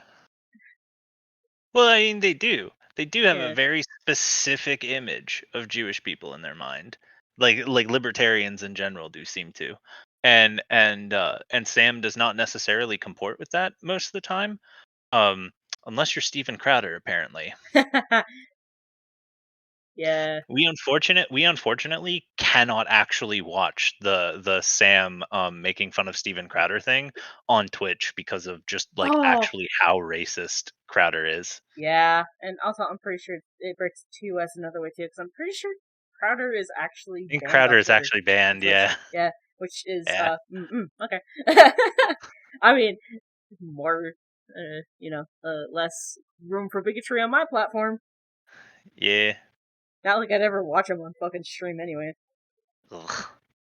I would make the only way you would get me to ever watch him ever, period, is if I'm in a private call with friends, and if I'm making a lot of fucking. Hey, you want to watch Sam make fun of Steven Crowder after that clip sometime in Discord? Fuck yeah. Do like a fucking watch party. Oh no, Sam Seder, what a fucking nightmare. It's like that shit's so fucking funny in hindsight because this motherfucker ran with his goddamn tail between his legs from fucking Sam. Yeah. Like, fucking coward. He did it for years. Yeah, and then like when Ethan's like, here Crowder, debate him. He's right here. He fucking runs. Like and there's even more to that. We'll tell you about the whole thing sometime. God. Also, I'm really sorry if my neighbors are coming through my mic. They're being super They're not. fucking loud. Okay, good. They're like, I think they're actually outside now. I don't know what the fuck's going on. My fucking complex is such a party over here. We have fun. Look, I think you're switching the subject. If you want to talk about the FDA, Food and Drug Administration, and you want to talk about the need to control business because of food and drugs or whatever, that's a whole topic, and we should probably talk about that some other time if you ever invite me on your show and if ever I agree to be on your show again. But let's suppose that it's a mom and pop store and you don't have to file any papers. And, in Cuba, what's going on in Cuba right now is that people now, for the first time, are able to invite guests to their home and feed them dinner and charge them for it. I'm not sure if you're aware, but that's the fact. They're opening up commerce a little bit. Okay, so here's some guy. What? Previously, if you're a guest in someone's house, you don't exactly expect payment, do you? That'd be kind of like shitty of you to do, right? Invite someone over as a guest and then be like, "All right, pay up, motherfucker." I think he's trying to say that like they finally opened the idea of a mom and pop restaurant that's run out of your home that you like run out of your home, but like we're pretty sure that wasn't necessarily illegal in Cuba. We're pretty sure this is just a talking point. Oh, he was saying Cuba. I was like, why the fuck is he Yeah. talking about a tuba? Yeah, he was saying Cuba. Yeah. Good lord, my fucking audio processing is going to shit. Walter, please, buddy, pal, it's been 8 years. I really hope you at least get like a decent chuck on mic. There's so many of them that are like below $100. Just buy a Yeti Blue. Buy a fucking snowball. That's what I have. Yeah, we have a. We're not using it at the moment, but we have a blue. So I heard blues are decent. They're like one of the podcast staples. Yep. It even has like a screw attachment for a boom. Yeah. If we had one. Yeah. I need a like. I think I'm going to invest in a better microphone at some point. Oh shit! They're actually having a fucking portal out there. Uh-oh. Well, close your blinds and. I cannot. They're broken. Oh no! Just don't look in their direction. I will not. I will try to keep my ADHD under control. That word said. Final word said before disaster. It was just, Jose's house, or Jose and Maria's house, and now Jose and Maria open up their house and they say, hey, come on in, we'll serve you dinner, and we'll charge you for it. And they have a little sign that no Jews allowed, let's say. Oh. Now, in my Blockistan, I would say they should not go to jail for that. It's not nice. I'm Jewish. You're Jewish. Oh. We don't like that. We don't like it not only for Jews, but for anybody. But do they have that right? And if they don't have that right, they should be put in jail for it. And I say that there's no real difference, not a dime's worth of difference, to get back to the Alabama governor on that, between who they go to bed with and who they have in their house. I mean, I think there are probably a lot of factors in Cuba and a lot of other ways that you can go to jail as well that we would disagree with. So I'm not sure what the point is. But in this country, it's not just the FDA. The fact of the matter is that if you're engaging in commerce, you have to do so in a way that does not deprive people of an ability to engage in commerce based upon their race. I mean, and I understand on the basis on which you find that problematic because you don't think that there's a difference between commerce and personal sexual orientation. I mean, I think that's I think to a certain extent, this country has rejected that. I don't know any country that has accepted it. I don't know, frankly, in Cuba, if you could publicly say that you can discriminate based upon that. I don't know. I'm not sure that you. I hate that I don't know enough about Cuba to properly say whether or not he's right on this. And also, like, Sam is speaking very specifically here because he also doesn't know enough about Cuba to like speak definitively on this.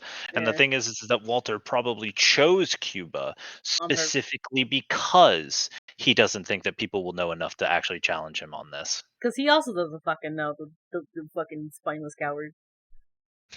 You little shit. You think you're smart. You think you're all tough, huh?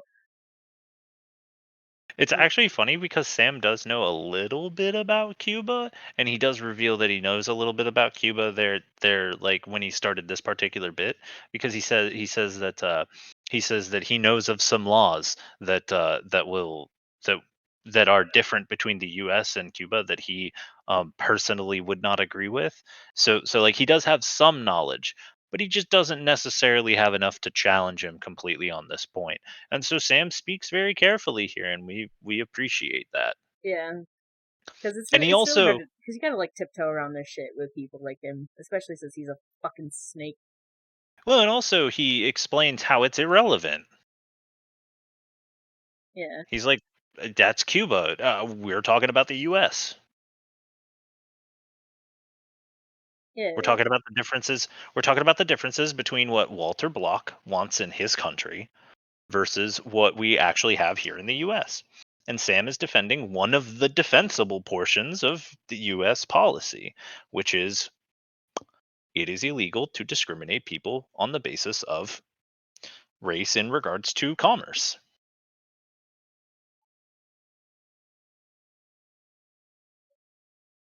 Perfectly defensible in our opinion. I was gonna say something and I forgot. God damn it! Okay. We only have a couple more minutes. You know. No, I actually I don't know. So maybe it is the case even in Cuba. You can't do that without going to jail. I mean, so I'm not sure what the value of that example is, but you know, one of the things that I've found frustrating over the years about libertarians is that they have decided on a set of principles that they want our society to work on. They would be largely rejected by people, and I don't know, you know, how it's more ethical to deny people, at the very least, commerce, the ability to engage fully in the economy. I just don't see how that's the case. But you know, I guess it's a different set of ethics, and I don't know how that's even sort of like beneficial to the economy in any way. It's not. Well, it seems to me that justice is justice is justice, and justice is blind, and justice should work in every nook and cranny of our society, and it shouldn't make any invidious distinctions between the personal and the commercial.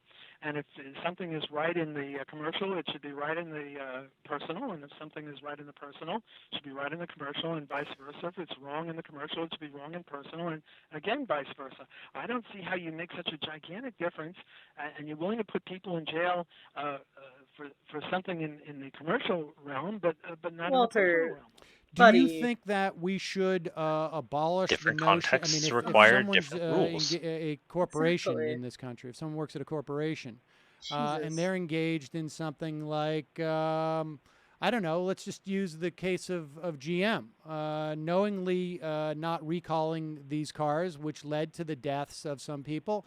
Do you believe the executives of GM should be put in jail for what would otherwise be a crime of at least maybe manslaughter, negligence, knowingly allowing people to buy their vehicles that would put them in jail? Well, there are two questions. One, if they knew of what do you call it, a smoking bomb? Already qualifying it. Yes, let's presume they did know, because I think that's what the evidence shows. But go ahead. Right. Well, the evidence ticking did show. bombs, if you know of a ticking bomb and it's in your product, oh yes, they should be penalized very severely. They should go to jail as individuals. Well, of course. The corporation can't go to jail. the corporation is not a person. Legal construct. There would have to be certain individuals.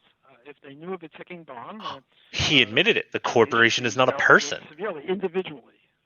You know, I'm not sure which individual. Progress. You know, the president or whoever. But this. He says one thing that is correct in this entire debate. He says one thing. And that is the economics of it. And that is, you can always make the car a little safer by another $10 per part. And if you keep doing it, you get a Mercedes, which means that it's very, very safe, but nobody can afford it, and then they go on a bicycle, and then they get killed on a bicycle more quickly than on a car. So the question is, you know, what is the optimal safety versus money trade-off? And here I think the free enterprise system is not only is the best and perhaps only way to do it. If you do it by the government, you're going to get much worse situations. I mean, if the government nationalized cars, we would have the what is it, the Lada or something that they did in the Soviet Union, which just sort of fell apart. So there are really two issues. One, if you know of a ticking bomb and you don't tell anyone about it, then that's very legally problematic. But the other is, what combination of safety and money should there be? And here I think only the market can determine that. Right. So I mean, Only I guess the maybe we've market taken can this as determine far that. as we can go today. Is there anything you want to you want to finish with? And also, wait! Didn't this motherfucker say earlier something about like throwing people in jail for like stupid shit? Yeah, he's said that multiple times. He's said stuff about that multiple times. And then he fucking turns on it and says, only the market can decide that. You stupid fucking weasel. You goddamn fucking liar. You fucking son of a bitch. You can't just turn around and say that, you fucking What weasel. a liar. What a weaselly little liar, dude. Still fucking lying. Still fucking lying. God damn it. Hassan DeskSlam.gif. Oh, wait, I don't think you heard it because of the fucking Discord noise suppression. God damn it. We actually did hear some, like, bump Okay, noise. good. How does Sam close this out?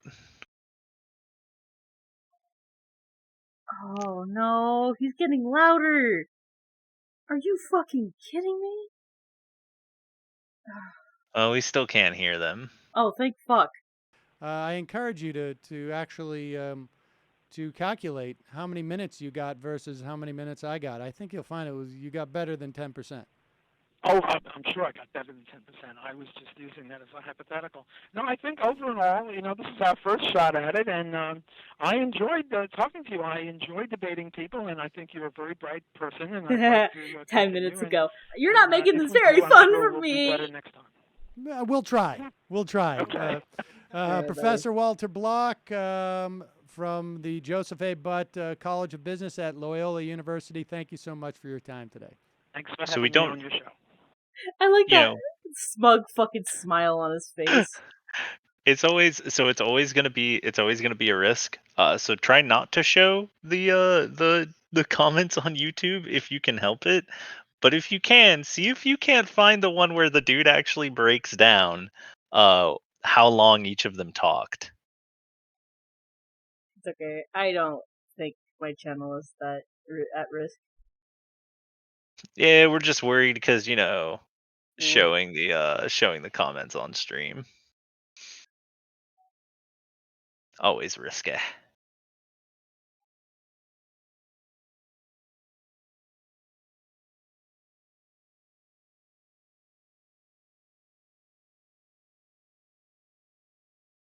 Oh yeah. This is a perfect demonstration of the point.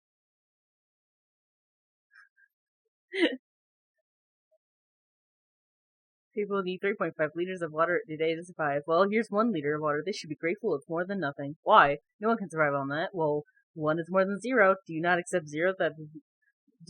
that 1 is more than 0? Please stop interrupting me.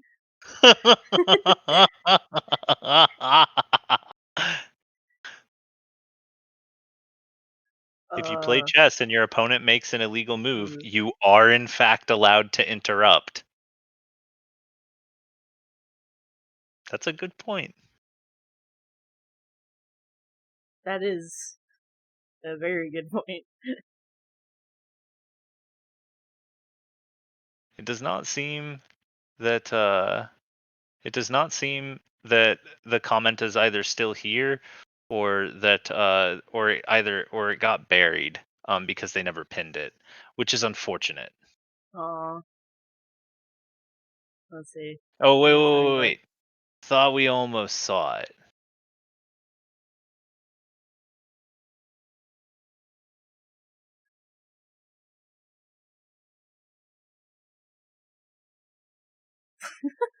Yeah, that's exactly what I said. Like, just 10 minutes ago. You're not making this very fun for me. You're not giving me enough time. And then at the very end, I love debating people. I enjoyed talking with you. So fucking funny.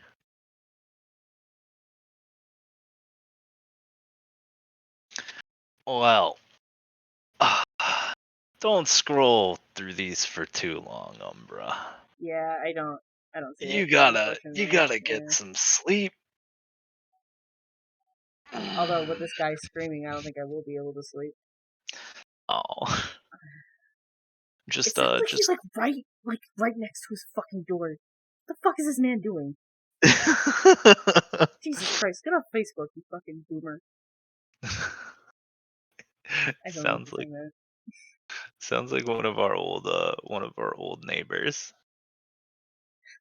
Someone in a private Discord was like, when I posted a video of him before screaming his ass off, they were like, "It sounds like he has no teeth." And I'm like, honestly, yeah, it does. Like, unfortunate, but still at the same time, just the idea that someone can sound like they don't have teeth, whether they do or don't. Yeah. Fucking boomers, man. Hope I stream. Woo.